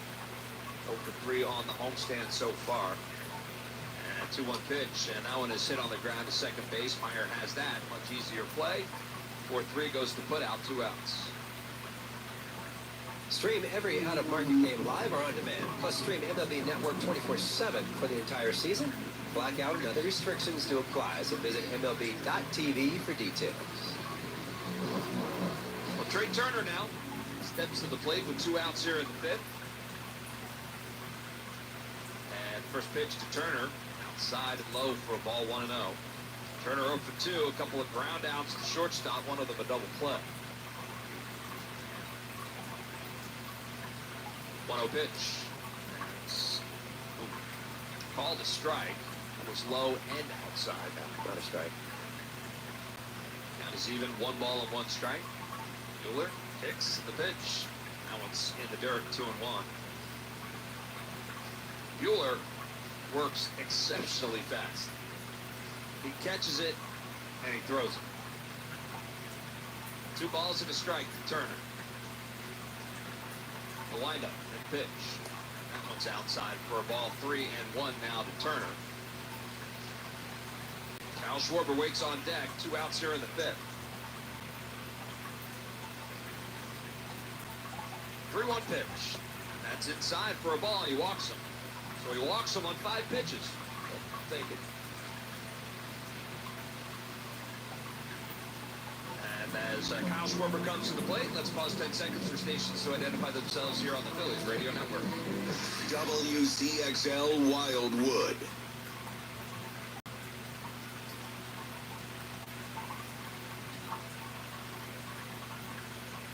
Two outs, bottom of the 5th. Greg Murphy here with you alongside Kevin Stocker. Mike Tuberosa here in our booth. Francisco Rojas back in our studios. And now Walker Buehler is going to get a timer violation before he even throws a pitch to Kyle Schwarber. Do you think he was listening to the ID? He probably was. He was like, I gotta wait for that to get finished. which we appreciate. 1 ball and no strikes to Schwarber. And now a quick throw over as Trey Turner dives back in. Cue the boos.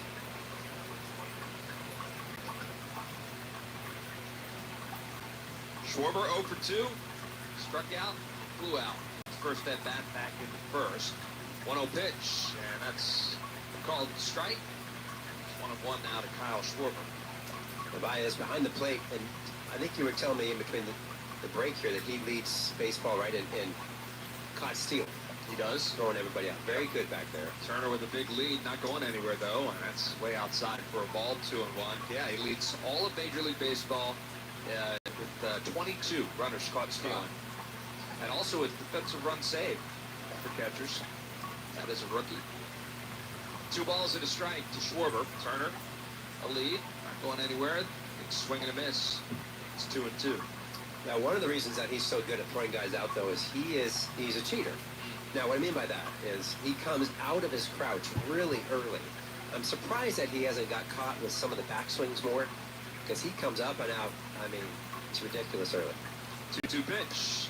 That's outside for a ball, 3-2. Yeah, he did it 2 pitches ago, but with the left-handed hitter up there, he's kind of going to his left, and he's kind of clear. But if it was a right-handed hitter, I don't know if he goes the other way. I'm not sure. Keep our eyes on that. Turner gets his lead off first. Count is full to Kyle Schwarber. Now time is called. Schwarber steps out. Bryce Harper waits on deck. It's 2 for 2. Is Bryce Harper. 2 outs here in the 5th. Turner not being held on at first, so he is going, and the swing, and that is hit on the ground at second. Meyer to his left, and he's got it over to first in time for the out. So that is the final out. Phillies get a base runner on. No hits in the inning. We'll head to the top of the 6th inning. The Phillies have a 1-run lead. Welcome to Dugout Radio, the undisputed home of Boomtown Baseball. The Wi-Fi is booming with Xfinity, baby. Our next caller is Stacy. How do you stay locked in on every pitch and play? We stream it all live on Xfinity Internet with low lag, 99.99% network reliability, and speeds faster than a base runner beating the throw to home plate. I stream on my TV, tablets, even my smart fridge. Smart fridge? With all those games, we gotta refuel. Stream live baseball with Wi-Fi built for the biggest moments. Xfinity. Restrictions apply. Actual speeds vary, not guaranteed. At Citizens Bank Park, we don't carry the title of fan lightly. We're made for counting down the minutes to the first pitch. And for losing our voice before the 7th inning stretch. We're made for leading rallies. And for following box scores. We're made for celebrating big moments. And we're made ready with Citizens. Citizens, fellow fans of the official bank of the Philadelphia Phillies.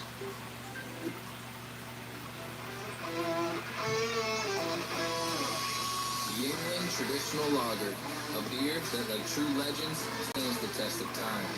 Brewed by the same family for nearly 200 years, it's a crisp amber lager with a bold, smooth flavor that's perfect for game day. So make sure to come on down to Plow in the Stars at 123 Chestnut Street in Philadelphia for your $5 lager pints during all Phillies games, all season long.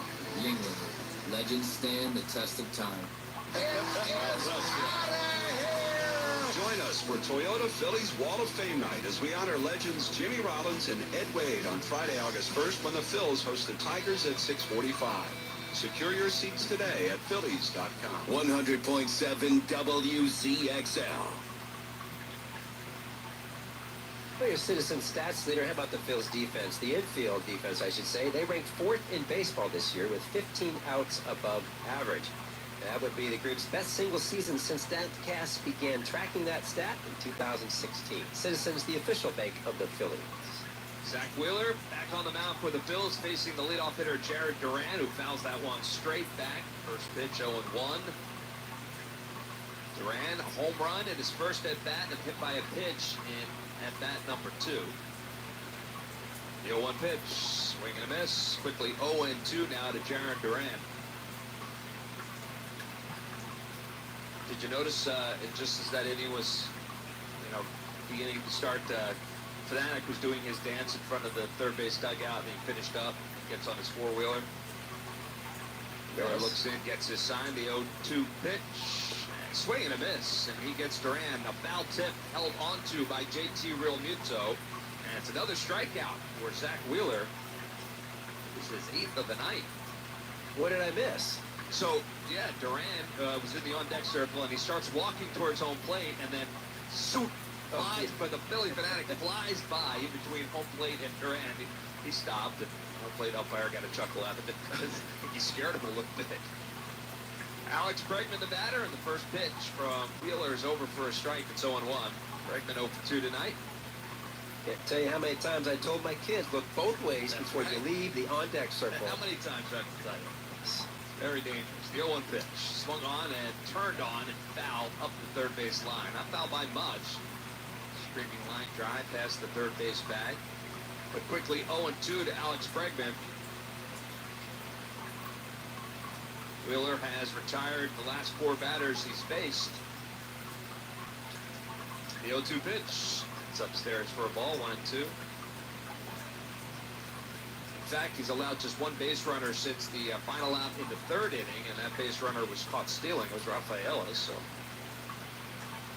seems to have settled in. The 1-2 pitch, swung on, line drive right at Otto Kemp, off his glove, and that is going to be a base hit for Bregman. It was a rocket, and Kemp had to go down to a knee, but I would imagine he'd tell you maybe that's the ball he's got to catch. Well, it's certainly one that you practice in your backyard as a kid, where you're just constantly diving for balls, and the ball is ripped, and it ripped with a lot of topspin, and that's, Jeff Bagwell used to do that with the Astros. Everything comes at you with this topspin, so believe it or not, it's so hard to judge, hard to catch. That's tough play, no doubt. Yeah, tough play. Yeah, they haven't scored it yet. I wouldn't be surprised if they give him a base hit there. Roman Anthony will be the batter. He has struck out twice so far. Bregman leads off first, and first pitch to Anthony, and that's swung on, and that's a line drive down the right field line, and it's trouble. It's into the corner. Bregman's going to round second, and he will be held at third. It'll be a stand-up double for Roman Anthony. So that puts runners at second and third with 1 out here in 6th. Are you serious? And did score that base hit for Bregman, so back-to-back hits here in the 6th. After the initial strikeout. So Bregman talked about how they're really controlling his starts because he's coming back from injury. That injury is a quad strain. Fast forward to that last play. He's on first base. That ball goes in the corner. And he literally could barely run half speed, 50% to third. He was really guarding. Trevor Story, the batter. Cleanup hitter for the Red Sox, and the first pitch to him, but outside for a ball. It's 1-0. Yeah, they never even gave a chance for the third base coach to score him on that, which is understandable. I don't need him blowing out at this point. So with 1 out, runners at second and third. The Next pitch to Story. Swung on, line drive. That's in the left field for a base hit. One run will score. They'll hold Anthony at third. It's an RBI single for Trevor Story. We're all tied up here at 2. Well, that happened quickly. Single, double, single. The Red Sox tied things up.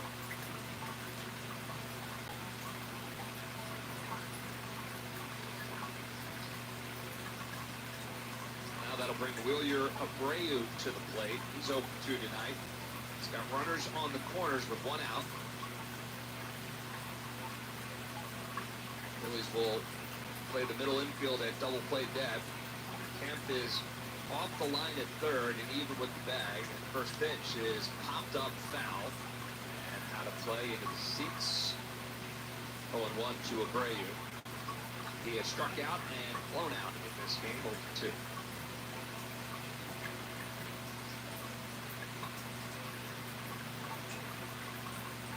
Wheeler from the stretch, checks the runners, 0-1 pitch, swung on, popped up again down the third base line and into the crowd again. So 0-2 to Abreu. Well, if my math is right here, Murph, in the last series, the 3 starters that pitched didn't get through the 5th.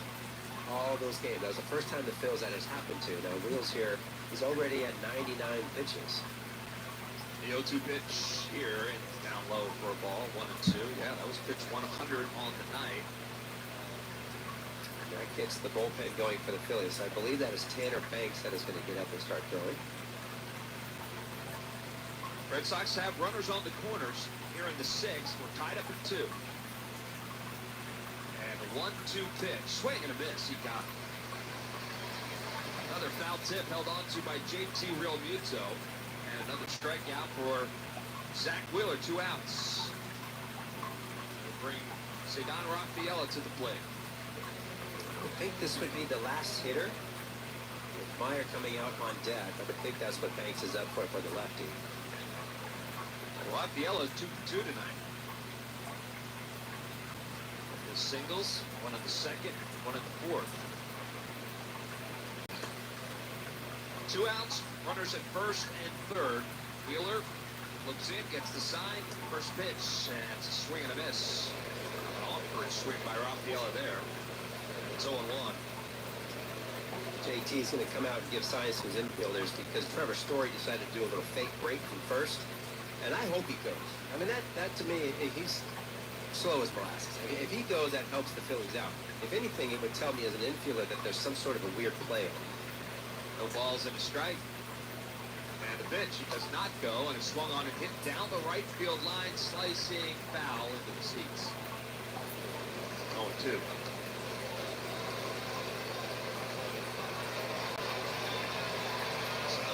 Will bring the crowd here at Citizens Bank Park. Thanks, crowd. Beautiful thing. Bring it to life here. 2 outs, 2 strikes, 2 on here in the 6th. We're all tied up at 2. Wheeler set. Glove at the chest. And the pitch. There goes Story, and they'll let him go. And that pitch was a little bit high for a ball. So 1-2. Manager makes that decision there. He does not want the infielders vacating their position for any reason, so they just went ahead and let it go. 17th stolen base for Trevor Story, so now runners at 2nd and 3rd. And 1-2 pitch. Check swing, did he go? Yes, he did. Rafaela didn't like it. He throws his bat away, and now he gets talked to from the home plate umpire, but another strikeout for Zach Wheeler, and he's through 6 here at Citizens Bank Park. We'll head to the bottom half of the inning. We're all tied up at 2. Yesterday's Creekside Tavern, your home for all Phillies games. Matinee games mean $1 dog days, $3 Miller Lite drafts, and the $9.99 challenge. Plus, live music Thursday through Sunday in the yard. Yesterday's Creekside Tavern in Marmora. See you at the Y. Hit a grand slam with Jersey Shore Federal Credit Union's loan rate home equity loans. Use it for any reason. Apply online at jerseyshorefcu.org or swing into a branch in Northfield, Galloway, Hamilton, or Rio Grande. Federally insured by the NCUA and an equal housing lender. Calling all wine lovers. Join us for an evening full of worldwide wines at Golden Nuggets International Wine Fest on Friday, August 22nd from 7 to 10 p.m. Visit goldennugget.com for complete details and to purchase tickets. Must be 21 or older. Management reserves all rights. Copiers Plus has been providing quality products and services to South Jersey businesses since 1986. Call 609-645-PLUS for copiers, printers, and multifunction devices. Call 645-PLUS or visit copiersplus.com. Live from Citizens Bank Park, it's the 2024 Philadelphia Phillies. Airing on 100.7 WZXL. Brought to you by Weinstein Supply. Go to WeinsteinSupplyEggHarbor.com. Boathouse Restaurant specializes in the Jersey Shore's finest fresh seafood, steaks, and sunsets. Boathouse offers indoor and outdoor seating with a panoramic view of the water and entertainment at happy hour. Go to BoatHouseWildwood.com. Transform your home with Archer Exteriors. Archer Exteriors offers $250 off per window and door installation, plus 25% off roofing and siding services. Visit ArcherExteriors.com today South to claim your Jersey's golden rock ticket station, savings with Archer 100.7 Exteriors. WZXL. Bottom of the sixth inning, Bryce Harper to lead it off in a tie ball game here in South Philly. The first pitch to Harper takes it inside and low for a ball. It's 1-0. Harper 2 for 2. A couple of doubles already tonight.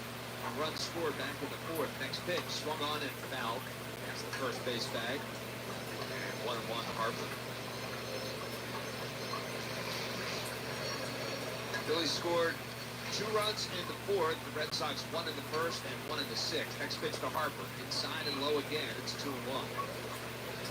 I believe that Walker Buehler's going to be pretty careful with Bryce Harper here. The lineup, the 2-1 pitch. Way outside for a ball. 3-1. And Castellanos waits on deck.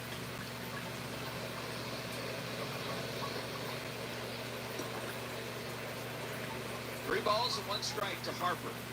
Lineup, pitch. On and fouled straight down. It's 3-2. Harp's a little upset with himself there. Went after a 3-1 slider, and that's not what he wanted to do. And I think he's paying the price a little bit. Yeah, took that one off. Toe. Of his purple cleat. You know, back in the day, in 93, we had to wear suit and tie, full suit and tie in the airplane. Yeah. Darren Dalton had the exact color suit as his cleats. I think I remember that suit, to be honest. I did, but yeah. Darren could pull it off. I don't know. Yeah. It's really purple. 3 balls, 2 strikes. The pitch swung on and fouled. Out of play down the left field line. It seats. So the count stays full to Bryce Harper. Yeah, it was really purple. Really purple, yeah. The lineup, the 3-2 pitch. Swung on, hit hard on the ground, but right at Meyer at second base. He's up with it. And over to first in time for the out. 1 out here in the sixth.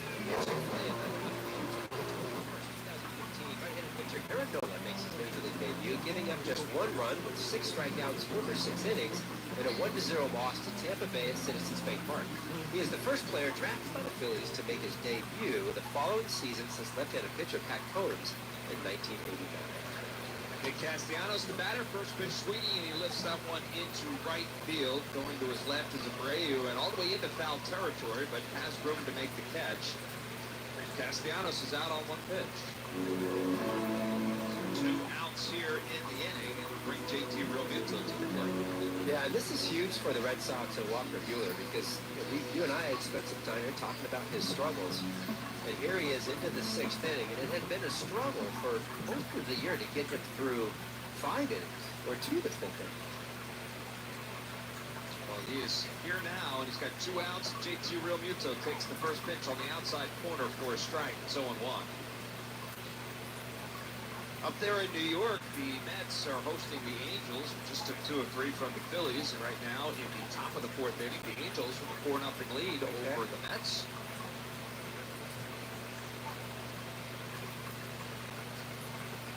No balls and strike to Realmuto, the pitch. And that one's a little bit low for a ball. 1-1. Down in Washington, Cincinnati on the Nationals. Nationals top of the 5th with an 8-5 lead. Some runs in that one. 1-1 pitch, way outside for a ball. Elsewhere in the National League East right now, top of the 6th down in South Florida. Padres here on the East Coast, they've got a 2-1 lead over Miami.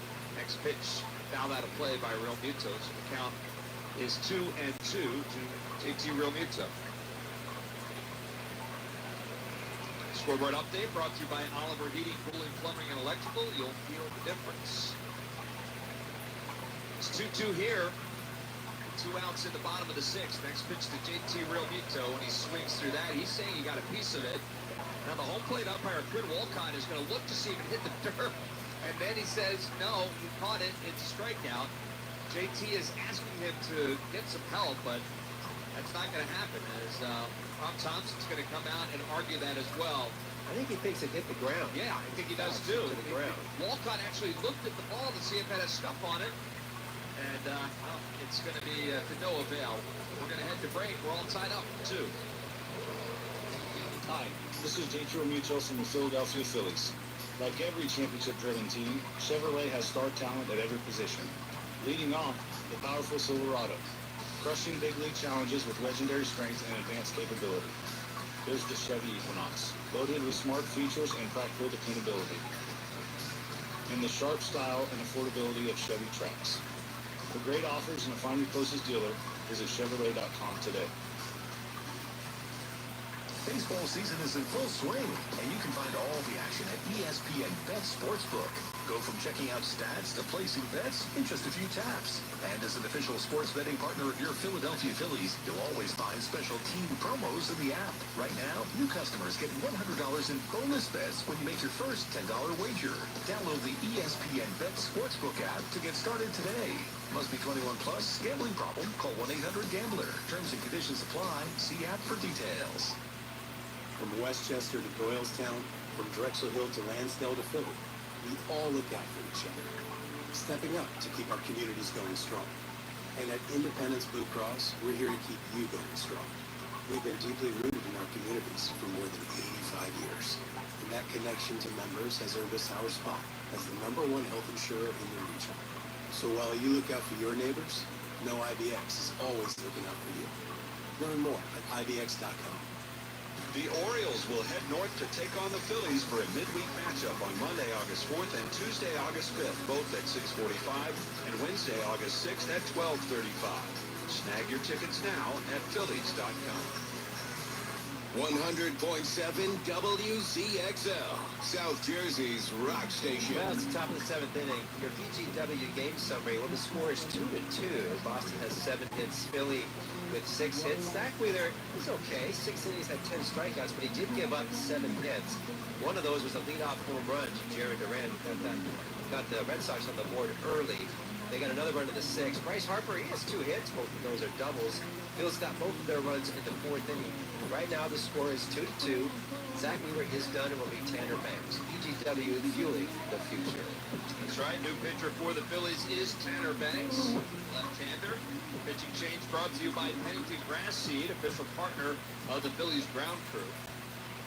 So Banks will come in, and leading off is Romy Gonzalez, pinch hitter for Red Sox. And the first pitch to Gonzalez, over for a strike. It's 0-1. So just to revisit what happened at the end of that inning, JT Real Muto called out on strikes. The 0-1 pitch, check swing. Did he go? Yes, he did. No balls and 2 strikes. Quickly, or did he say he did not swing? I guess he did. Okay, 1 ball and a strike to Romy Gonzalez. The next pitch to Banks, fouled out of play. Now 1-2. So he was called out on strikes. It was a foul tip that Narvaez trapped at the plate. Ball clearly hit the ground on replay. 1-2 pitch outside for a ball, 2-2. But the home plate umpire, Quinn Walcott, said no, he caught it. JT was just asking him to check with the third base umpire. 2-2 pitch, swing and a miss. Banks with the strikeout there. And it's 1 out here at the 7th. He's just saying, hey, just check with the third base umpire. He's got a better view. But Walcott, well, he chose to just check the baseball. Yeah, he looked at the baseball to see if it had a scuff mark. Right. Come on. I feel like there's more scientific ways to go about that. Nevertheless, he was a strikeout victim. 1 out here in the top of the 7th now. Banks pitching to Narvaez, and first pitch to him is a little bit high for a ball, 1-0. 2-2 ball game here in the 7th. 1 out. Banks comes set. The 1-0 pitch. Swung on in. Hit foul down the right field line. That'll find the seats. 1 ball and 1 strike.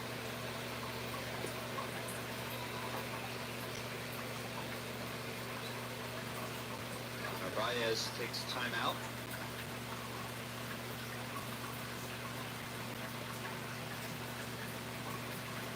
Now we're ready to go. 1-1 pitch. Check swing, fouled over the Phillies dugout and over the net into the seats. Count now 1-2 to the Red Sox backstop. I thought Zach Wheeler was still really good. I thought he had to really fight himself in the early innings, and what happens with that with Zach is it forces him to come out of the game early. 1-2 pitch, swing and a miss, and he got him.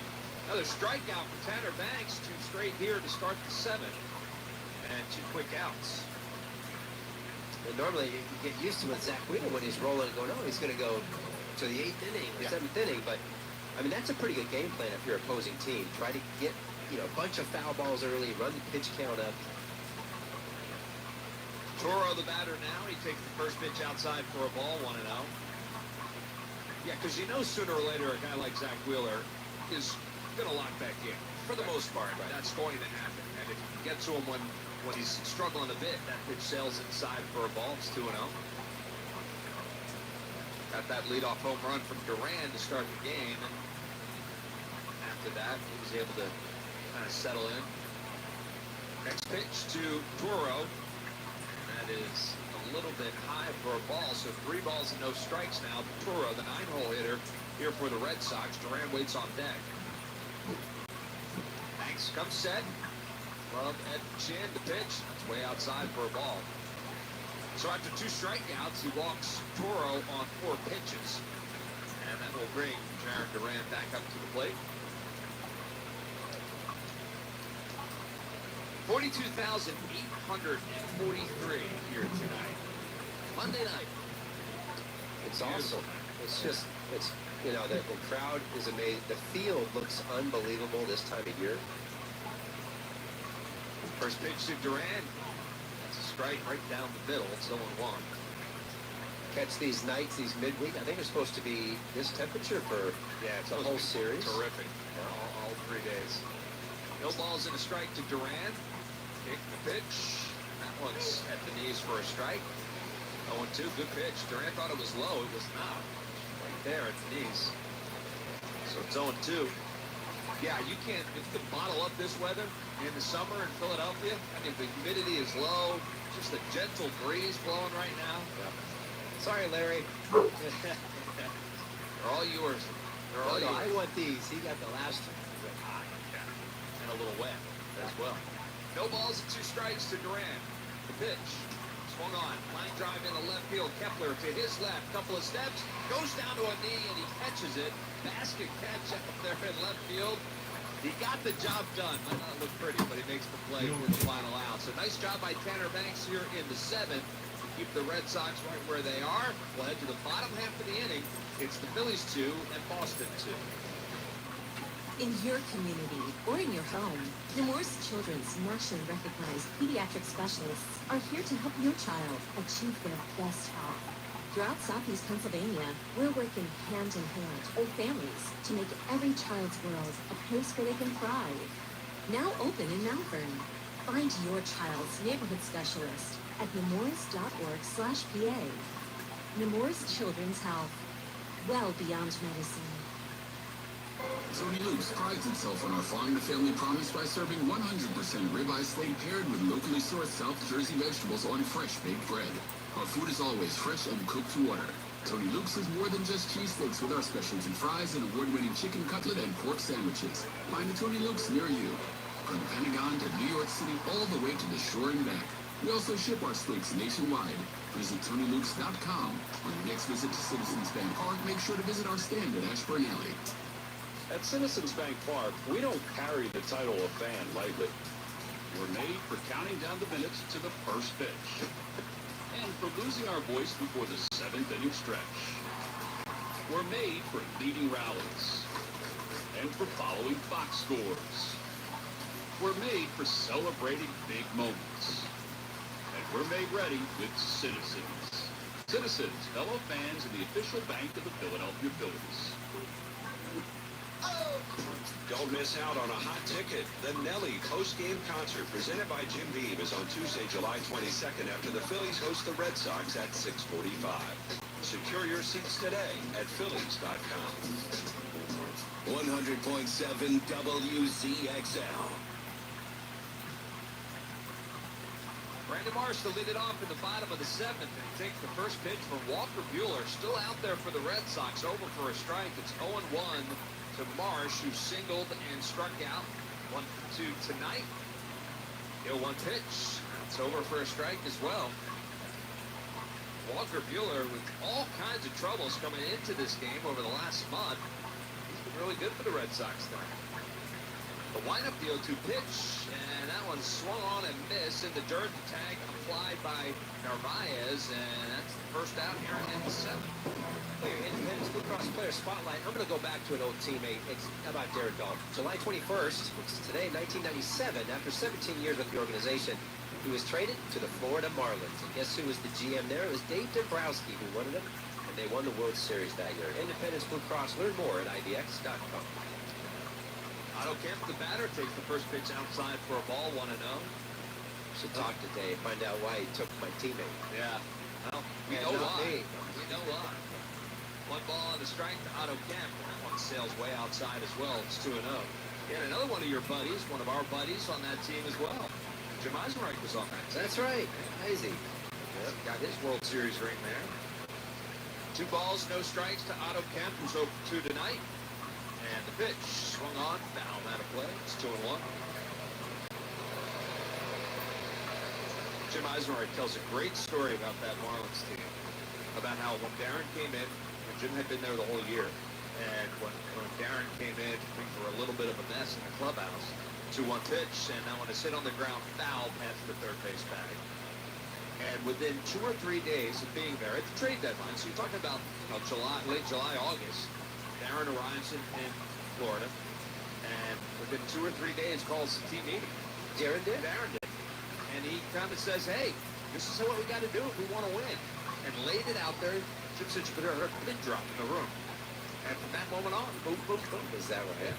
2-2 pitch, swung on, hit on the ground to the shortstop, Story. He charges, throws off balance across the diamond in time for the out.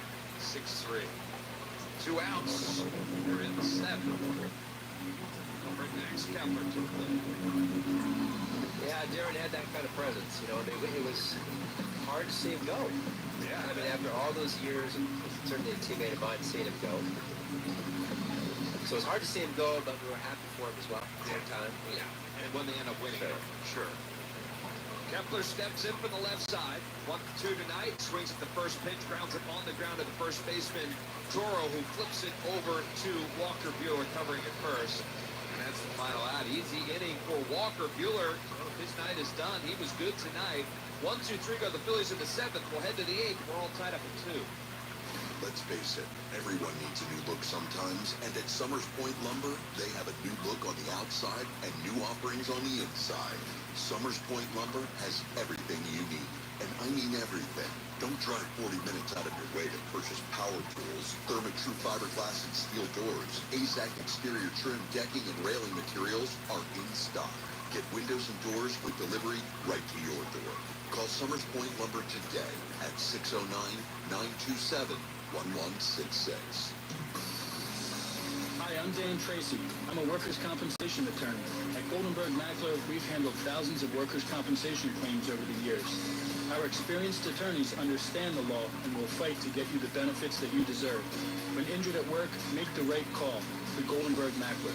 Call us at 609-344-7131. That's 609-344-7131. Or visit us online at gmslaw.com. If you're looking for durable, stylish flooring, check out Epoxy 856. Perfect for homes, businesses, and garages. Call 800-EPXY-856 or visit epoxy856.com. Epoxy 856, where quality meets style. Hi, It's Sean with East Coast Roofing, Siding, and Windows. If your home is in need of roofing, siding, windows, or doors this season, give us a call at 609-646-1444. Visit us on the web at eastcoastroofing.com. And remember, if you'll call, we'll show up. Up on Ashburn Alley for the best view in the ballpark. CP Rankin Roofing Experts are a proud partner of the Philadelphia Phillies. Let's go Phils. South Jersey's rock station, 100.7 WZXL. This copyrighted broadcast is presented by authority of the Philadelphia Phillies. It may not be reproduced or retransmitted in any form, and the accounts and descriptions of this game may not be disseminated without the express written consent of the Phillies. Well, Ryan Kerkering, the new pitcher for the Phils here in the 8th inning, will face Alex Bregman to lead things off. The first pitch to Bregman is called strike at the knees. Still 1 to Bregman, who was 1 for 3 tonight. A couple of ground outs and a single back in the 6th. The 0-1 pitch to Kerkering, swung on, hit off the end of the bat center field. It's deep though. Marsh going back. He's going to have room. He's at the track right in front of the angled wall. And he pulls it in to make the catch just off the end of the bat for Bregman. Still carried a bit, but that's the first out.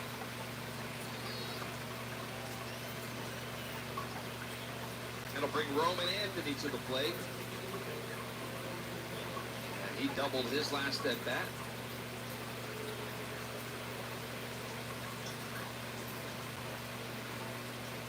Anthony, left-handed hitter, digs in against Kerkering. And first pitch is on the outside corner for a strike. Well, you talk about pockets, right? Offensive pockets, and you have your pitchers. Managers love to bring them in against certain pockets of free. 0-1 pitch, down low. And I look out into the bullpen for the Red Sox, and I believe that is Aroldis Chapman. Big lefty already warming up out there, and that's who that is. Still doing it, Aroldis Chapman. Easy ever. Pitch, swing and a miss. It's 1-2 now to Roman Anthony. I mean, it's stop for the Phils. It'll be Stock, Turner, and Schwarber. And that's a pocket that can be damaging. So they're going to have him come in at that point right now. And even if the next guy would be Harper, right? Other lefty. 1 ball, 2 strikes to Roman Anthony. Trevor Story waits on deck for the Red Sox. A 1-2 pitch. Down low, 2-2.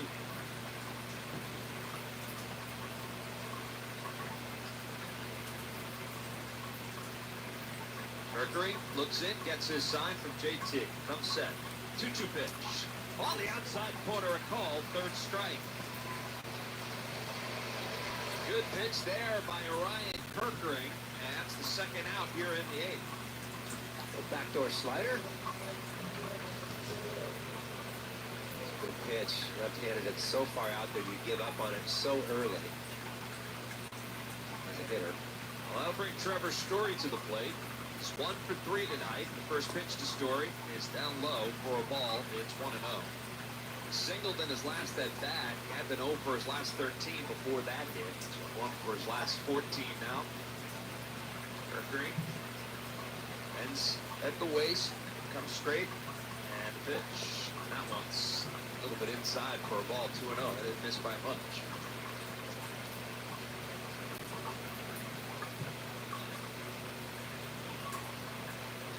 Two balls, no strikes. And the pitch. That's over for a strike. It's 2-1. Mentioned the news in the pregame show. David Robertson signing a deal with the Phillies. He's been optioned down to AAA. He has to be down there for 15 days. 2-1 pitch. And that's over for a strike. It's 2-2. A guy that Phillies fans are probably very familiar with. A guy that a lot of teams were after at this point. He hasn't pitched all year. But he had a showcase a couple weeks ago. He's been working back to come back at this time. Try and help the team. The Phillies win that sweepstakes, if you will. And we're going to have Robertson coming up here to help this bullpen in a few weeks. 2 balls and 2 strikes here. And the pitch. It's a little bit high for a ball, so the count runs full to Trevor Story. Well, I think that goes to show as well, like, other teams that might have relievers that they want to go ahead and shop, they're asking for just too much. 3-2 pitch, swung on, and 1 hop right past Trey Turner, a diving Turner that goes into left field, and it's another base hit for Trevor Story, just out of the reach of Turner, but even if he would have gloved that, I'm not sure he would have been able to throw Story out. So it's a 2-out base hit here in the 8th. That's going to bring Wilyer Abreu to the plate, left-handed hitter. So many teams now, with the wild card, so many teams get into playoffs that everybody's trying to get the same thing. They all want bullpen help. They all want the right-handed hitter. So first pitch to Abreu, low for a ball, 1-0. Dave Dombrowski spoke to the media today, was asked, obviously, all those questions, and talked a little bit about the process right now. He said a lot of phone calls going back and forth. 1-0 pitch, swung on, hit high in the air, shallow left field. Turner going out, Kepler coming in. Kepler going to call him off, and he makes the catch in shallow left.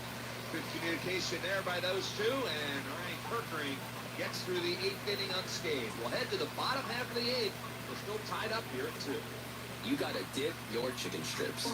Hey, this is Kiani. And this is Tabitha. And a little thing we love about Chick-fil-A chicken strips All the different sauces you can dip through it. I like to line up all my favorite sauces so that in every bite I have a different flavor. Then the tenderness of the chicken, the juiciness of it, it's all there. And for me, I like to mix my sauces so I get a little tang, then I get a little sweetness all in one bite. That's what makes it for me. Like, that's what does it for me. That's what I'm saying.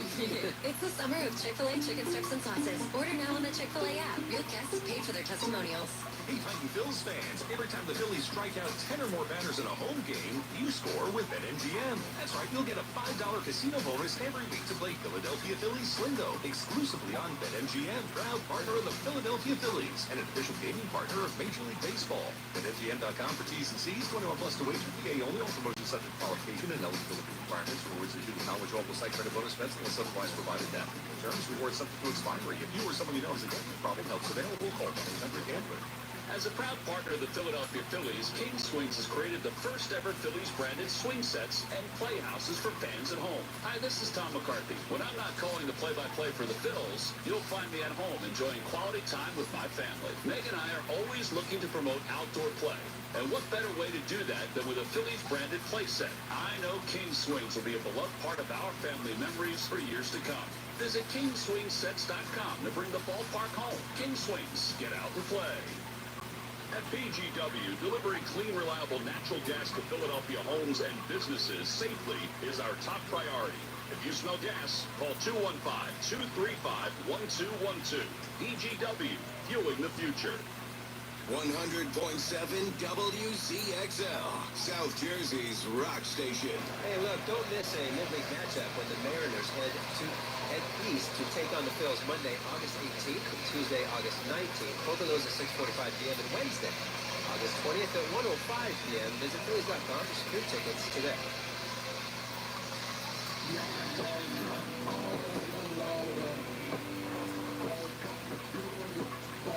Well, Bryce, it's not just announced here, but it'll be Edmundo Sosa pinch hitting here in the bottom of the 8th inning. And it's Aroldis Chapman coming in for the Red Sox. So Sosa, right-handed hitter to face Chapman. Chapman, 16 seasons in the big leagues. First pitch to Sosa on the inside corner for a strike. Still doing it at a high level. He was an all-star this year. He's appearing in his 42nd game for the Red Sox. He has a 1.18 ERA. Next pitch, swung on and fouled out of play. So quickly 0-2 to Sosa. Been an all-star 8 times in his career, including this year. 37 years old. He's one of the best to ever do it. No balls and 2 strikes to Sosa, and that one is a line drive. It's into right field, and that's it for a base hit. Right center field, base hit for Sosa. He's a leadoff base runner here in the 8th. Not everybody can do that. It's just, as a utility player nowadays in Major League Baseball, you and I see it all the time. Everybody does. Players are oftentimes asked to play other positions and come up and become a utility guy. It's not that easy. Edmundo Sosa at times makes him look that way, but he's very good at coming off the bench and doing his job. Well, mission accomplished. He's down there at first. Trey Turner, the batter now. And the first pitch to Turner. Fouls that one straight back into the net. Pretty good cut by Turner there. It's 0-1 to Turner. He's 0 for 2 tonight. A couple of ground outs to shortstop. He also walked back in the 5th. Nobody out, 1 runner on. We're all tied up here at 2 in the 8th.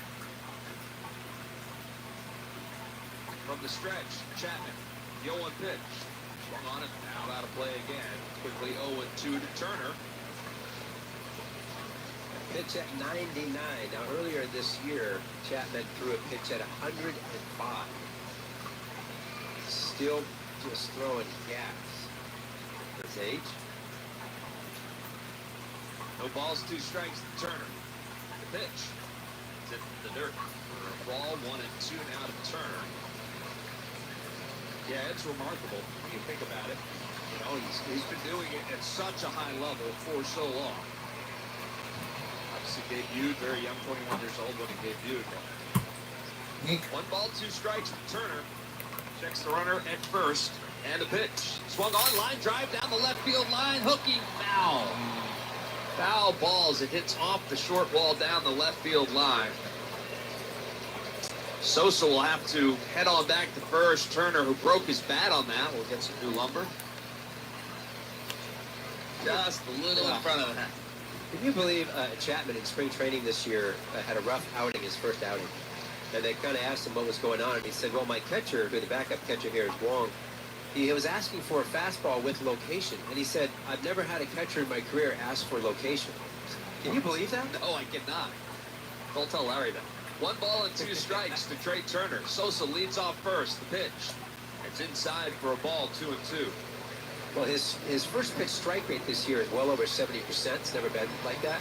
Some of them are saying it's because of that. He's like, oh, maybe I should focus more on a location. He's never done that for the past. He just typically throws fastballs down the middle. They get away with that sometimes. Time is called now by Trey Turner, assuming, as Quinn Walcott steps out from behind the plate. 2 balls, 2 strikes. Nobody out here in the 8th. We're all tied up at 2. Oh, still tied up. Chapman comes set, checks the runner to first. The pitch. Swung on and dribbled, foul up the third baseline. We'll do it again. Aroldis Chapman ranks 3rd all-time among relief pitchers for strikeouts, behind only Hoyt Wilhelm, Goose Gossage. Still get 2 balls and 2 strikes. The pitch. Fouled straight back. Turner stays alive. When did Wilhelm pitch? That had to have been way back. Yeah, it was a minute ago. Yeah, okay. It was a time machine ago. Yeah, pretty much. 2 balls, 2 strikes. Sosa, short lead off first. Chapman. It's Chapman? He kicks the pitch. Fouled again. Oh, it's Chapman? The Red Sox dugout here on the third base line. Oh, staying alive. Oh, yeah, he's good, though. It's 2-2.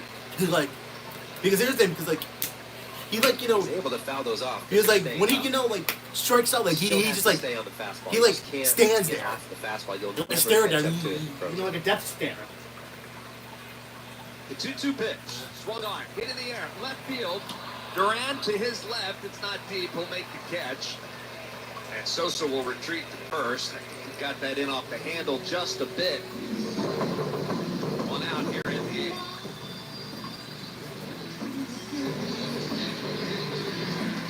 So that's going to bring Kyle Schwarber to the plate. Tough at bat for a lefty, I'm sure, against Chapman. But Schwarber's as good as anybody when it comes to that. Sosa will lead off first. Schwarber digs in at the first pitch to him. Swing and a miss. 98. Damn. Come on. Can we, like, you know, like, at least... No balls and a strike. Kyle Schwarber, who's 0 for 7 lifetime against Chapman, takes that one upstairs for a ball. Really? It's 1-1. 0 for 7 with 5 strikeouts. Damn. Kind of see why. Yeah. Just means he's due. Stop. Right. Yes, he is. Chapman looks in, gets his sign, takes a look over at Sosa and the pitch. That's outside for a ball. 2 balls and a strike. Wind starting to blow a little harder here at Citizens Bank Park. It's coming straight in from center field.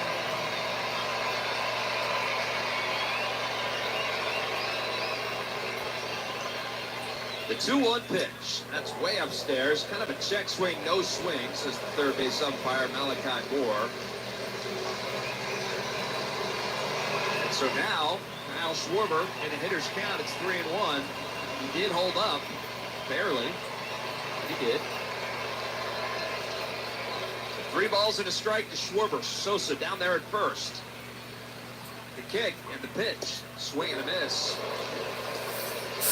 We're chasing a letter-high fastball at 98. It's, you know, I think it looks like 100 something. Stay in the zone when you're locked in on the fastball because, you know, he throws so hard. He's got so much coming at you from the left side. I think sometimes it's easy to go out of the zone just to hit that fastball. 3-2 pitch, swung on, hit in the air, left center field. Going back on it is Durant, now coming in. That wind is knocking it down. He actually came in a couple of steps and makes the catch. I think he hit that ball pretty well. He did. Crushed. Yeah, the wind is really blowing in now, and that definitely affected that ball off the bat of Schwarber. So that is 2 outs now here in the 8th. Sosa has to head back to first. I blame the wind. And it's going to take a titanic blow to hit one out to left or center field at the moment. I mean, it's really blowing in. Hit to right field. And I know you can't be thinking about that kind of thing if you're Bryce Harper, right? But, like, you know, on the golf course, you're thinking, you know, a stinger, right? You know, try to hit one low under the wind. What you think? Well, that's what I think. Is that how you do it? You play the shot. I play the stinger, and I normally hit the slice. Hit to right field. 2 outs here in the 8th. Sosa's still there at first. And Bryce Harper, the batter. He's got 2 doubles tonight, 2 for 3. And the first pitch to Harper. Way outside. In fact, it gets away from Narvaez. The throw down to second. Not in time. Sosa gets there and hangs on to the bag. He almost slid right past second base. The ball trickled away from Narvaez, and Sosa didn't hesitate. Nice job there. That'll be a wild pitch on Aroldis Chapman, allowing Sosa to go up to second. So he's a runner in scoring position now with 2 outs here in the 8th. No. I don't want Need a this. bloop, Murph. Or maybe even a home run. That would be helpful. A 1-0 pitch. To right field. Swing and a miss. But to right field, though, that would Ahead of help. that one. And it's 1 ball and 1. Well, here's the thing. If the Red Sox don't score in the 9th, then we have a chance to walk it off. If we don't score here. That's down in the dirt. Harper holds off. It's 2-1.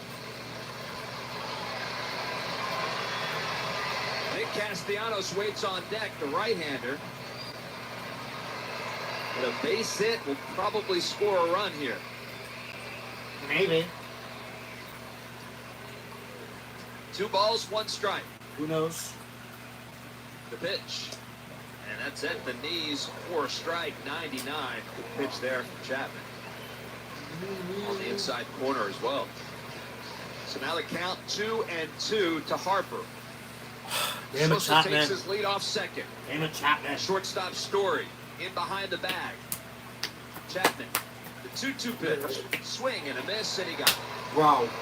So he gets Harper on strikes, and after the leadoff single, gets the Phillies to go down 3 straight batters. So we're going to head to the top of the 9th inning, and we're still all tied up at 2.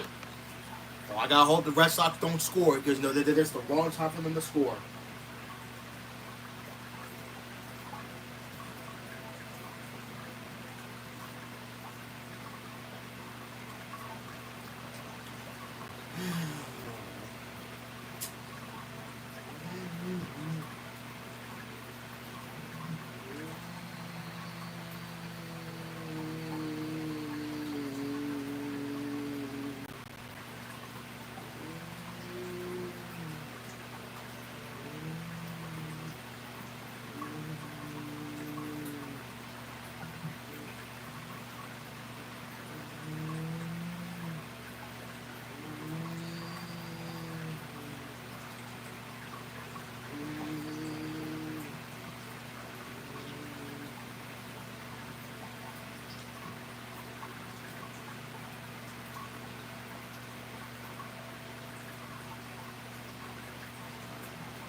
Well, that means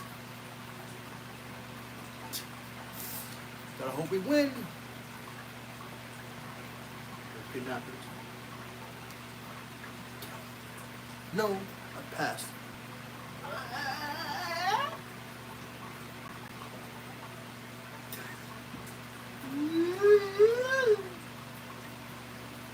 Oh, God.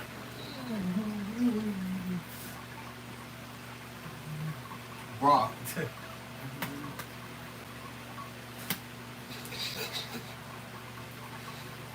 Wait, hold on. So how many times we faced this guy before? Freaking Chapman? I think we faced him before. He was like, whenever he like strikes you out, you like he just gives you like a death stare. Because he throws like this, you know. Then you swing. Then it goes like this. You know, like a death stare. You know, like this. You know, it goes like this, and then like that. That's kind of creepy if you ask me, though. Like, why does he do that? I personally don't know. I personally don't freaking know. Still doesn't have his velocity, and I think what he has at 92, really not getting above that. That's what he's going to live with, but he's been so effective. Again, that's a lot of deception in his delivery. Matt Strom? Pitch swung on, hit in the air, center field. Marsh, a couple steps to his right, comes in a few, and makes the catch. Not deep. 1 out. All right. He gets deception. A lot of that's from the extension. Some of it's probably from the hair. So we're using Matt Strom now. Well, here's the thing. If the Red Sox don't score in this inning, we have a chance to walk it off. Well, because it's tied. Gonzalez will be the hitter now, right-handed hitter. He checked into the game to face Banks back in the 7th. Banks got him on strikes. Now facing Strom, the left-hander, and the pitch. And that pitch is over for a strike. Slider at 81 for Matt Strom there, so it's 0-1 to Romy Gonzalez. Narvaez waits on deck. Garrett Whitlock in the bullpen for the Red Sox warming up. Next pitch, fouled out of play.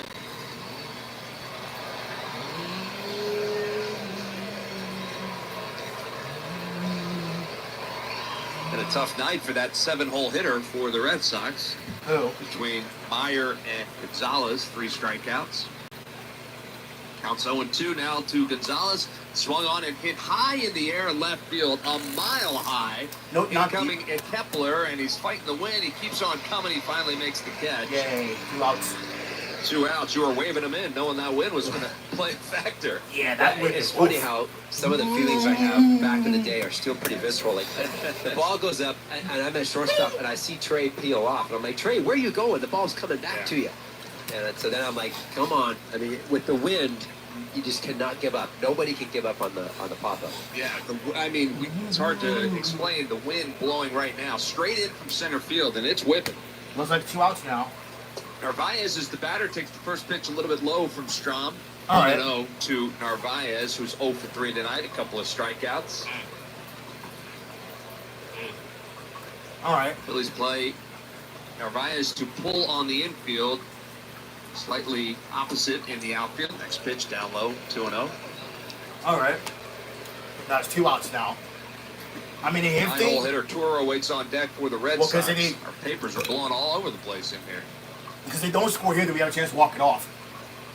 Well, seriously, because like any kind of run range, damn it, my bad. No, my bad. Any kind of run would win the game for us. It's outside as well, so 3-0 now to Narvaez. Like it could be like any kind of run. You know, let's say like a double. Narvaez with 8 home runs on the year. Let's like a double and a 3-0 single. pitch. And that one misses inside for a ball. And he Yeah, walks it. 4 pitches. So gets the first 2 batters of the inning and then walks Narvaez on 4 pitches. So that'll bring up the 9-hole hitter, Abraham Toro.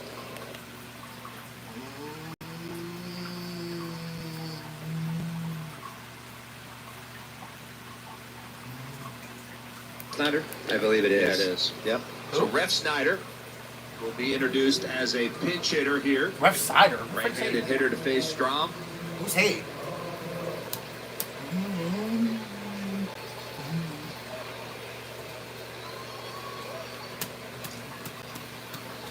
Ref Snyder digs in from the right side. Runner gets the lead off first, and the first pitch to him inside for a ball. Damn. He missed on 5 pitches? Bro, like, throw a strike, dude. Bro, like, throw a strike. Like, not ball, because, like, that's not going to help us. 2 outs, top of the 9th. We're all tied up at 2. Walks are fine short, but just not. And the pitch. Not a bit. And that's on the outside corner for a strike. There you go. Want to be sure. I mean, walks are fine, but just know, God forbid if someone else hits a home run, then it would make it tough for us, to score. Pitch swung on, hit high and foul down the right field line, out of play. Okay, 1-2 now. So it's 1 ball and 2 strikes to Ref Snyder, the pinch hitter here for the Red Sox. All right. If you get in here, then we have a chance to walk it off. Strom looks in and comes set. Glove at the chin. The pitch swung on, hit in the air, right field, foul territory. Harper giving chase. So is Sosa over by the netting and no play. And Sosa goes sliding across the warning track and into the LED socket down there. Sosa, man, he's the worst for the wear. That you tell me that had to have been a 10-foot slide. Yeah. At least. He started on the grass and slid all the way. Hits the grass, crushed the dirt, into the screen, pops up. Pops up, make sure Harper's all right. That's exactly right. I mean, that's the way Sosa is, right? 1 ball and 2 strikes. Strom from the stretch. Pitch. The 1-2 pitch. Fouled again. Yeah. A little something extra from Matt there. Now, that was at 94. I think that's the hardest pitch he's thrown tonight. 94? I think we saw him hit 94 the other night one time as well. 94? Yeah. He's thrown that cutter a couple times in this at-bat. That cutter's around 88 miles an hour. It's fine. Just locate it. Checks the runner again at first. He's set. The 1-2 pitch. Check swing, foul, and foul ball. No, they're going to say he swung through that. They're going to throw down to first, and it'll be a strikeout. What? What happened? Off the glove of JT Realmuto, and they'll call it a strikeout. So Brandon Marsh gets the out here and final out in the 9th. We'll head to the bottom of the 9th inning, all tied up at 2. Well, see, look, Red Sox didn't score, and now the bottom of the 9th we go. We're all tied up, and now any kind of run will win the game. Any kind, any. It could be a single, could be another one. Could be a double, a freaking like walk-off single, home run, who knows? Who knows what will happen? Or, let's say, second, third, sack fly. Second, third, you sack fly, win the game. Any kind of run works. Any kind. Now, I wouldn't be too surprised when you walk it off. Now, I wouldn't be too surprised, since we didn't have any walk-off home runs last year. I think we're going to have one this year. I think so. I think I'm going to call it. Walk-off home run. Since we didn't have any last year. When I get one this year. We did have some in 2023, I think.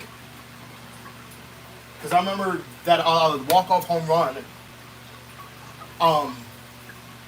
from Schwarber against the Dodgers in 2023. Well, yeah, back then they didn't have Shohei Ohtani back then. He was actually still with the Angels. In the 23. Or unless he was hurt. I don't know, who knows. All right, here we go. But I hope that we don't go to extra innings. WZXL. Bottom of the ninth inning, we are all tied up at 2, and the new pitcher for the Red Sox will be right-hander Garrett Whitlock, coming into his 37th game this year, 3.30 ERA. At 18 games at home with a 1.57 ERA, but on the road in 18 appearances, 5.01 ERA. First to face him will be Nick Castellanos, 1 for 3 tonight. All right. And the first pitch to Nick, swings and he fouls it out of play. 0-1. Sinker, slider, changeup, and sweeper. The sinker runs about 96, throws it up in the zone. That was the first pitch to Nick as he calls time. The slider, though, has been, it's been almost unhittable. The batting average against it is 100. Well, giving up 5 hits on that pitch. It's very good. It's very tight. Breaks late. Possibly. He's not even going on the road. 5.01 ERA? Next pitch to Castellanos. He swings through that. It's 2.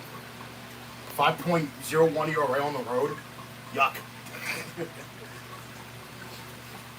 That's actually not even good, ERA if you ask me. Well, kind of, not really. I hope we can walk it off here, because, the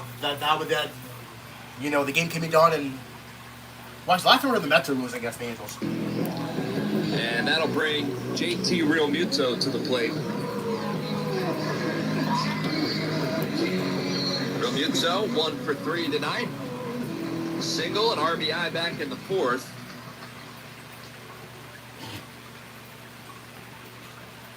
Digs in from the right side. First pitch from Whitlock is over for a strike. Slider on the outside corner. I do not want to go No balls and a strike to the Phil's backstop. Whitlock from the stretch, the pitch. That's over at the knees for a strike. JT didn't like it. It looked low. May have ticked the bottom of the box, but no balls, 2 strikes. Realmuto calls timeout. So new defensive alignment right now for the Red Sox. Refsnyder stays in the game. He's in left field. Duran moves to center. Rafaela from center comes into second. And it's Gonzalez over there at first now. So some changes for the Red Sox. No balls and 2 strikes. The pitch outside for a ball. I'll wait for not gonna, get a hit or something. 1 ball, 2 strikes to JT Realmuto. All tied up at 2. The pitch, swing and a miss. He got him. Again? Back-to-back strikeouts for Whitlock out of the pen here in the 9th, and that will bring Brandon Marsh. Final chance for the Phillies here in regulation.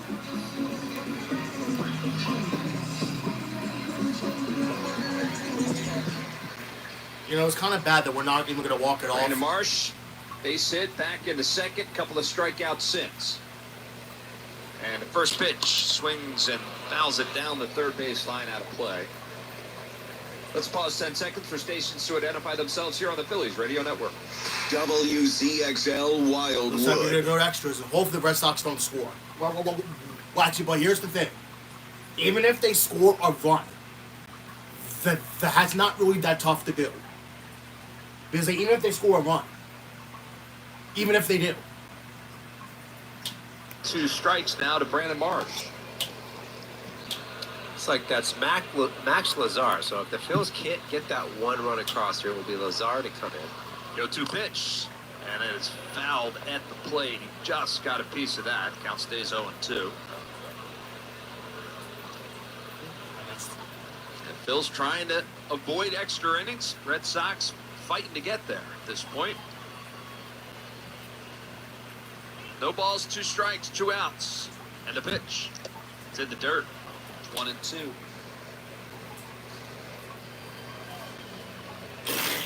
I win.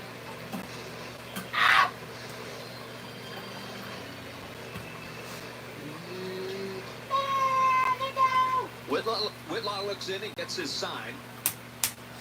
And the 1-2 pitch swung on, fouled out of play again. And we'll do it again. The 1-2 to Brandon Marsh. He's battling. No, I missed. Really? What? Whitlock again. Comes set. The pitch. Check swing. Did he go? Yes, he did. Wow. There's Malachi Moore down there at third base. Marsh frustrated, throws the bat down. It's a strikeout. And Whitlock strikes out the side here in the bottom of the ninth. So we're headed to extra innings, all tied up at 2. They should have not put them there, though. The Red Sox. If he's not going the road, then, like, why bother?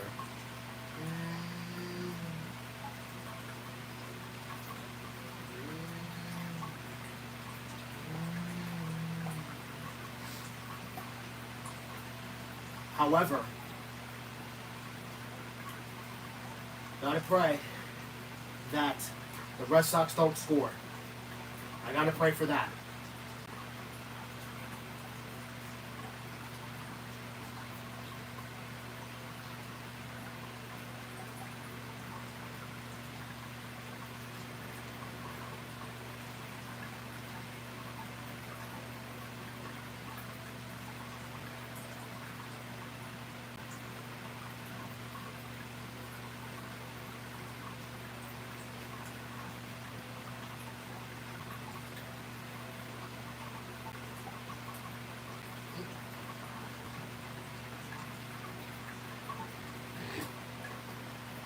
Fourth Mac Lazar is going to pitch. Well, at least it's not Jordan Romano. At least it's not Jordan Romano. But here's the thing. As long as... Because here's the thing. I'm fine if they only scored 1 run. I'm perfectly fine with that. Because here's the thing. We have the tying run in scoring position. Then we have the 1 on the plate. Just plain and simple.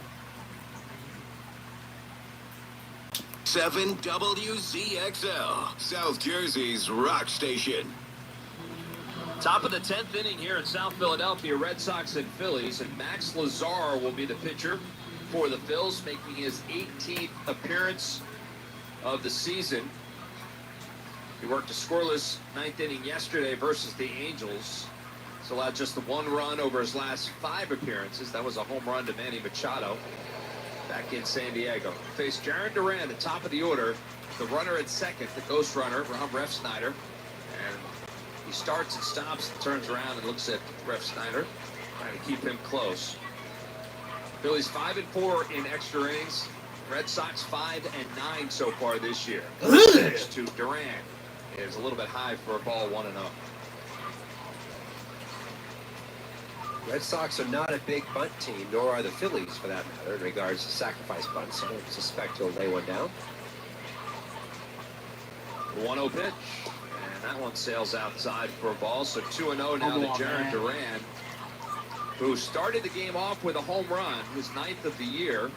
The Red Sox the early 1-0 lead. The Phillies came back, scored 2 in the 4th. Red Sox got 1 in the 6th. That's where we are. 2-0 pitch, swing and a miss. 2-1 to Jaron Duran.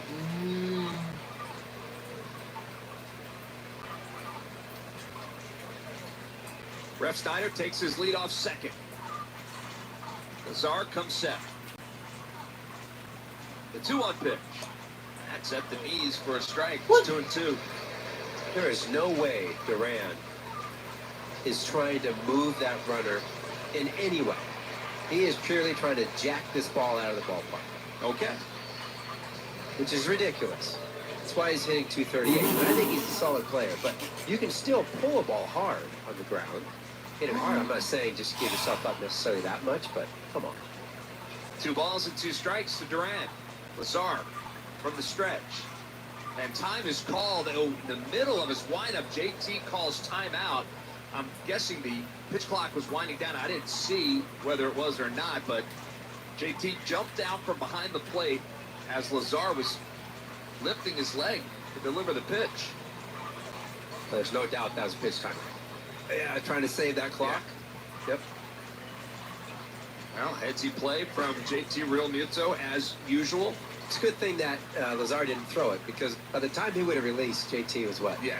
Halfway? Yeah, 35 feet away. Yeah. So the count is 2-2. Runner at second, nobody out. We're all tied up at 2 here in the 10th. Lazar comes set. Peeks at the runner at second. Comes to the plate. Swing and a miss. He got him. Big strikeout for Max Lazar to start the 10th. And it's the first out here, and that runner still over there at second. I mean, here's the Not thing. out of the woods yet. I mean, like, here's the thing. Even if they score a run here, like, even if they do, I don't care. Listen, I don't care if they score a run here. I don't care. Because if we can keep it that way, that's fine. Because we can still get the winning run, like, on the plate, like, either way. Glove at the shoulders. Kicks the 1-0 pitch. Swung on, hit on the ground to the shortstop. Turner has it, spins, one hop throw to first in time. He got him. 6-3 goes to put out, second out of the inning. The runner will move up to third, but with 2 outs, what a play by Trey Turner. Yeah, but two. This has happened to the same hitter twice. His first at bat and this one, where the ball went up the middle. Trey Turner again makes. Because now the runner's at third. Well, 2 outs now, though. Uses the ground. That's just smart. Knows who's running. Nice, easy throw. Well done. So Roman Anthony now, the batter, the DH for the Red Sox. Runner at third, 2 outs. And the first pitch to Anthony. At the knees for a strike. It's 0-1.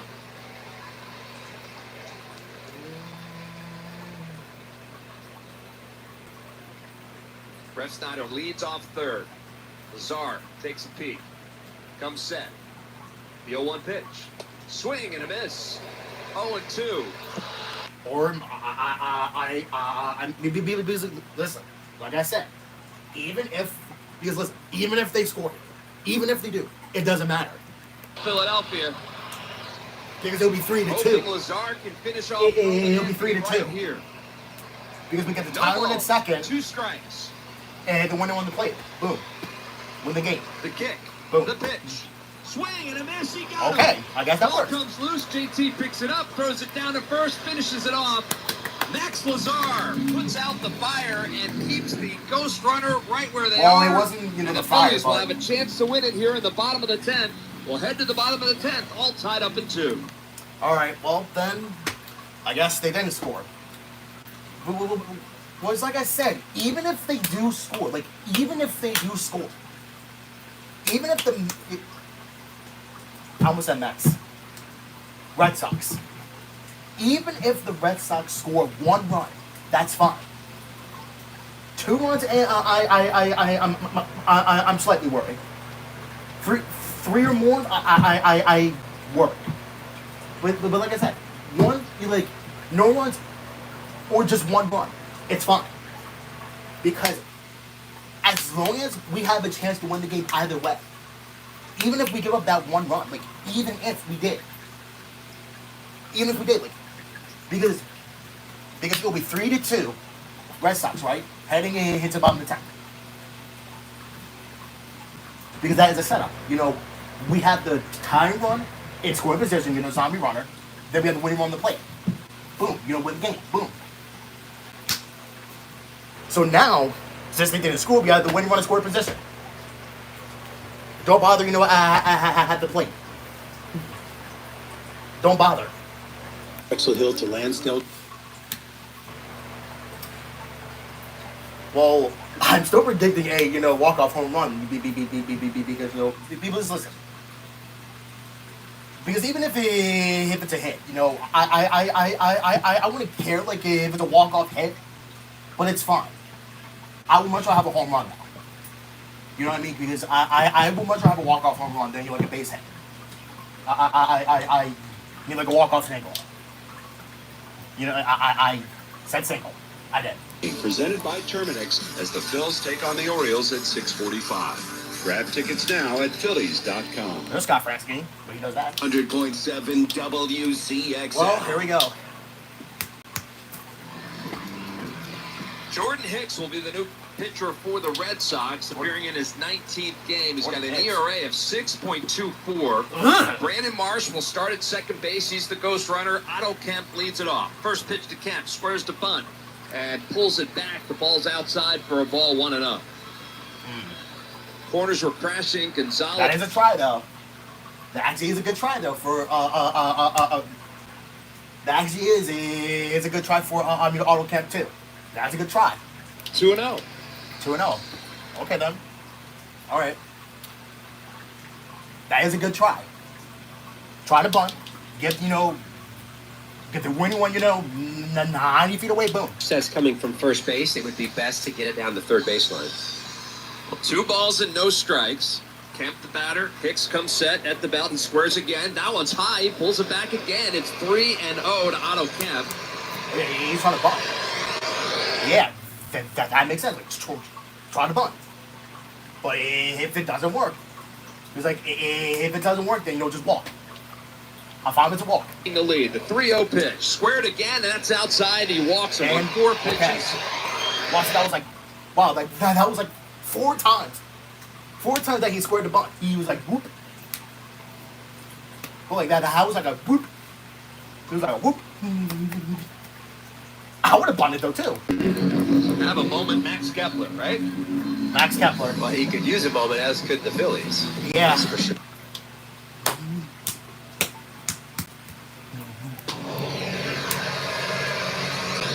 Kepler 1 for 3 tonight. He singled back in the third. He lined out on a great play by the second baseman, Meyer, back in the 5th. Then he's grounded out as well.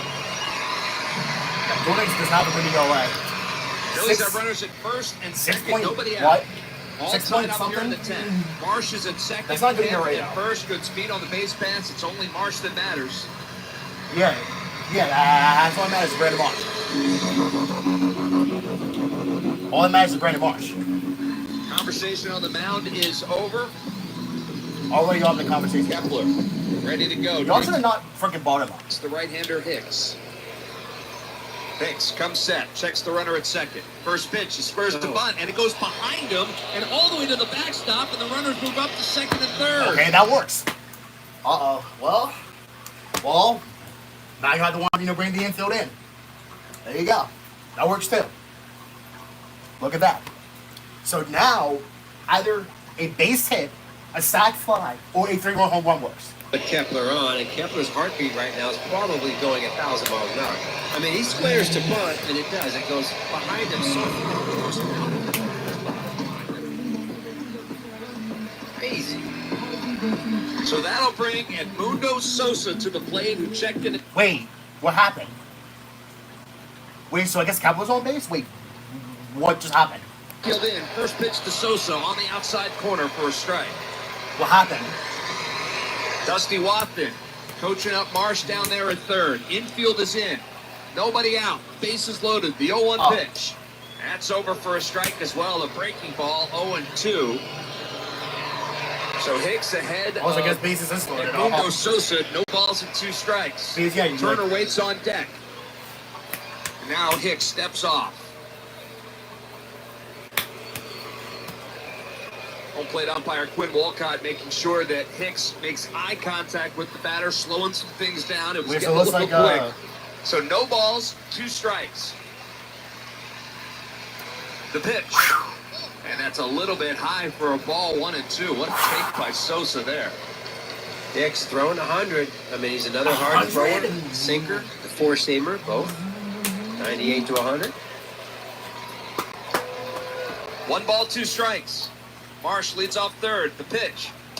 Fouled off the front of the Phillies dugout. Look out. Sosa spoiling that pitch. Late swing. Look out.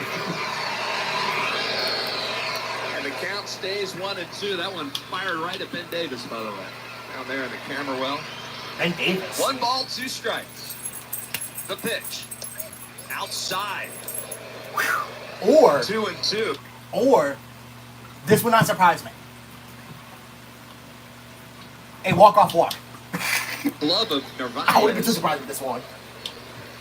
Not sure what's going on. I wouldn't be too surprised with the walk-off. He might be asking for a challenge. Huh? Sosa saying he caught the glove. It would be catcher's interference, and this game would be over. They are going to go to review. Excuse me? He totally hit his swing. He totally hit the glove. Oh, my. With the count 1-2, a check swing by Edmundo Sosa, and he hit the glove of the catcher as clear as day. That's going to be catcher's interference. We'll wait for the call.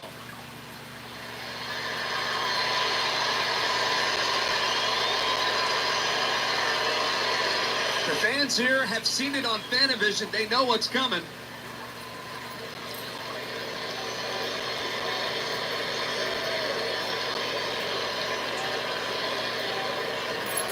I'm not sure what's taking so long. The Red Sox have gathered out on the mound. Quinn Walcott awaiting to hear from New York.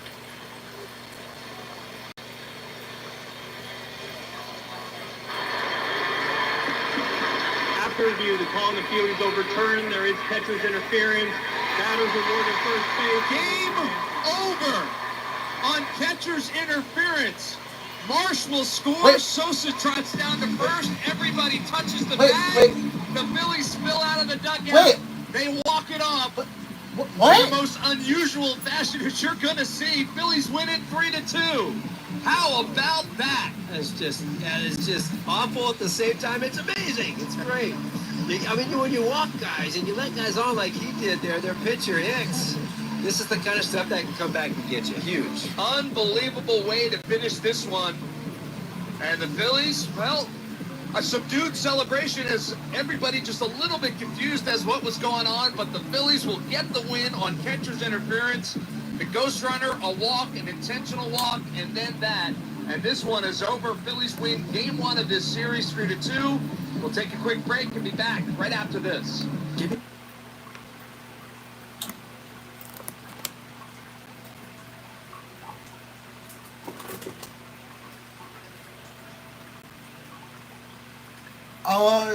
See, I'm confused. So we won? But how? Like, I mean, I'm confused.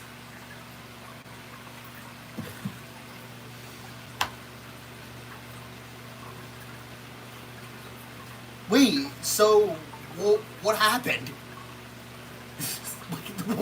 What happened? Like, I'm so lost. I'm so lost here. Like, we won, but I'm confused. I'm so confused. Like, what?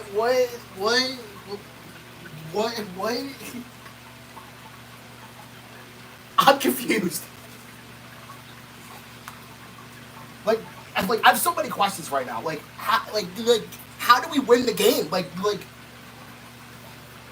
Because you saw my face. Because I was I was dead silent. But I didn't know, what the F? He's I was very confused. It's what's going on? And who challenged? Because I was what's going on? Who challenged? Did something happen? I got too many questions right now. Too many questions that I will probably get no answer to.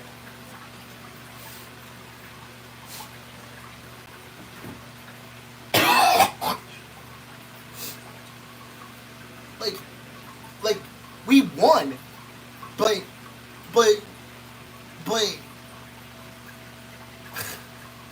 wait, hold on, let me see, maybe the MLB website would make, solve everything. Oh, come on, really? The Mets have tied it up, great. Hold on a second. What happened? Wait, so who got the win? Well, it wasn't Wheeler. Oh, God. No, it was Lazar. Let's see what happened here. Okay, let's go to the bottom of the 10th. Let's see the summary. Okay, so Brandon Moore starts a second. Kemp walked. Wild pitch. Blah, blah, blah, blah, blah, blah. Blah, blah, blah. Jordan Hicks. Okay, so it was a intentional walk. Then, oh, who checked? Oh, it was a reveal. Let's see this. Sosa reaches on catcher's interference by Carlos Narvaez.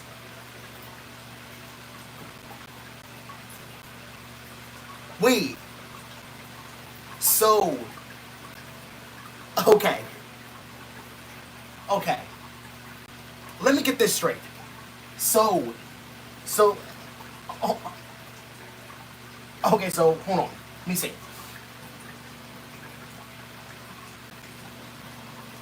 Okay, so, let me get it straight. Call it strike. Call it strike 0-1. Another call strike 0-2. Okay, it was a ball, 101 miles an hour. A foul, then another foul ball, but then it got overturned to catcher's interference.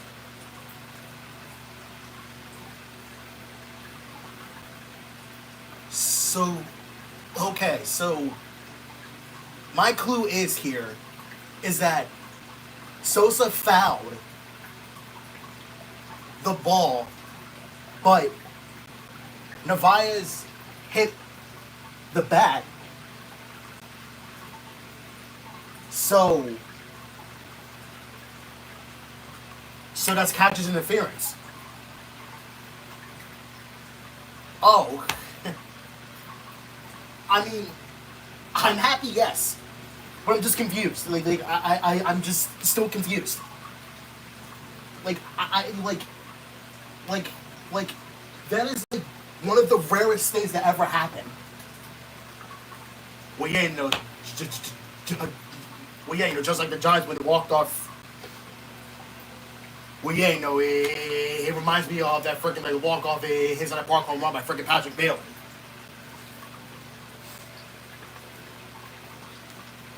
But this one, it's just yeah. But this walk off that we had is just confusing. So you're telling me that this is a walk off catcher's interference? I mean, sure, I will take that. But I'm just confused still. Like, hold on. I gotta see the broadcast. Let me look at it real quick. I gotta see the broadcast real quick. Why is it only 6 seconds?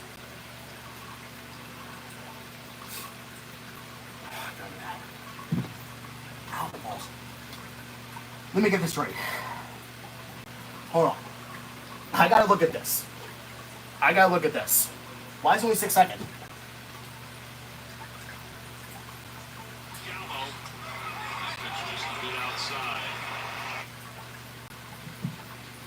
Hold on. Let me just look. I gotta look at this. Let me look at this real quick. Let me look. Hold on, let me look. Let me watch the broadcast. I wish I could zoom in there, no. Even if I could. Hold on. Hold on. Can I? Hold on a second.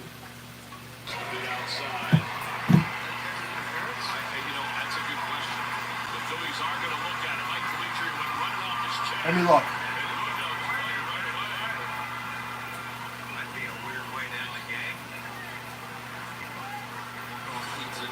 Let me look. Oh.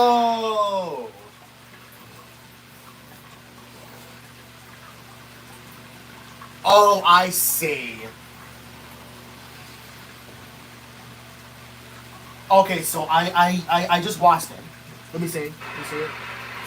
Oh, I saw it. Yeah. Okay.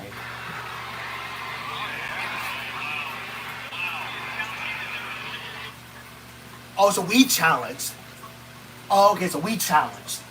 I just didn't look at it. Okay. My goodness, there was.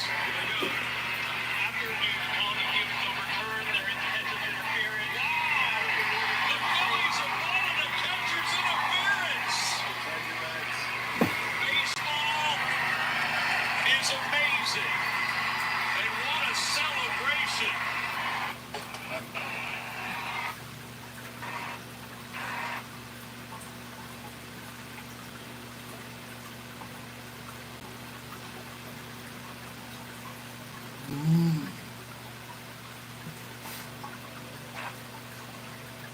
I don't know how, like, that's confusing.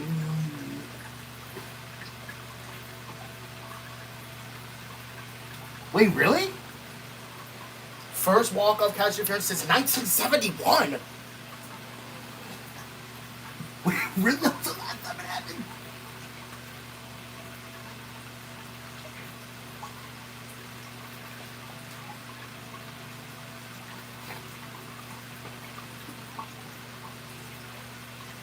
I'm so confused, bro. Like, literally, like, I don't know how we won this game, bro. Like, what? Yeah, like, catches interference.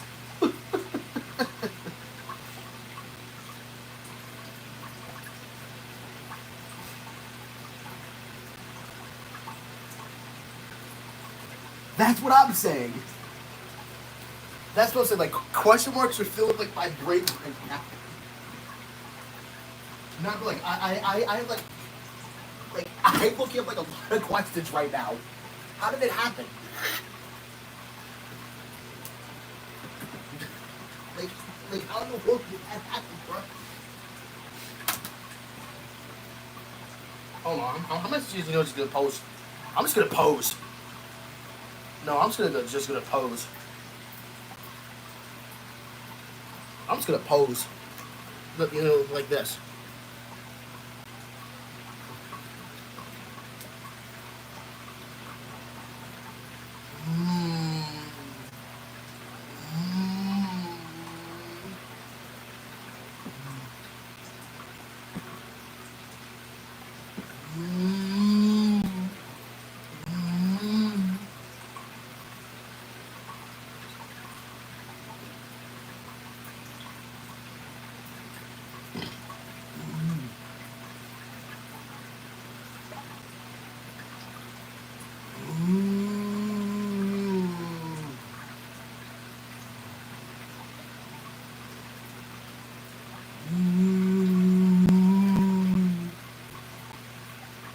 Like, I'm just confused, bro. Like, I'm so confused. Like, how do we walk that off, bro?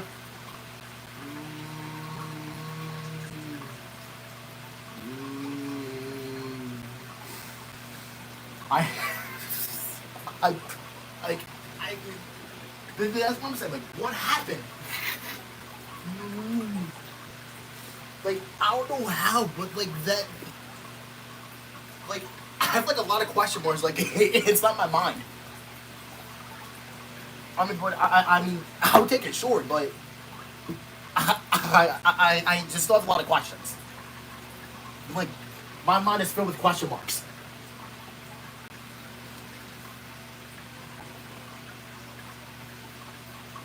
Because, you know, like, my face, like, set it up. Because, you know, I thought that, you know, I thought the source was going to get called out. But I guess it was otherwise.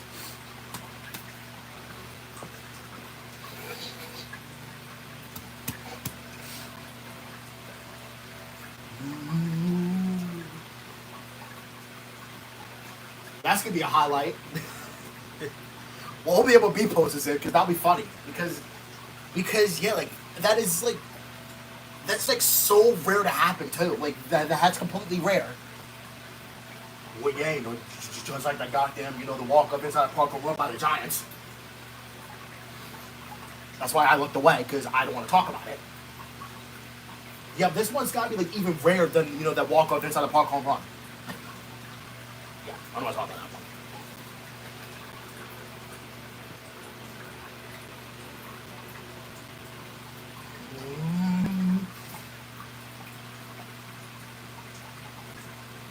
How did this happen, bro?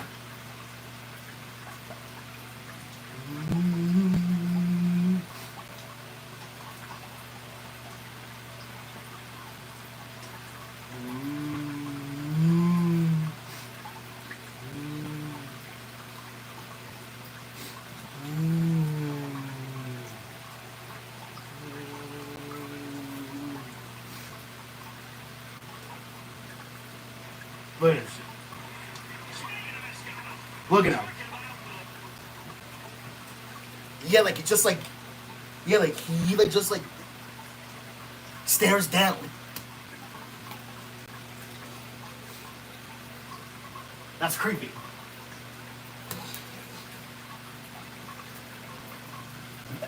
And I mean, to me, that's just creepy. And oh look, God damn it. Oh look, someone said Harper's washed. Oh look, someone said Harper's washed. Oh, be quiet. You must be a Red Sox fan. You must be a Red Sox fan. You better hush it. Because Harper had 2 doubles. Can you call that washed? I mean, listen, I would take a W any day now, but this one was just questionable. Yeah, I mean, but his walk-up that we had was just, so questionable. Well, not questionable, but just confusing. This might be like one of the most confusing walk-offs ever. And the last time that went on. So you're telling me the last time that it happened was in 1971? Good Lord, I wasn't even born yet. Well, because it was 1971. So that was what, 54 years ago?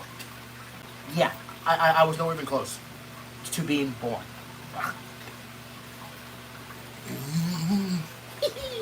Also, by the way, Tyler, the Creator, released a new album, which I'm not going to play his music. I did for a little bit, offline.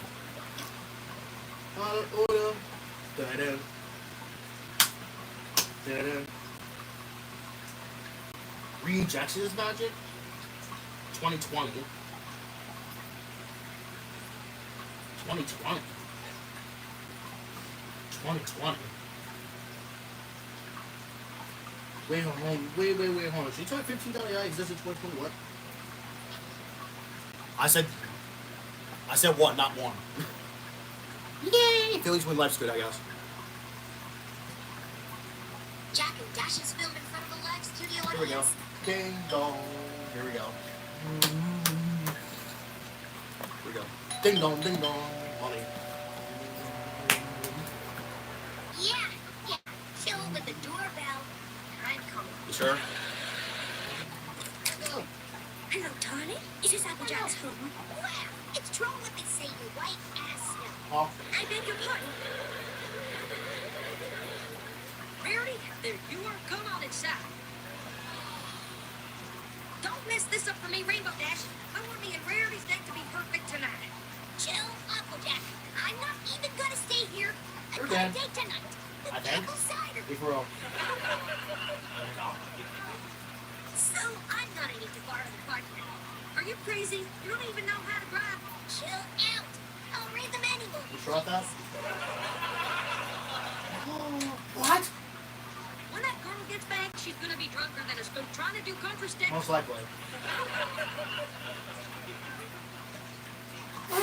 Applejack, darling. No, you don't. This dish is simply divine. Yes. So Well, what? I'm So glad what? you like it, Sugar Cube. Applejack, I love you very much. Aww. I love you too, Rarity. Hey, what's up, And bitches? then we're not drunk. Rainbow Dash, you're drunk. Hey, I'm not drunk. I swear to drunk I'm not celestial. We'll have to see about that. And you're still going. See you drunk. God damn it, Rainbow, look what you done. You ruined my date with Rarity and you blew all over the floor. Yes, sir. Better at the I'm not done. I ain't done. I'm not going away. Jack and Dash is filmed in front of a live studio audience. Yay, I win. Oh, I was touch base again. Oh God, damn. I can't believe Rainbow Dash ruined my date with Rarity last night. Oh man, I have a worse hangover than that time. Oh no, it's fine, Next to a homeless guy with his junk out. Be for real. Oh no, don't you say anything to me, Rainbow Dash. You ruined my date with Rarity last night. Oh, come on, Applejack. I said I was sorry, all right? It's not like I threw up on her. Actually, you did. Then you said the vomit of Christ compels it. Be for real. What? Jeez, I must have been drunker than the time you came home drunk and took a dump in the corner. Says you. No! Don't try to change the subject. Kinda did. Oh, you're dead. Whatever. Now, if you'll excuse me, I'll be taking something to get rid of this hangover. I just hope she ain't traumatized because of what you did last night. Not as much as I was when I saw that homeless guy's picture. Excuse you? Rainbow Dash, I ain't drunk, but you're gonna make me throw up if you say that again. Exactly. We're not still good at it. What the hell was that? Wait a minute. Did you sneak your ex-boyfriend Soren in here again? Actually, no. Then who is that upstairs then? Well, Rainbow Dash, babe. Come back to bed. Ooh. Spitfire, you and Rainbow Dash are a thing? Hell yeah. I like tasting the rainbow.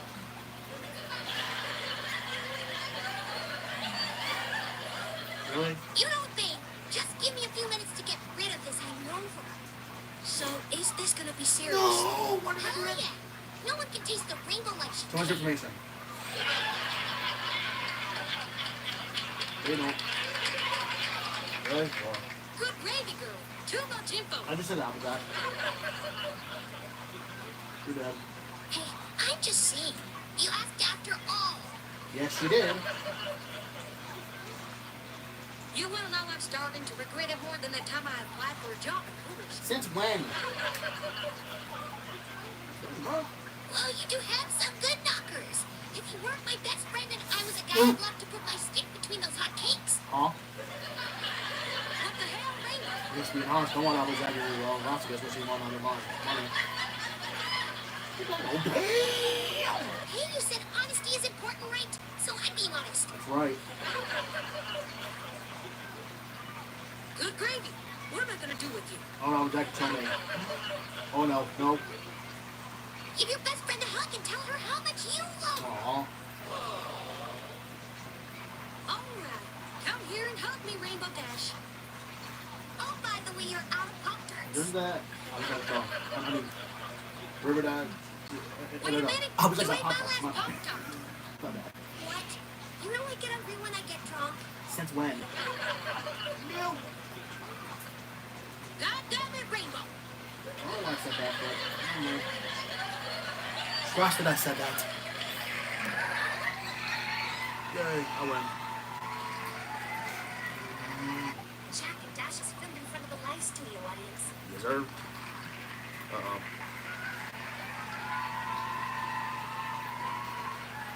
Nothing like some good old-fashioned spring cleaning. What the hell?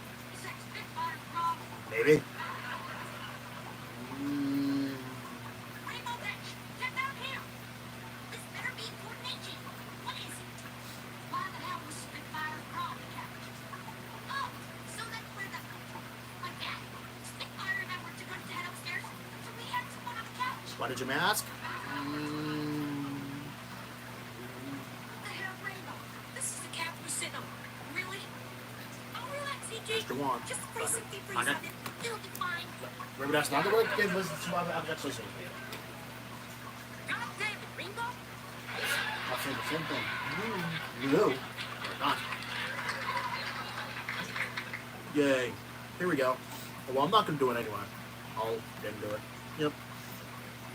The couch smells worse than a Dan Paulson in a barrel of piss. Seriously, not working.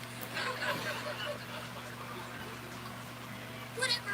What are you doing up so early anyway? Excuse I was spring me? cleaning until I saw your girlfriend down on the couch. Yep. Spring cleaning? What for? things are just gonna get dirty again anyway. Got a point? Rainbow Dash, that's the same as asking what's the point of taking a bath. Says the girl who didn't take a bath for an entire week. You smell like a hooker who doesn't wash her kitty. So Jimmy Gad. What? Why did I do that? Oh, no, it's fine. Oh, shut up. I was busy with farm work. All You right. shrunk up? No! Hey, by the way, why were you crying last night? I wasn't crying, Rainbow. Then what the hell were you? Oh. Oh my God! AJ, you naughty girl! Oh. Shut up! It wasn't what you I was think. exactly where we got punched with it. Applejack, I'm not gonna judge you if you like experimenting with your apple pie. I bet Rarity thinks it tastes as good as it probably looks. Well, let's say that none of them really was good as this bunch of drunk. No, it was ready. Oh, sweet Celestia, can we please stop talking about my apple pie? Oh, tell me no. It's because it's on the famous. You want to be your cousin. There you go. Ding dong. Thank God. Saved by the bell. Nice reference. No! Oh, okay. Hello, Applejack, darling. There she is.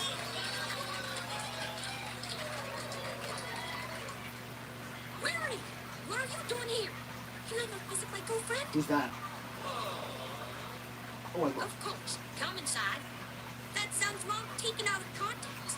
What? Oh, hello, Rainbow Dash. Hey, sorry about the other night. I had a little too much to drink. Just like that time when Applejack came home so drunk. Yeah. Don't try to change the subject. Yeah, that's not bad. It's actually telling you. Yes, regardless of the other night, I can find it in my heart to forgive you. You are forgiven. Thanks, Rarity. What the You want to hug it out? Certainly. Aww. Now, if you'll excuse me, the devil's lettuce is calling my Would name. that be ice cream bar or drunk? No. Applejack, your friend is quite a character, isn't she? Yeah, she's just as much as a character when Big Mac gets drunk and forgets how to sing. Because she told Applejack that she was my own. That's gonna make my brother.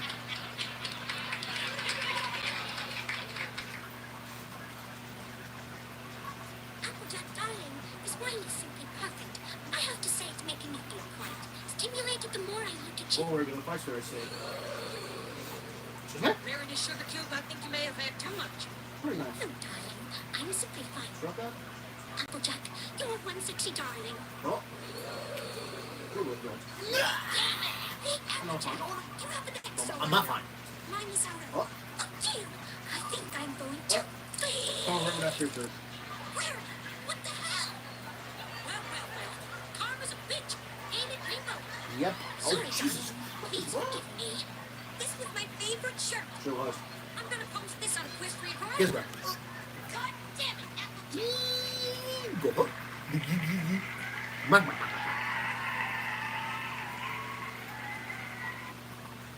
Money. Jack and Dash is built in front of a live studio audience. Yay. I win again.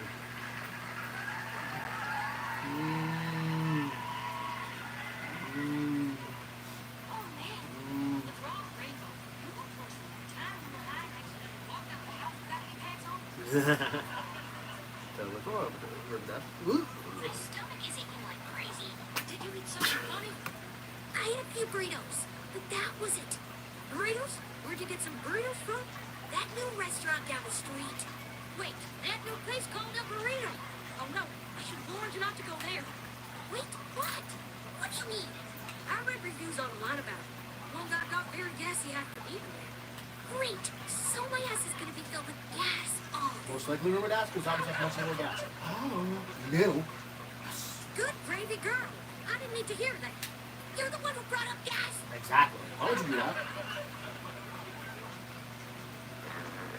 And look what you done. You want more gas. There you go. Damn, girl, you smell worse than that time Granny Smith fell in a pile of manure. Send it once again. Applejack? What is it? That wasn't just a fart. And diarrhea. What? Oh, God damn it, Rainbow! Well, if we're not more gas, then she would have fine. But no, you have no bar. Bring them gas. Oh, I think we're going to do it. Third time's charm. Third time's charm. Ah, nope. I had it though. Wow, I feel 5 pounds lighter. Well, I hope your 5 pounds of crap didn't destroy the damn toy. Oh, that was like, bud. Cut me a break, AJ. I really had to go. It's not like you haven't had an accident. Remember the time when you drank an entire bottle of wine? You literally pissed yourself laughing. You're dead. Shut up. That's completely different. That's right. Tell her. Yeah. No, it isn't. Yes, yes. Whatever.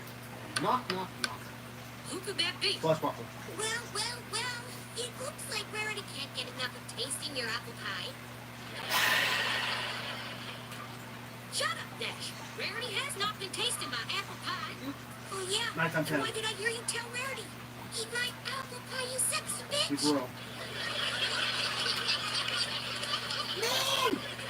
You were listening? Yeah. You guys were so loud that I wanted to call Spitfire over to taste the Why rainbow. would you? That's so you're not the motion. There you go. Knock, knock, knock. Damn it, Rainbow! Do not think we won't be talking about this later. Right. Hi, Applejack. There she is. See, I told you flash bottle. Hey, Twilight. Come on in. Hey, Twilight. What's up? Hey, Rainbow. Thanks for coming over last night. I had fun with our experiment. What's that? Trust me, babe. That's not the only coming I did. Huh?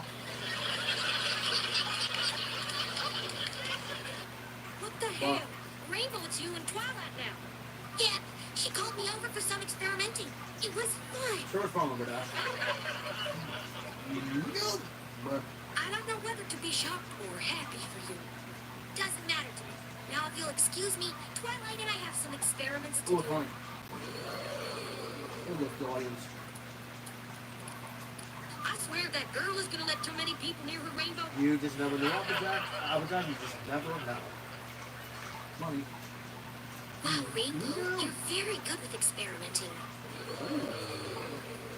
You know what, babe? Now give me a kiss, you sexy nerd. Oh. Where that's ugly. Where that's so funny. Yeah, no! What the crap? Oh, crap! Sorry, Twilight. It's okay, Rainbow. We all do it. Yep. Yeah, I guess so. Oh.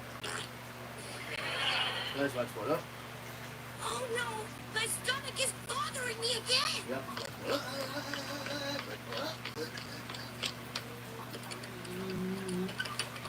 Applejack, are you in there? Ah. Yeah, I'll be out in a minute. Can you hurry up? My stomach is bothering me again. It hurts more than the time I ate one of Pinky's baked bats. That's my sport. Oh, here we go. No, this. All right, fine. I'm almost Here we go. done. 3, 2, 1. It's exploding. Too late.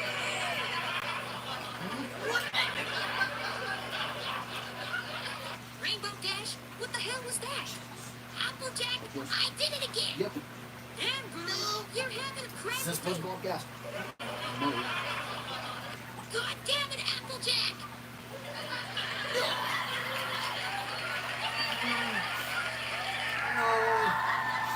I win. Yeah, I win. Yes, sir.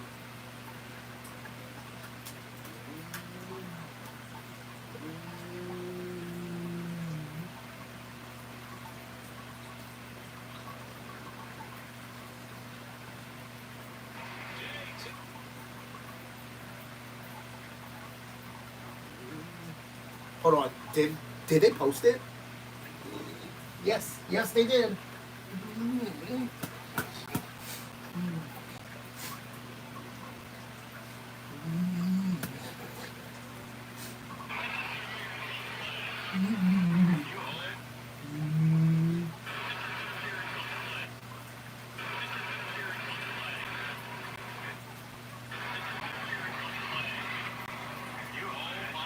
There was. Oh my goodness. The Phillies are wanting a catcher's interference. It's just a bit outside. That's a good question.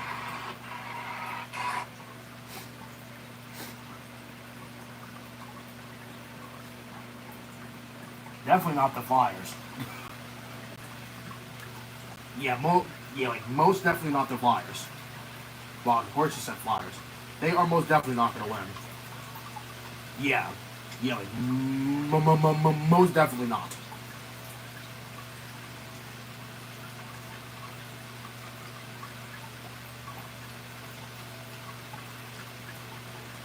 Yay! I'm going nice now.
Damn.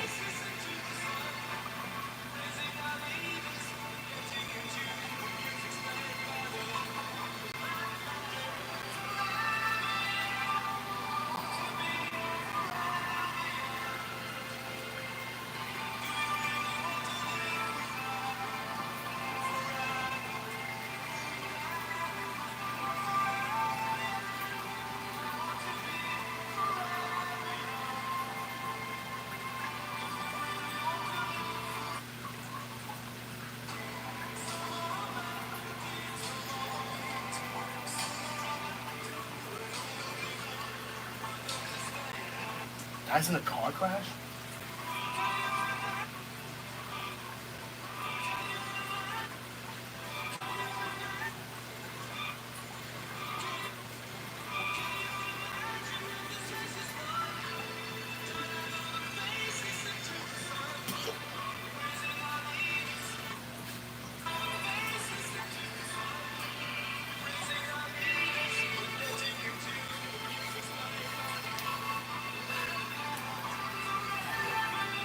Damn, where's my second?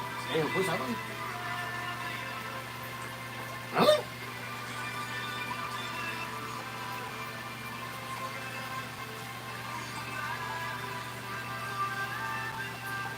Damn, 40?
Like, I'm still confused to this day, bro. Like, how in the world, like, on catches interference, like, that's so rare, bro. Like, low key.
Oh wait, so Chris Paul's back from Halo. Wait, when was with the Clippers?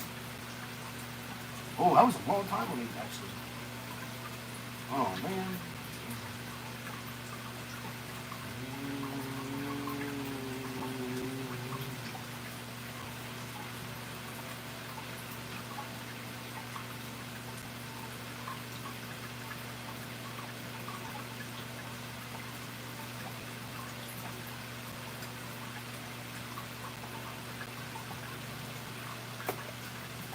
All right. Greg Dogman.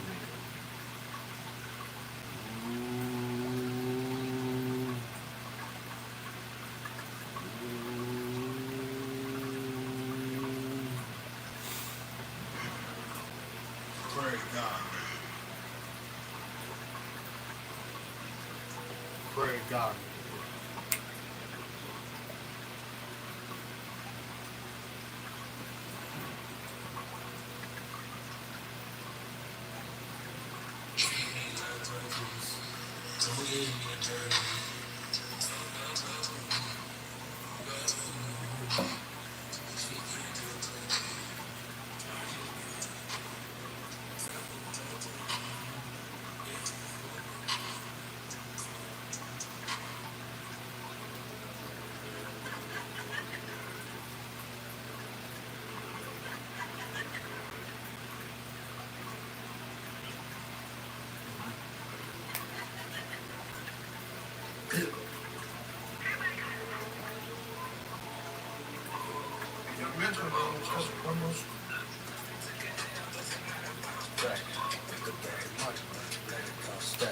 Do that just real when I hit it bounce back.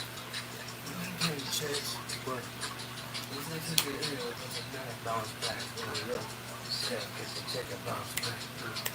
Yeah, so we got bounce back. Let it bounce back. So, try to see.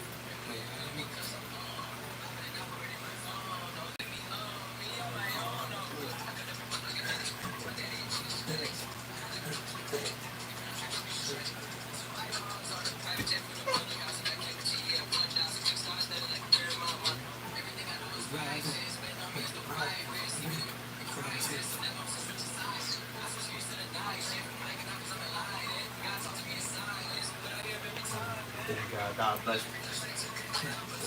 Bounce back. With it, when I had it bounce back. You want to get a chance? God, with this it's a check a bounce back. Because of the eggs, I mean, we got bounce back. Feel real, what a human, not a bounce back. Look, I'm a living beast ball. Just know, cause it's like,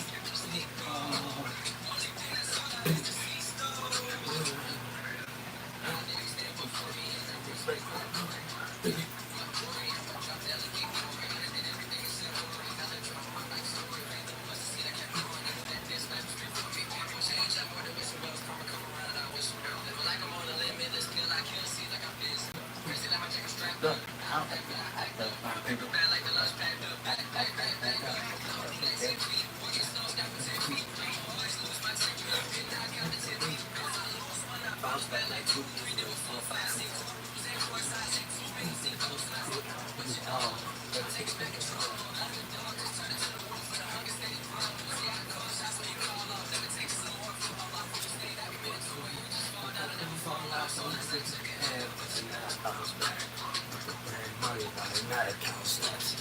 Do that for real when I can't bounce back. You ain't been checks, work. As I took an L, but tonight I bounce back. Roll right, broke his head, get some check and bounce back. It's LAX, every week I bounce back. Feel real when it hit me, I bounce back, bounce back, bounce, bounce back, bounce, bounce, bounce back, bounce back, bounce. Yeah. Oh yeah. Yeah, yeah. Bounce. It's your real one. Bounce. Bounce. Bounce. It's your real one.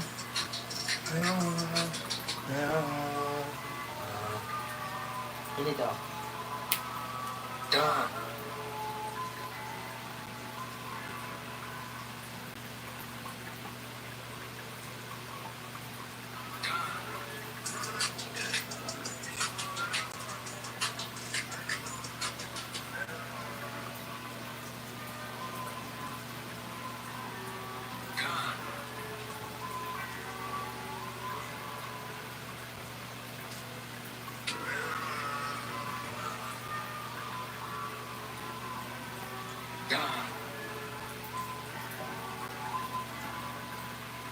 How is this on, by the way?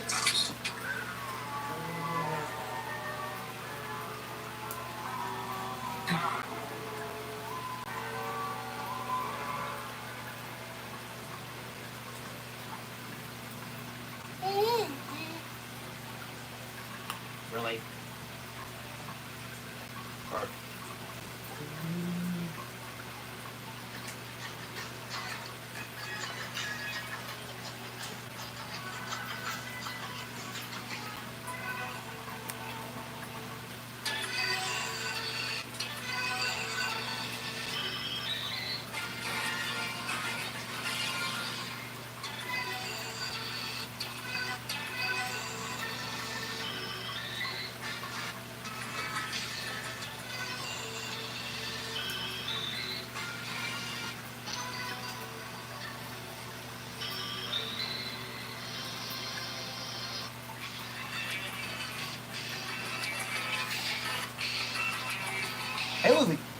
hey, look, there's a train in the background.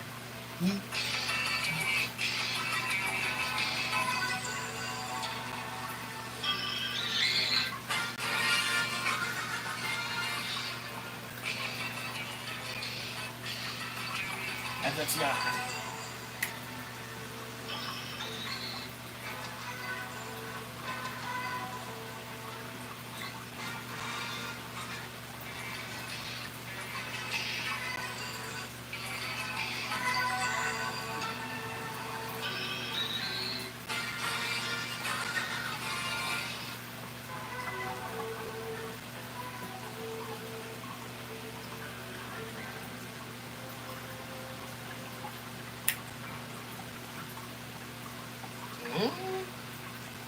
Oh, alright then.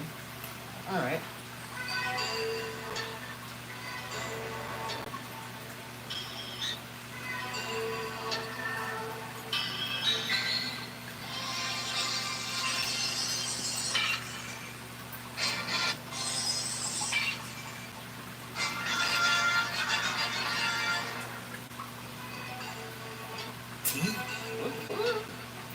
TVQ?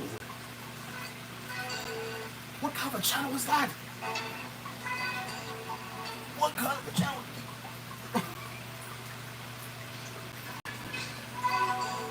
Look loud.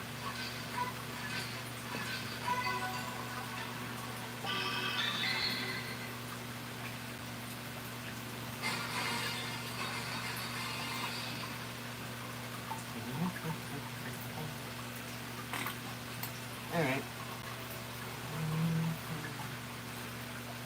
Alright. Hey, look. Paramount Network.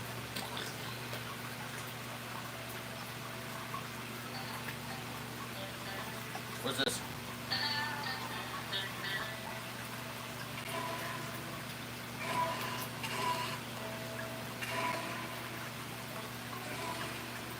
Oh, 2018, really? Oh, I remember seeing this. I see it every once in a while. Length reductions.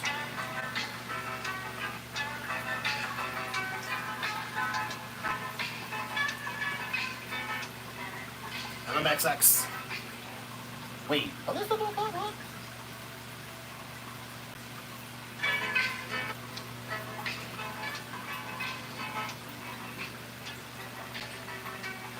Gulfport, Mohave, and Pinellas. That's Florida. Down in Florida. I think, if I'm wrong. Pinellas. I don't know where that is. I'm just guessing know where it is either way. Now I'm gonna go ahead and do all that anyway. Alright, well before I go ahead and move forward.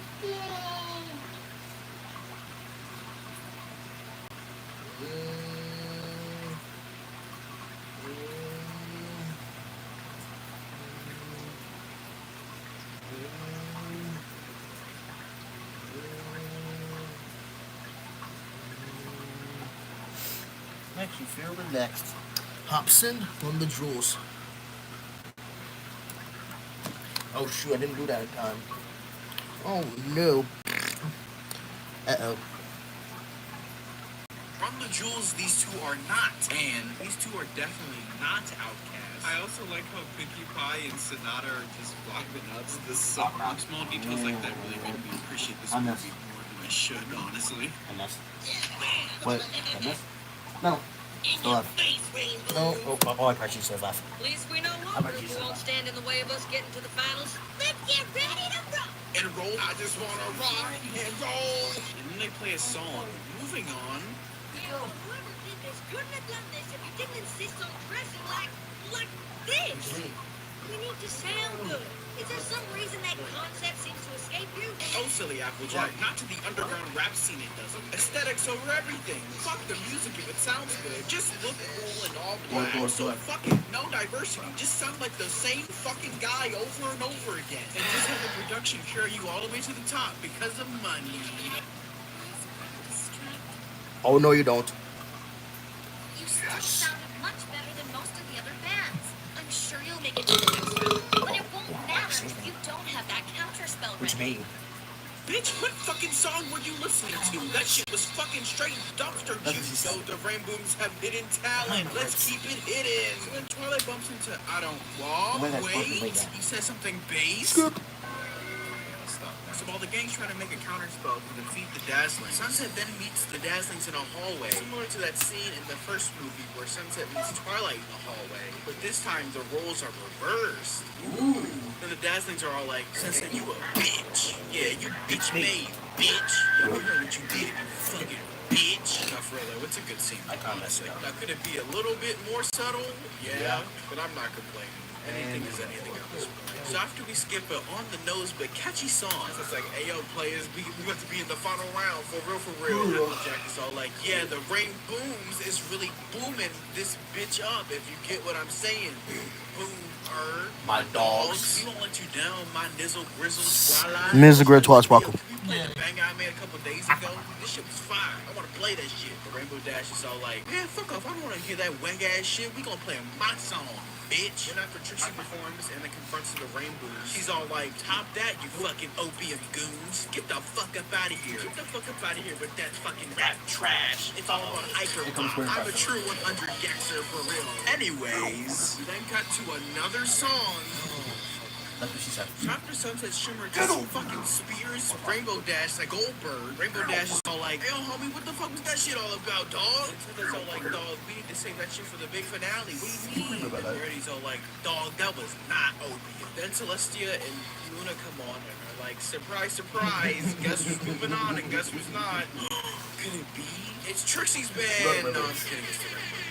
It's just as the Rainbows take the walk of shame through the crowd, the Dazzlings then manipulate Trixie to sabotage the Rainboom set later tonight at the finals. You then see the Rainbooms preparing for their set later on tonight when suddenly, oh no, Trixie uses a comedically placed trap door to trap the main heroines in. What the fuck? Hey man, I didn't say this movie was perfect. I immediately knew what this was because behind Trixie there was a giant lever right there where everyone could see it and nobody stopped to say, hey, what's that giant lever doing right there? But, oh well, I guess. They're just stuck in a pit now.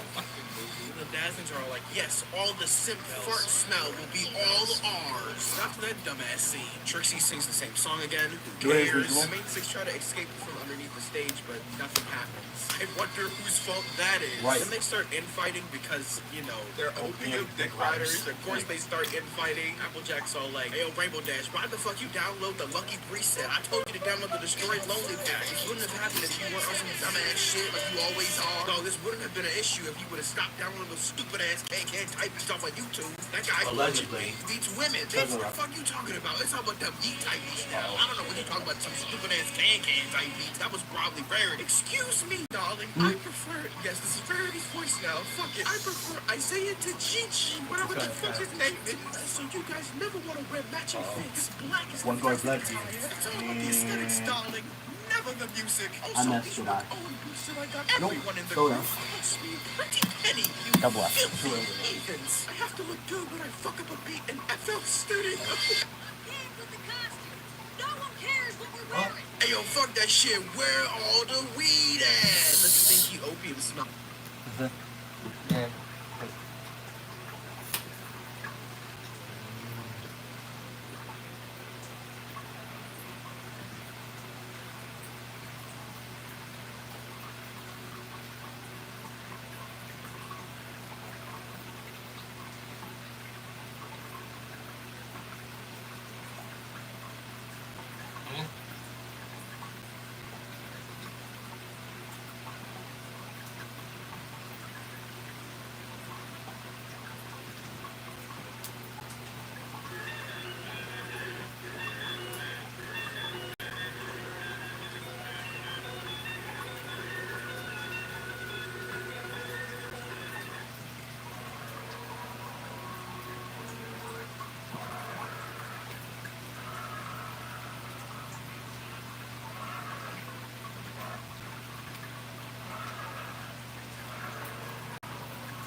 Watching Ron, White, and Blue, the Twilight Zone Marathon. Check it out. On Heroes and Icon. What?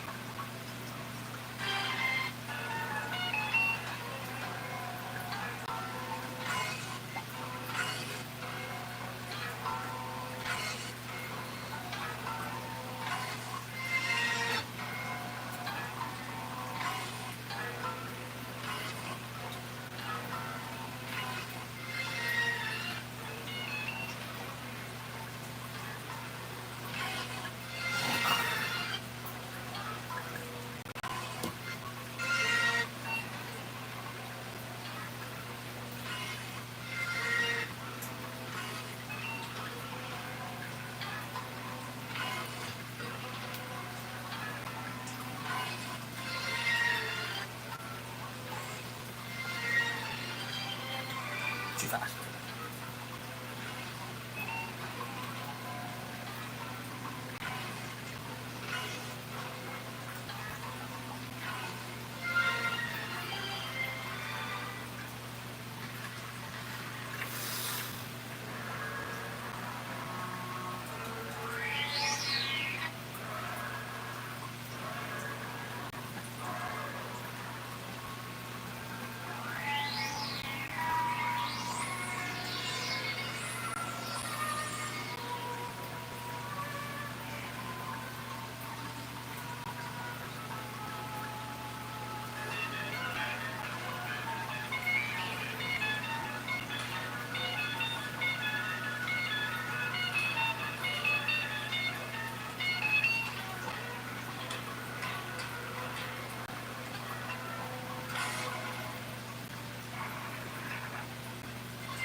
decades this time.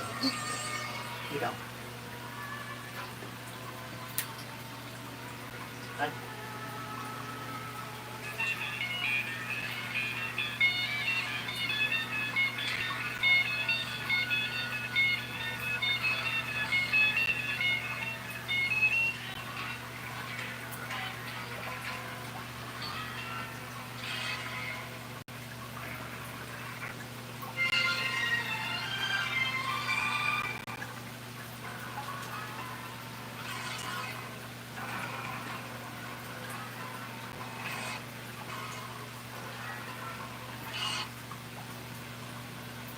wrong way.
Not please.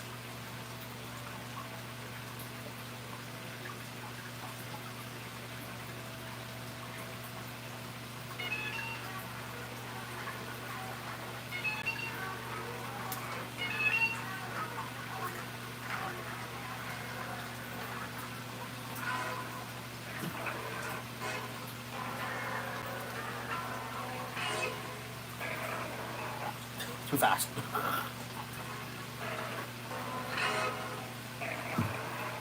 Too fast. What?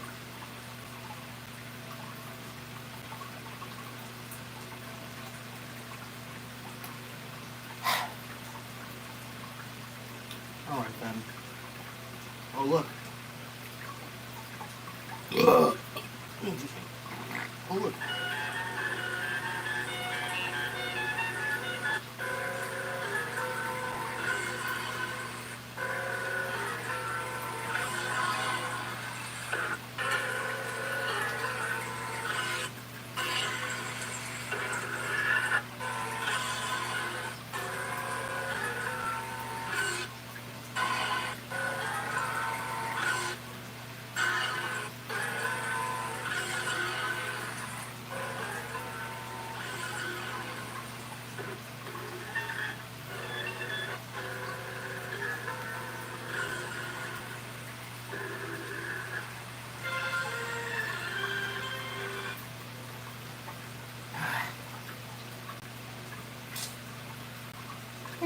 What's this?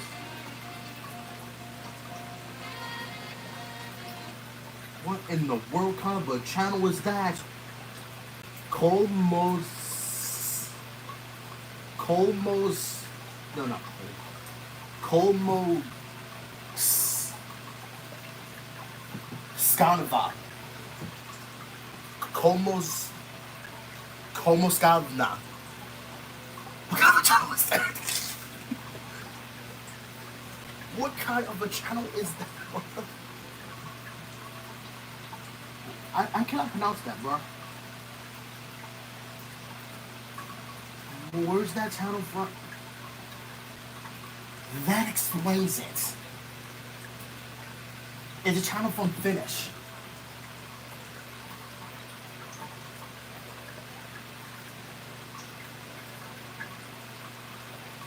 That explains it. No wonder why I can't pronounce it freaking correctly, because it's a different language. I guess I learned something new again. I guess. Ooh.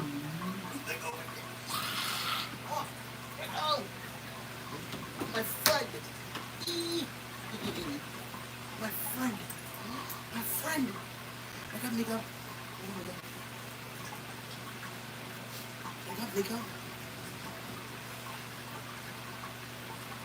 Wake up, Nico. My friend. Nico, wake up. Wake up.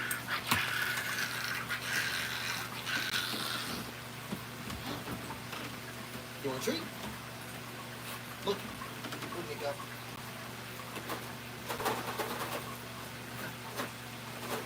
Nico, you want one? Look. Let me give you one. Look. Wake up, Nico. Wake up. Wake up. Move. I need you to move, okay? Come on. I need you to move. I need you to move. Come on. Come on. Come on. Hurry up and move. Come on. I can't move, man. Come on, you move so slow, dude. Oh, it's one day. Oh, look, I feel something. Oh, look.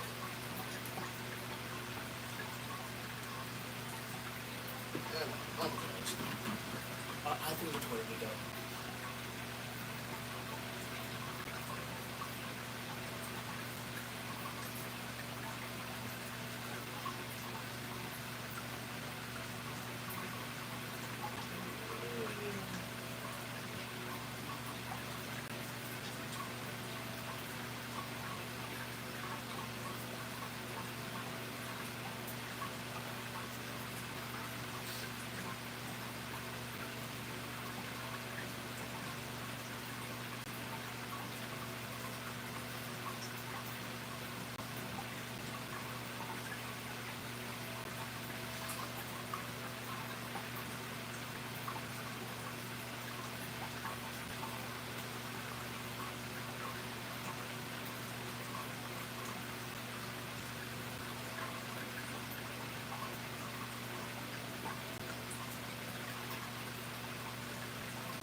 freaking Mets was. That was they're still a half a game behind.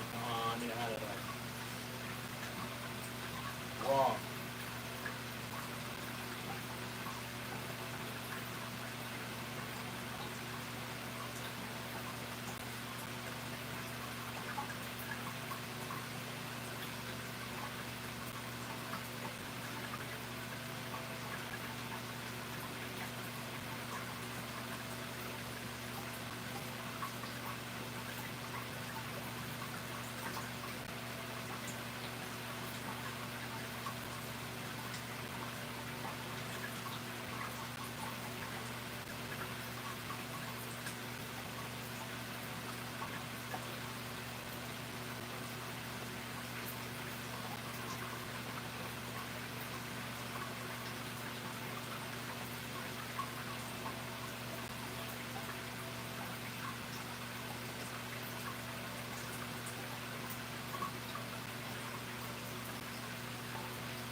Here we go.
I like that catheter or whatever the verb is, bro. It sounds low key good, bro. Hang it down. Get out of here. Good. Goodbye. Goodbye.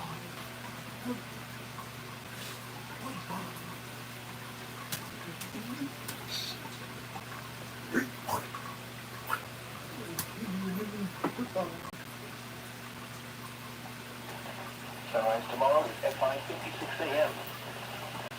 This is the North National Weather Service all hazard. Oh.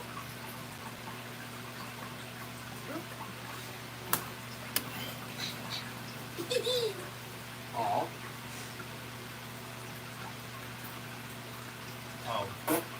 Coastal waters and the northern part of the Chesapeake Bay. Okay. Offshore waters forecast fall over Canyon to Cape Charles Light to 100 nautical miles. Tonight, east winds less than 10 knots. Seas 3 to 4 feet.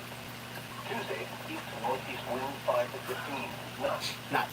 Seas 3 to 4 feet. Tuesday night, east winds 10 to 15 knots. Seas 3 to 5 feet. Wednesday, east winds 10 to 15 knots. Diminishing to 5 to 10 knots. Seas 3 to 5 feet. Scattered showers. Wednesday night, east to southeast winds 10 to 15 knots. Becoming south to southeast 5 to 10 knots. Seas 3 to 5 feet. Thursday, variable winds less than 10 knots. Becoming south. Seas 3 to 4 feet. Thursday night, south to southwest winds 10 to 15 knots. Seas 3 to 4 feet. Again? Friday, southwest wind 5 to 15 knots. Becoming south. Seas 3 to 4 feet. Friday night, south winds 10 to 15 knots. Becoming southwest. Seas 3 to 4 feet. Saturday, southwest wind 5 to 15 knots. Seas 3 to 4 feet. Saturday night, south winds 10 to 15 knots. Becoming southwest 5 to 15 knots. Seas 3 to 4 feet. Hazardous weather information. Now here is the hazardous weather outlook for southeast Maryland, northeast North Carolina, central Virginia, east central Virginia, eastern Virginia, north central Virginia, south central Virginia, and southeast Virginia. Today and tonight. No hazardous weather is expected at this time. Tuesday, Sunday. And now the extended outlook for the period Tuesday through Sunday. No hazardous weather None again. is Yay. expected at this time. None again. None. The 10 p.m. aerial weather observation. What's that? At Salisbury, clear. Oh, clear. Temperature 72. Dew point 69. Relative humidity 90%. Wind calm. Pressure 29.98 inches rising. And while up silent, clear. Temperature 75. Dew point 67. Relative humidity 76%. Wind calm. Pressure 29.98 inches rising. Across the rest of Delmarva and west of the Bay, Dover, clear, and 75. Georgetown, clear, and 72. Ocean City, clear, and 68. Baltimore, clear, and 78. Washington, D.C., mostly cloudy, and 78. Pontotoc, Vancouver, clear, and 75. Elsewhere across the Mid-Atlantic, Richmond, mostly cloudy, and 76. Norfolk, clear, and 77. Wilmington, clear, and 73. Philadelphia, partly cloudy, and 79. Wind north, 10 miles an hour.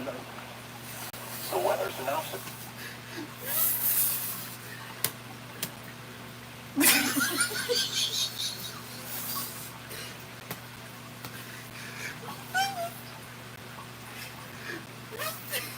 Clear. We're going again. Wow, I heard 68. Ugh. Well, guess average temperature. Wait, cold. 60%.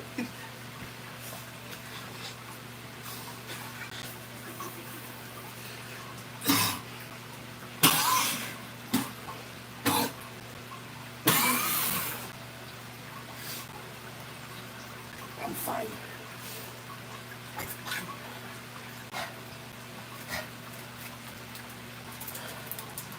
Oh, yeah.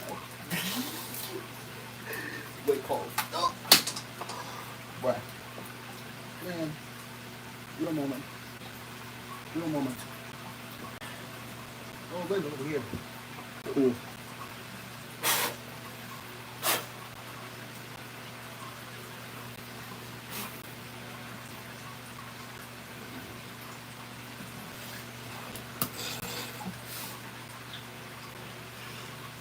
Well, this is cooling down tonight. Right? As far as I know it is. Let's look. 73, yep. Good. Oh, damn. Ooh, damn, 70. Yikes.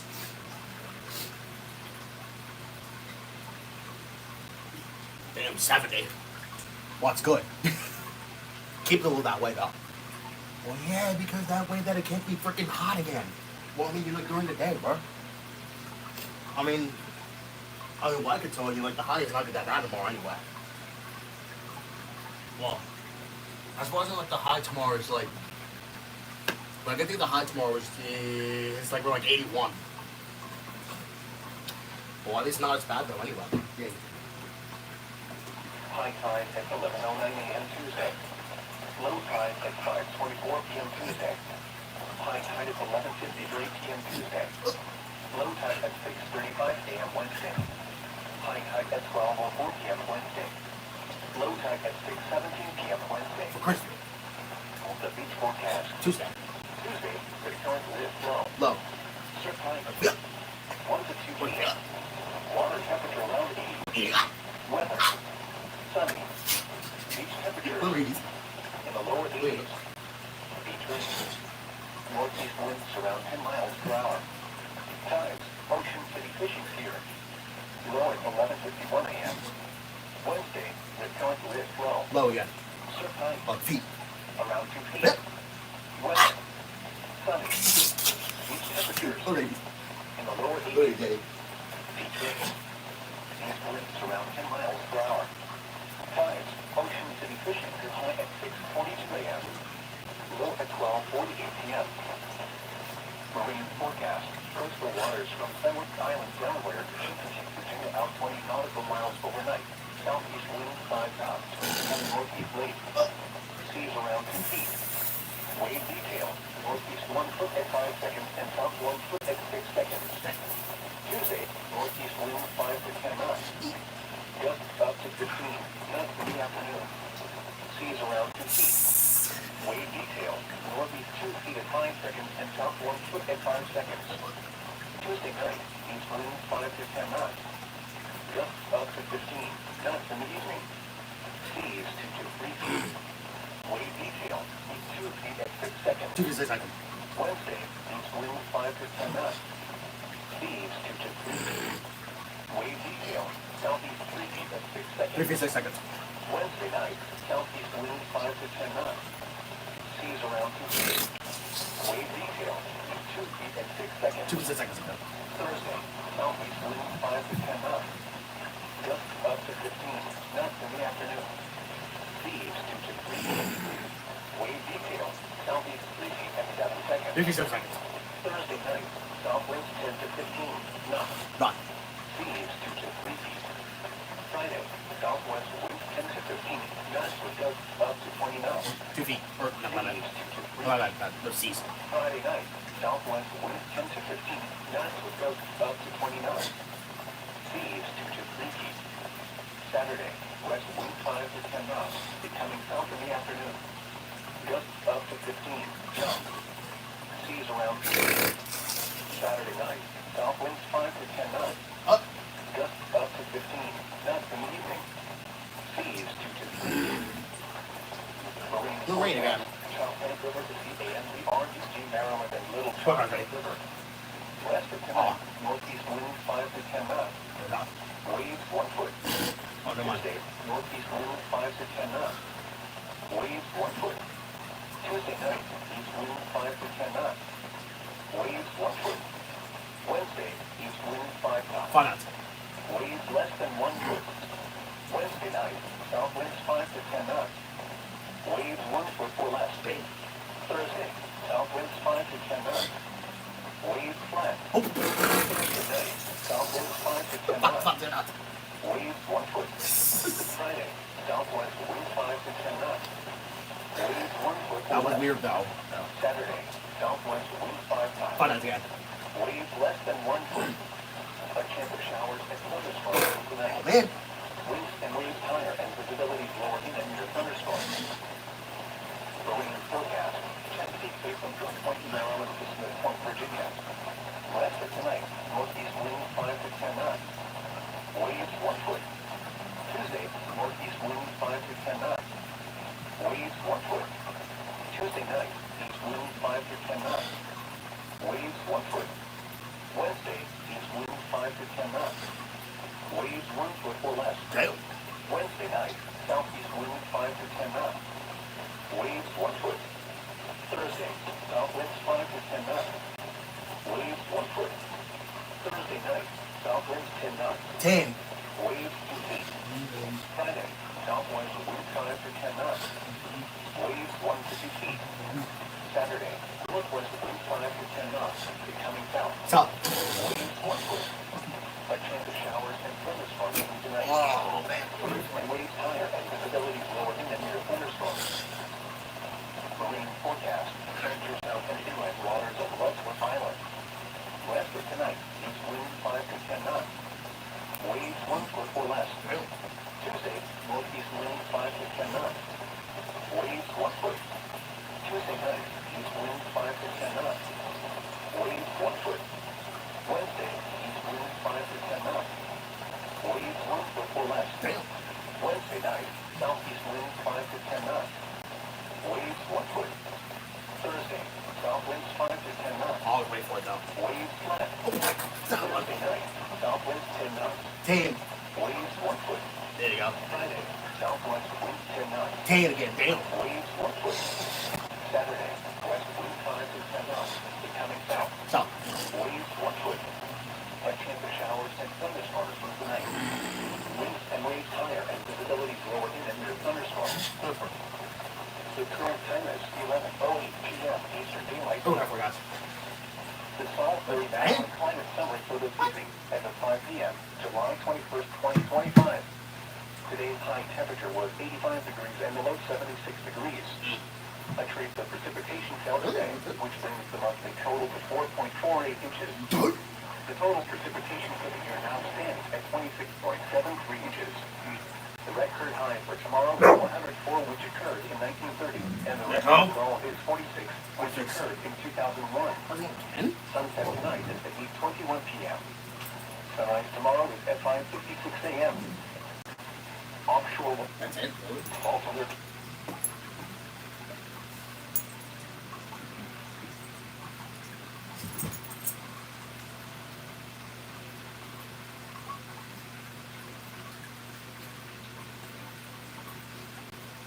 Was it JJ?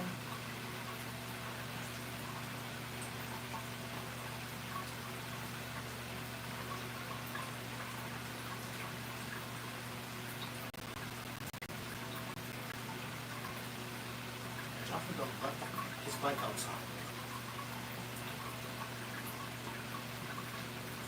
Yeah, JJ, you fool.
Yeah, that makes sense to me, I guess. Turn the risk after interference.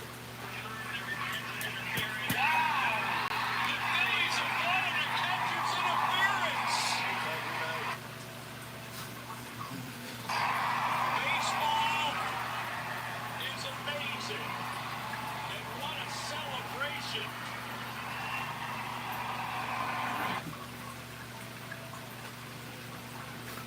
That's what I'm saying. Like, I'm still confused. I'm still confused.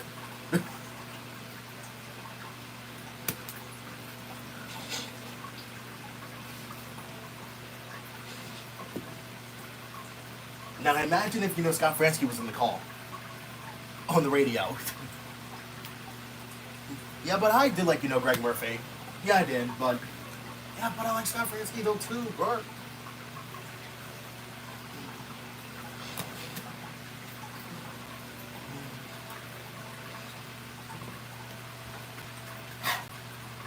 Oh, let me see, look him up. Like, is he okay, speaking of Scott Fransky? What happened to him? Like, is he okay?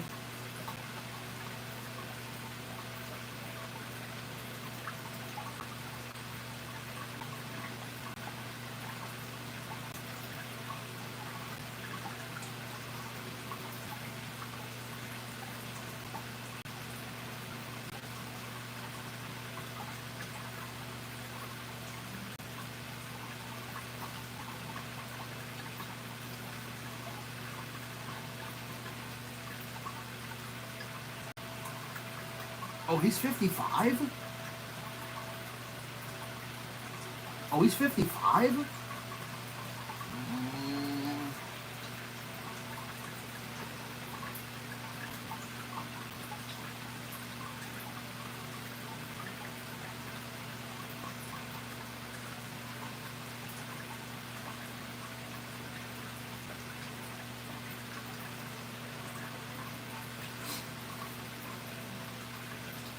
He's 70.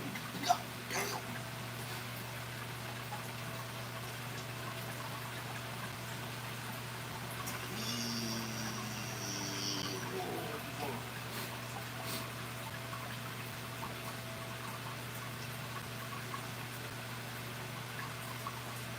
Oh, that's what Larry Anderson looks like? Oh, he went number 47?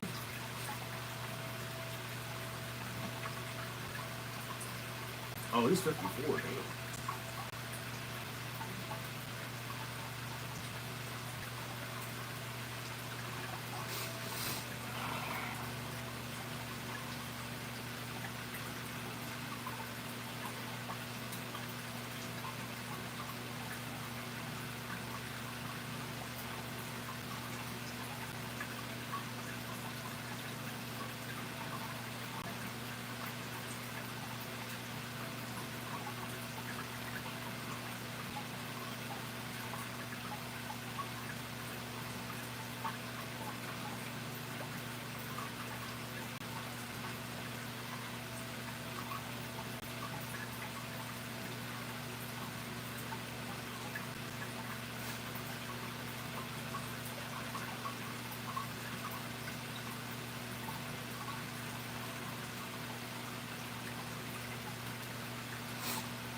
And...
There's always a trick. Six asking you guys to weigh in on the best quarterback in the NFL.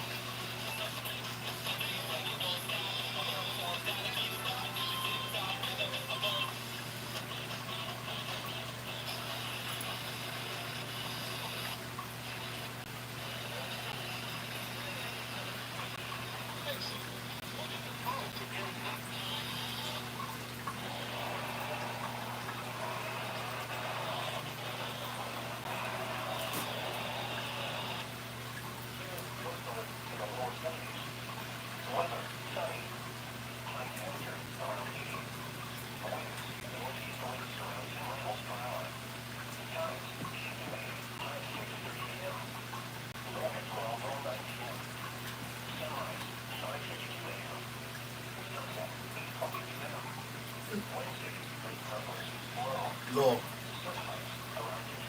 Feet. Done. Done. Please.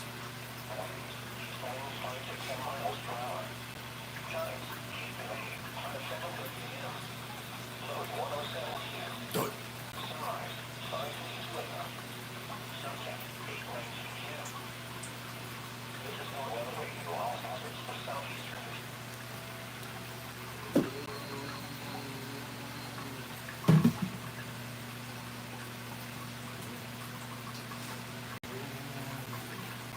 This one?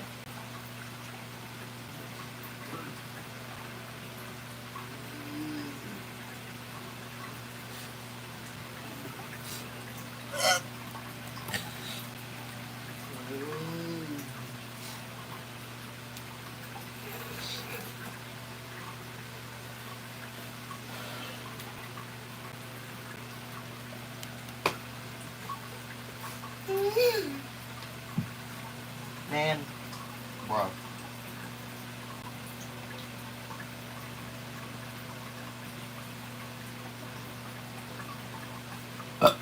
Me.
Look at all y'all Red Sox crying. Well, that was the call, bruh. Oh wow, some games are still going.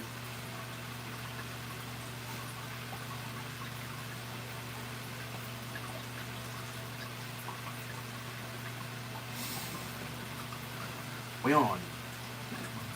Did they ever have the bases loaded? The freaking White Sox? I mean the Red Sox part of it?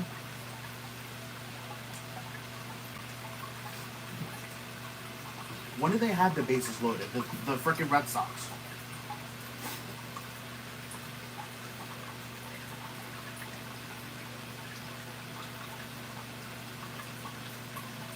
Oh wait, so it was Kerkering then. Let me see all of them. When did they have the pitch? When did they have the freaking bases loaded?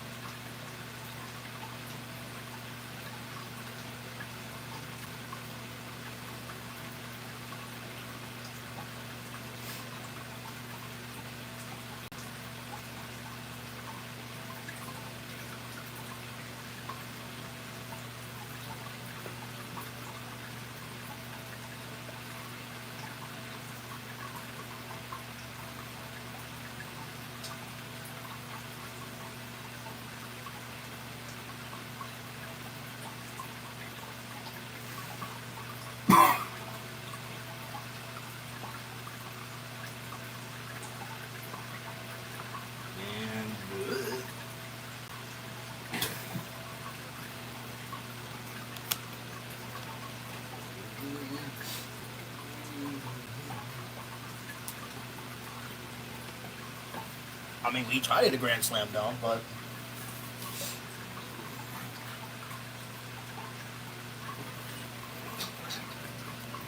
all right. Well, I'm gonna go ahead and end the stream here. So I will see you guys tomorrow for a stream of Tuesday. Well, I think I'm gonna stream more of a stream tomorrow because obviously, depending on what time I get home. Because if I get home at like 7-ish, then I'll go stream more of a stream. Because I think that is a better option. Because I work at, I get done at 6:45. So yeah, so I will see you guys tomorrow for a stream of Tuesday, and we'll see you guys then. So have a great rest of you on Monday night, and yeah, there's always peace and out.